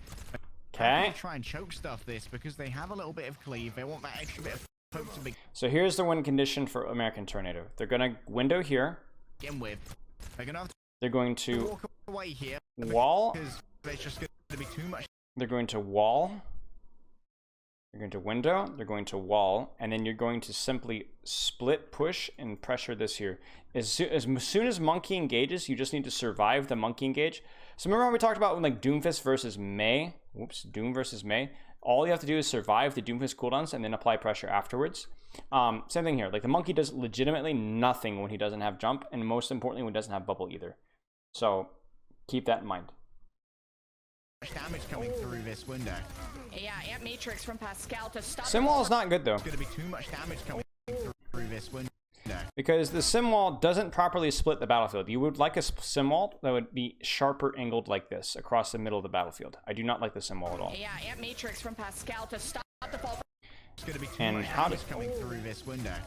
Yeah, because it doesn't properly stop this wall here, and it doesn't split the battlefield. This is a bad Simwall. Yeah, Amp Matrix from Pascal to stop And he dies too. He gets literally one shot by Seeker. The fall for American Tornado, they can hide behind the photon barrier of Sugar Free, who sacrificed himself for it. So shot from Ryder might not do much, but this pin Big bomb. A lot of resources used. A lot of resources used. Monstrous bomb by False. Well done. Okay, last fight, chat. Final fight for this round. I need to start opening with Lee Zhangtar because right now I'm literally like I can't even track what's going on. Hey Icy, hey Cloudy, do you recognize this move? We learned it from you guys. Revival low on options to try and take. They're going Zarya. Why would you go Zarya last fight? Why would you? What's the goal of going Zarya? What's the win condition now? Like, let's just simplify this. What's the win condition now? Yeah, you just go in and you pocket Doom. Exactly. Nos is your win condition. Take this back. They will soon you win with a double Nos punch. Now having to swap over because of course Icy's in control of a Reinhardt. Nos is round the side and an early pick here could be worth so much. Ooh, misses that punch. Nos is round the side and an early pick here now having to swap over because of course Icy's in control of a Reinhardt. Nos is round the side and an early pick here could be worth so much. Ooh, misses that punch onto False. Not having Sugar Free for this last fight is gonna hurt American Tornado, but we'll see if Speedily can make up for it, and he doesn't. There's no DPS, and really the tanks are too low to keep. It's basically here's what happens, chat. American Tornado decides to just W key in, but again, like you can catch them off guard by that, and he definitely caught Nos off of guard with that. But the problem is that you're still walking into their kill box. Like this is your kill box. Like this is where you want to take fights here, but now you're walking through a choke into them, which proves to be very expensive. Look at American Tornado's HPs. Before ults are used here, look at American Tornado's HPs. Do you see this here? Do you see how, despite that literally being a 6 versus 5, Sugar Free dies to Reinhardt swings, and Reiner, less HP than Icy, speedily gets his Doomfist ult forced? That's what we're talking about. That's why you have to be really careful about this stuff. Punch onto False. Not having Sugar Free for this last fight is gonna hurt American Tornado, but we'll see if Speedily can make up for it, and he doesn't. There's no DPS, and really the tanks are too low to keep this up for American Tornado. And Revival, they have leftover ultimates. That should be it. Cap for now. Overtime into effect. False will be able to touch, but can he? Gets tossed up by Nos. There's a Tracer touch from Sugar Free. He'll be back. OG steps into one of the windows. Scary. Okay, honestly, not a whole lot to say there. I think Speedily got a lot of value out of there, but there was a lot of situations where like it felt like Sugar Free was not playing particularly well on the Symmetra. He didn't, like, losing first fight on this map is just brutal. Like, that's 65% of it, just because you know, the monkey caused so much chaos. We were late with a lamp, and then OG got split because he didn't get False Matrix. So there's a couple of individual errors in first fight that really hurt American Tornado. And then after that, it's just basically you use ults, we use ults, you use ults. But because we got 65 or 60% of the first cap, then we can afford to lose a couple fights and still come back and win it, which is exactly what happens. Outside of that, not a whole lot to say. I'm not a huge fan of staying on the monkey, I guess. Like, I guess it's just like an all-in, you have to commit. But obviously, like, we can kind of saw how that doesn't feel that great.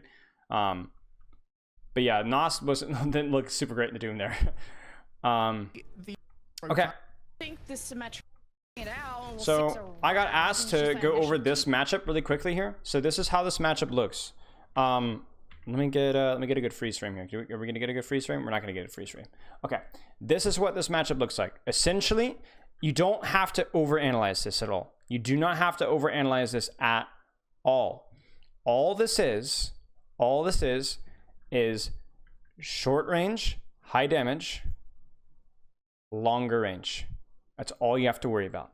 Now, when you start including things like Diva and Zarya, things get a little bit confusing, but don't worry about that for right now.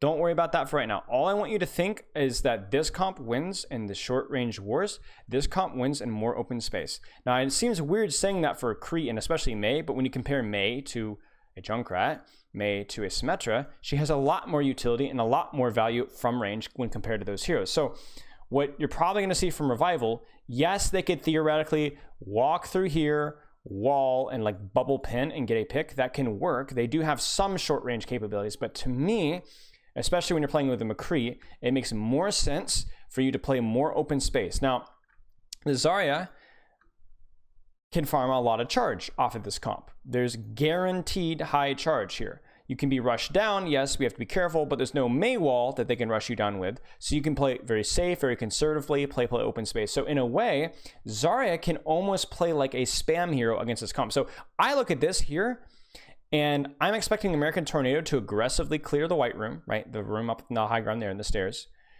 And Vita Robin Revival are going to split around, take open sightlines, take angles, build charge, and prevent falls from all-inning anybody, right? And as long as they open the space, it's going to be very, very hard for American Tornado to force wins.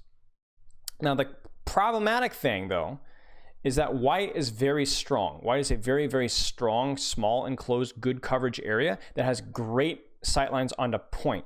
So it's not simply, oh, Revival, just survive, play open sightlines, you'll win, because white will still be very strong. The Junkrat can still flank around from white and access backline, because that's the other thing. Like when you're controlling white, you can peek down these little mini rooms right here. You see the mini right there, guys? Those little hallways on both sides, Junkrat can abuse those.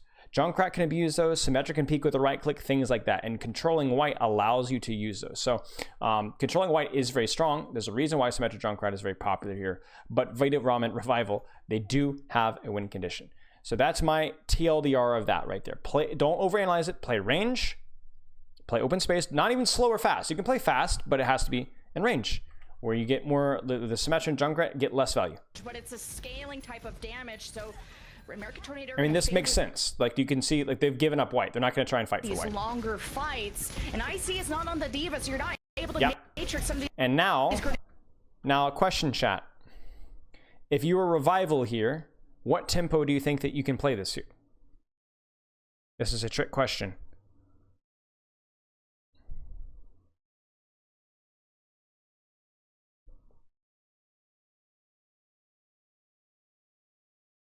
Yeah, it doesn't matter.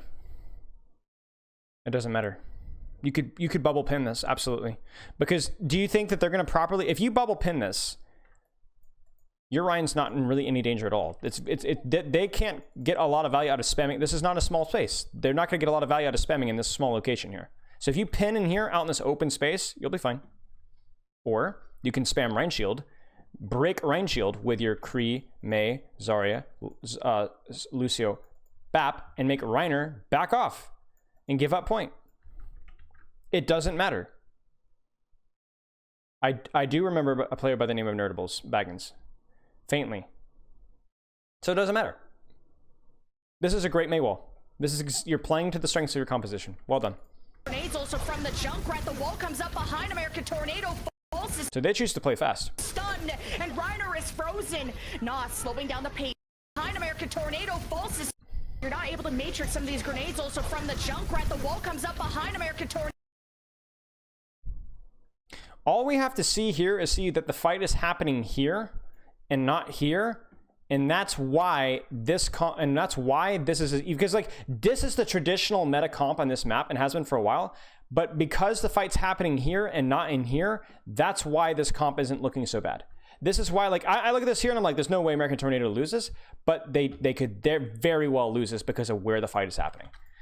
Tornado false is stunned, and Reiner is frozen. Nos slowing down open space. The pace of American open space. Like Tornado, who are Nos should run. Nos runs again. Open space. Open space. Now what we're gonna do here is I'm gonna talk about what Tornado could have done better once we see this fight play out, though. Unit. Open space. Psych Revival have control of mid. Uh-oh. Uh-oh. Uh-oh. Do you see the problem, chat? If you're American Tornado, why are you scared? What two things are you concerned about here? And by the way, chat, look at Symmetra ult charge. Look at McCree ult charge. Now, Mei hasn't done a whole lot either, but Mei doesn't only get value from damage. You see this? This is the red flag for American Tornado. What two things are going well for Revival right now? First off, Lamp has been used. Let's ignore that. Let's just ignore Lamp. Besides Lamp. Right, exactly. More open space. The fight is now occurring on point where there's more value for things like the Mei and the Kree. What else? Ooh. Ooh, who is this little frog right here? What's this boy right here doing? He gets white. He gets white, excuse me. And there's a lot more than just these two things. Yeah, wall again soon. Yeah. I'm oversimplifying here. But long sightlines, and yeah, this is really, really good. But American So, Tornado really haven't lost oh, the turrets, the turrets. much, so they're able to Ooh, you almost died to turrets. That's great. re-engage just as quick. But yeah, they cap, and they can throw the lamp down Seeker now. closer to That should be he it. wants to stay safe in that back line, not get access, not do any Oh, flanks quite maybe. yet. They have serve. He rotates out in the open. He wants to stay safe. So They're Seeker, able to re-engage just as quick. Seeker, A Seeker closer to that Deadeye. He wants to stay safe in that back Seeker should not have rolled this way, line, not and he certainly should not have continued this direction. He should have continued back to cover. access, not do He any. pulls a platinus. He pulls a platinus. Wait, stop. What are you doing, Seeker? Yeah, they have What are you doing, Seeker? server 2, but the Ant Matrix from Ultraviolet catch. So that's a mega throw from Seeker. But you can already see, like, with the Zarya's position, with the Mei's position, with like the point flip, you can already see that Revival were able to play to their compositional strengths. Seeker on that rotation as a shatter from Cloud. He gets at least 2, and the high energy of Big Icy shatter. will finish them off. That's a 3K. 100 charge. Okay, so let's talk. So from You know what, chat? We haven't done a lot of these, but I think this would be one time where I think it would be very good for you guys to try and brainstorm. these longer fights, and Icy is not on the Diva, so you're not able. What should American Tornado do? What are their options? I don't think there's only one option here, but there's a couple of things they could do here.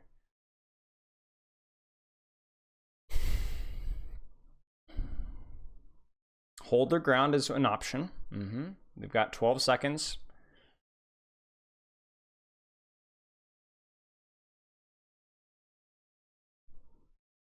I'm going to have to change that exclamation mark counter thing. When Reaper actually becomes a really, really strong hero, I'll change it.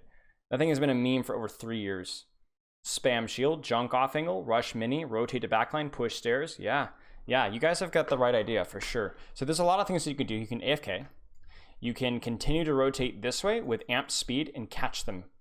You can catch them, which is exactly what you would like to do. And you would catch them with your Diva pincering this way. So you'd go like this with your Symmetra Junkrat. Maybe even you'd leave your Junkrat on the flank as well. And you'd speed boost your Ryan, Bap, Lucio, Symmetra this way. And then you can have like your Diva Junk pincer from this way. Yep. And you can also just play it slow here. Because because let me get to a good pause point. Move much, so they're a unit. Looks like Revival. If Revival rotates because they're scared of you rotating at them this way and rotating at them this way, and their backline plays like up here, you can just stall point for a long time here. Like Reiner can just AFK here, and we can have you know, like Speedily and Sugar Free spamming from here and spamming from here, and just it could be a stalemate for a long time, but neither team could really get a lot of picks, and eventually maybe you'd play it even. But I think like either fast pincer rotating like this would be fine. But yeah, but you do need to try and at least close the distance with a pincer. Yeah, it benefits them playing slow when they're playing in a longer distance, yes. Which is why I don't think you can fully AFK here. I don't think that's the best thing. You can, but I don't think it's the best thing. I do think that when we got to this point right here, Not on the Diva. it should have been a pincer push like this. Do you see how Revival... Let's watch what American Tornado does. Do you see what they do? Matrix some of these grenades also from the Junkrat. The wall comes up behind American. Like, you can see it right here. You see the problem with the push? So somewhere back here is Revival's backline. And do you see how American Tornado is pushing this? That's how they're pushing it. That's no good. That's no good. A lot of the first picks in this comp are, I would say probably like, and from the scrims that I've spectated over, the last many months with different teams, is it's actually Junkrat. Junkrat gets the first pick with a concussive mine like 40% of the time. And it's almost always from just spamming in a small area or pincering and flanking. And right now, Tornado false is done. you see it? You see it? It's just W key aggression from American Tornado instead of actually rotating or actually pincering. And that's just not going to work. That's just not going to work. And move money for the off. So much better macro execution from Revival. Over timeout, Cloud, even I saw that one. Maybe just looking to give over a little bit of extra ultimate charge there so we heal. Nope, just going to pick up the health pack. Okay, Cloudy, just make me look silly. You do you. Icy's 80% of the way to Graviton Searcher and back. Where is Revival going to take a fight?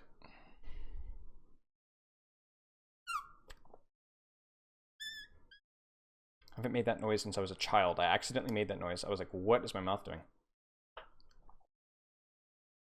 Corner. Well, that's helpful. More information. Point. Point. Why point? Why point? As they make strange mouth noises. Mm-hmm. Open space. I know you guys are like, but Maywall! Yeah, screw Maywall. They're playing Symmetra Junkrat.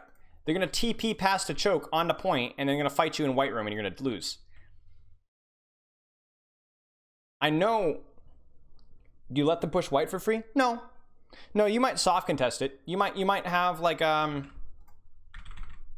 might start in White, but you're going to pretty quickly kite to point. You want to play fully, because again, yes, Maywall is an advantage. But you know what's better than getting a good Maywall? Making their Junkrat and Symmetra do nothing. That's even better. Because your May could still do something at range. These guys, very, very little. So you play point. Most of the time. Maybe you have Grav Blizzard and you don't care. Yeah, then sure, choke them out.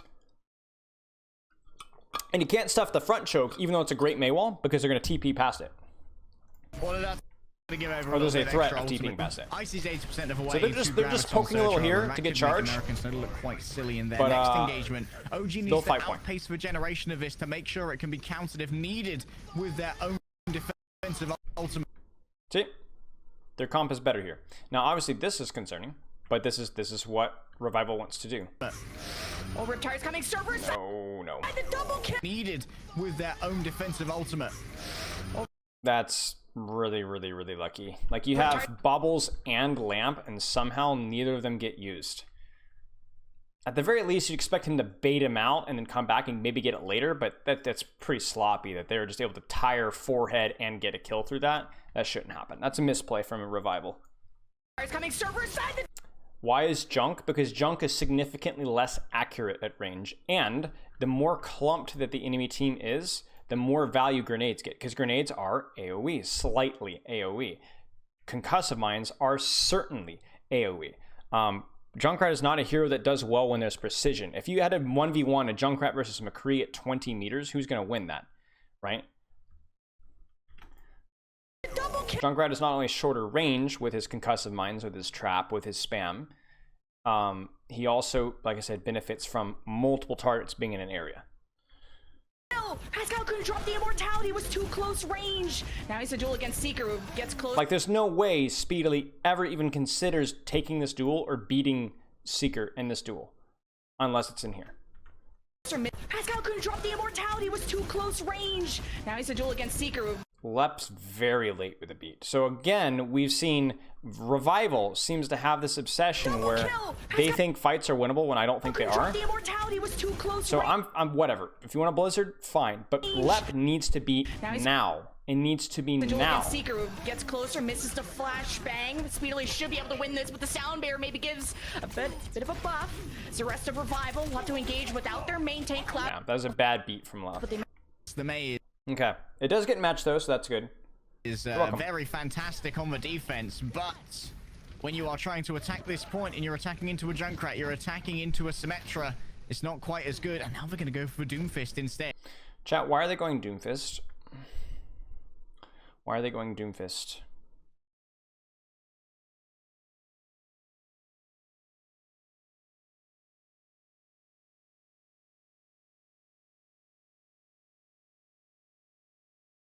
Zarya, yeah. You could be. It's this hashtag. Yeah, junk like bubble. This isn't okay. I want to. So we talked a lot about range and short range and long range. For this, just turn that off for just a brief second and think.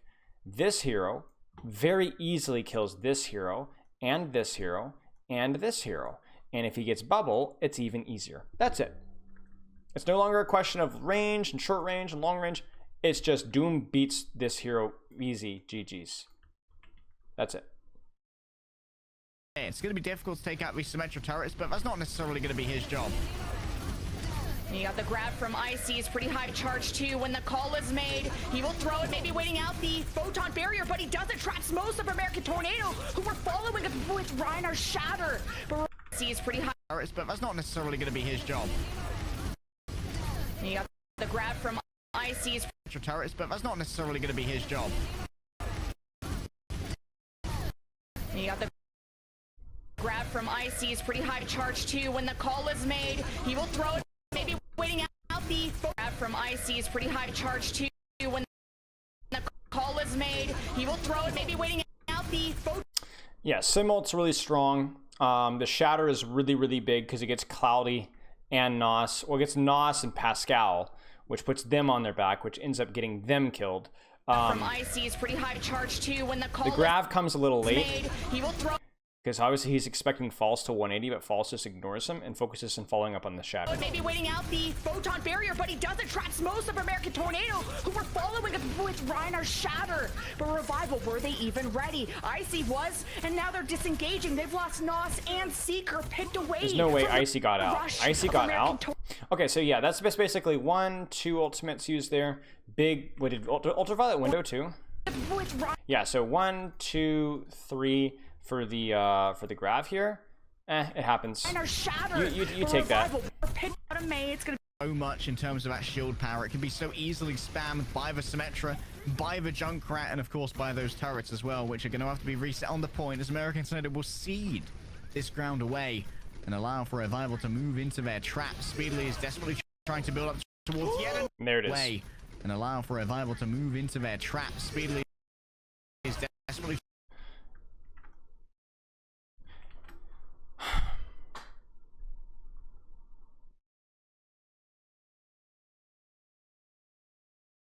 I think the other thing worth mentioning as well is that in Tornado's comp, because they're so like, what is the common line, the commonality between Symmetra and Junkrat? Can anybody tell me what those two heroes share in common?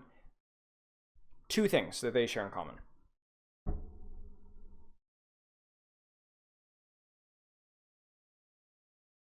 Burst damage, maybe. Spam on tight chokes, yeah. It's short range and it's a lack of mobility. So I look at this here, and this is why this kind of cheese works, because you can, like, you don't scout this, you can't run away from it, you're just stuck. So if you can go in really aggressively with an ultimate, you'll catch people all over the place and they're gonna get busted up. So trying to punch, flash fan, bingo. Should AT have left white is a question. For Revival to move into their trap. Speedily and no, I don't think they needed to. is desperately trying to build. No, I think that was a mistake.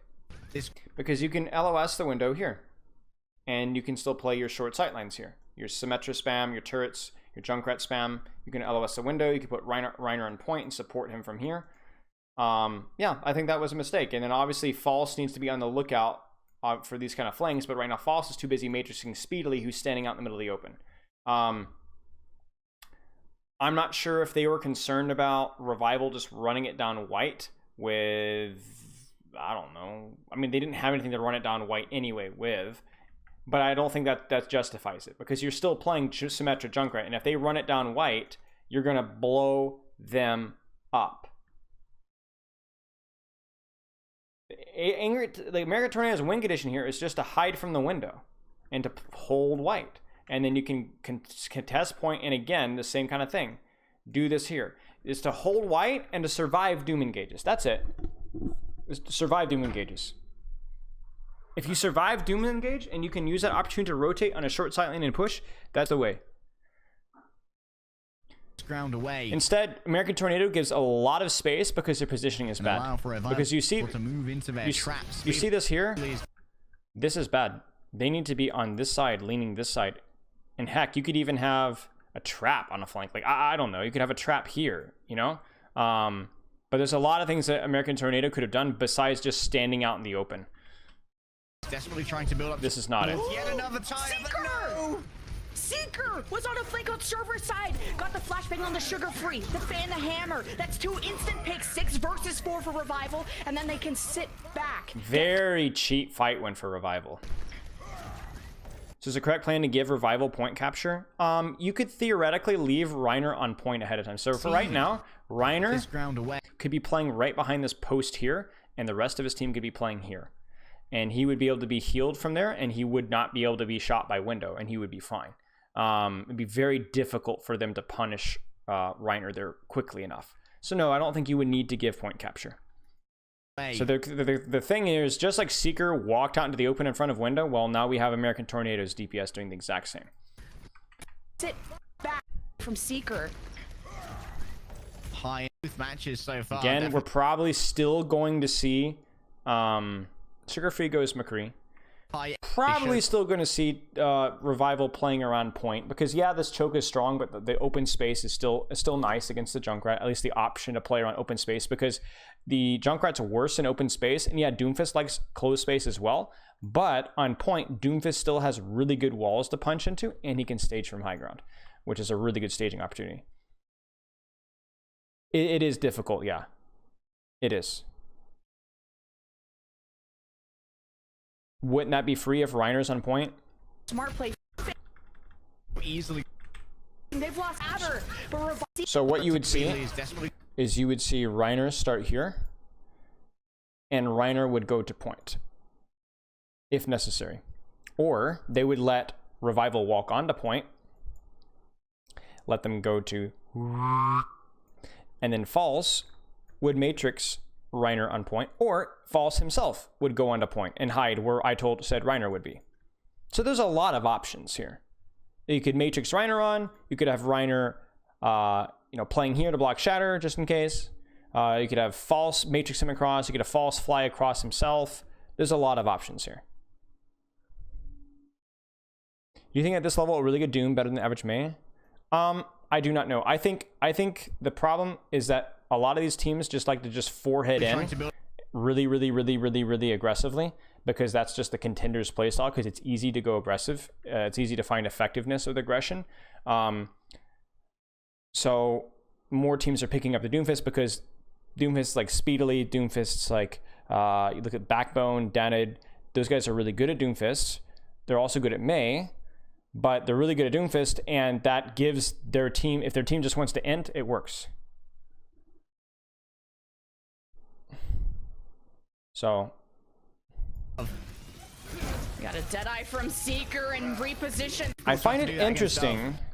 I find it interesting that Revival is holding so close. Got a Deadeye from Seeker and repositioned. Reiner eats that punch. Self-destruct is coming their way, and Icy is. I mean, that's why. Like, very difficult to have to do that against Dove. Got a Deadeye from Seeker and repositioned. Reiner eats that punch. Because if you make a single mistake on this chokehold, you lose because there's nowhere to kite to. Because this kite path is terrible. It's a tiny little choke, and there's no like good opportunity for cover. So you have to all in on this chokehold here. And this goofy stuff of half backing off, half going in doesn't work. You have to go all the way in. If they use Riptire, you got to use another ultimate. You got to look for a Shatter. And in this situation here, Revival was close to 1, 2, 3 ultimates, which makes no sense when you would try to be playing into open space. So this is not a question of playing fast versus playing slow. This is a question of Revival just needed a little more time for them to get the ultimates that they needed, and it would have been a safer play to play around point. This would have also made sure that it would have been last fight as well. Punch, self-destruct is coming. So this is poor. This fight last and die on the point. Help, and I don't think he got the memo that he should leave, but at least he got maybe one more. Cloudy on the point, extend the lead that they already have while not getting staggered anymore. Cloudy thought maybe. Cloudy. Okay, I'm sorry, chat. We have to stop for a second. I want you to explain the logic to me. Extend the lead that they already have.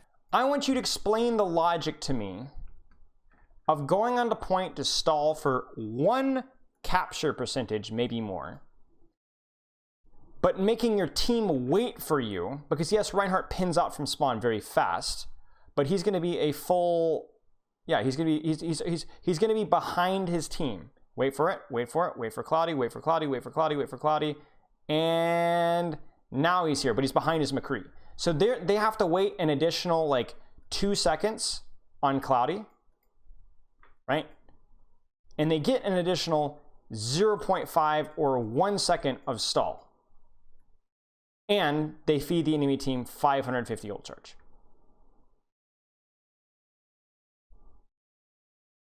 There's no point stalling if you can get out, because yes, you're wasting time stalling and you're getting more capture percentage, but you're also delaying the fight on the retake. Do you hear what I'm saying, chat? For example, let me put it this way. If Cloudy was, for whatever reason, able to get this from, like, let's say, okay, Lep dies 92, 93. If he doesn't stall, let's just say he's able to successfully stall, and he gets it from 93 to 96%. Okay, which I know these are not seconds. So like a zero, like 1.2 or 1.4 seconds, or one. I don't remember exactly. Somebody in chat will know the answer. Let's just say it's 3 seconds. So he's able to stall successfully 3 seconds. This is also delays his death by 3 seconds. So stall is 3 seconds. Delay is 3 seconds. So what I mean by that is let's say that he didn't stall. The next team fight would happen, let's say 75% capture percentage up here, right? So he goes, oh, I'm not going in. Let's just wait for McCree Lucio. They died a little bit ago. We'll go in and we'll push in real fast because they're going to be here soon. But he decides to go in and stall instead. That guarantees that the enemy team goes from 75 to 78% before the next fight happens. It's an equal exchange. It's an equal exchange. You stall for 3%, but you also allow the enemy team to get 3% before you get back in time to start the next fight. Do you see what I'm saying? I feel like I'm not explaining this very well, but do you understand what I'm saying? You're delaying by stalling and then dying. You're delaying your team's ability to come back faster and fight again. The only time stalling is worth it is if you're a very fast hero that's going to be waiting on his team anyways. For example, let's say Cloudy was a ball player, right? This was a ball comp, and he's like, I'm going to stall for like 3%, but when I'm playing ball, I'm waiting on my team to set up anyway. So if I'm lagging 2 or 3 seconds behind my team, I'll catch up and I'll be ready to go whenever they are. But if you're playing a hero like Ryan, Kree, Mei, whatever, it's just not worth stalling if you can get out. Because you're delaying your team's ability to take the next fight and you're feeding additional ult charge. This is something I see happen all the time, even in top 500, where they stall when it doesn't make any sense. You're just feeding ult charge, and you're not, oh, we got another 4% capture percentage. The stall is only worth it, chat, if you can get like a team fight. For example, if Cloudy, for example, let's say this was like 50%, and Cloudy's able to stop on here and shield and shield and shield, and he dies at 55%. And then Lep runs in here, and he stalls, and he gets it to 60%. And then Nos punches in, and he makes circles, and he gets it to 63%. And then Seeker, it gets it to 65. And then Icy comes in with Diva, and then D-Max, but he gets it to 75. And then Lep is back in here, and he gets it to, he gets it to 80. Do you kind of see what, because yes, we've delayed the next fight, but we've gotten, how much capture percentage here? 25. And maybe even more. Like, let's say Pascal comes in there and lambs himself and gets it to 82, right? We've got like 20. That's essentially a team fight win. If you're stalling for 2, 3, or even like 5% of capture percentage, it's not worth it. It is not a worth trade.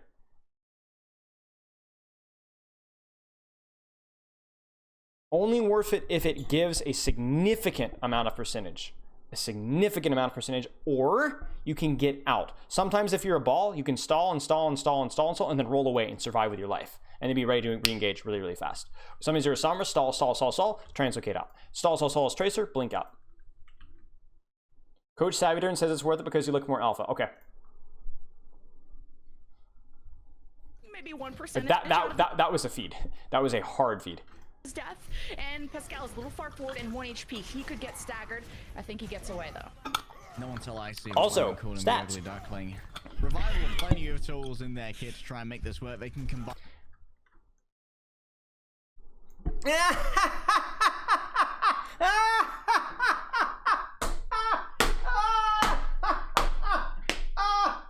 Oh my gosh. Oh, I'm weak.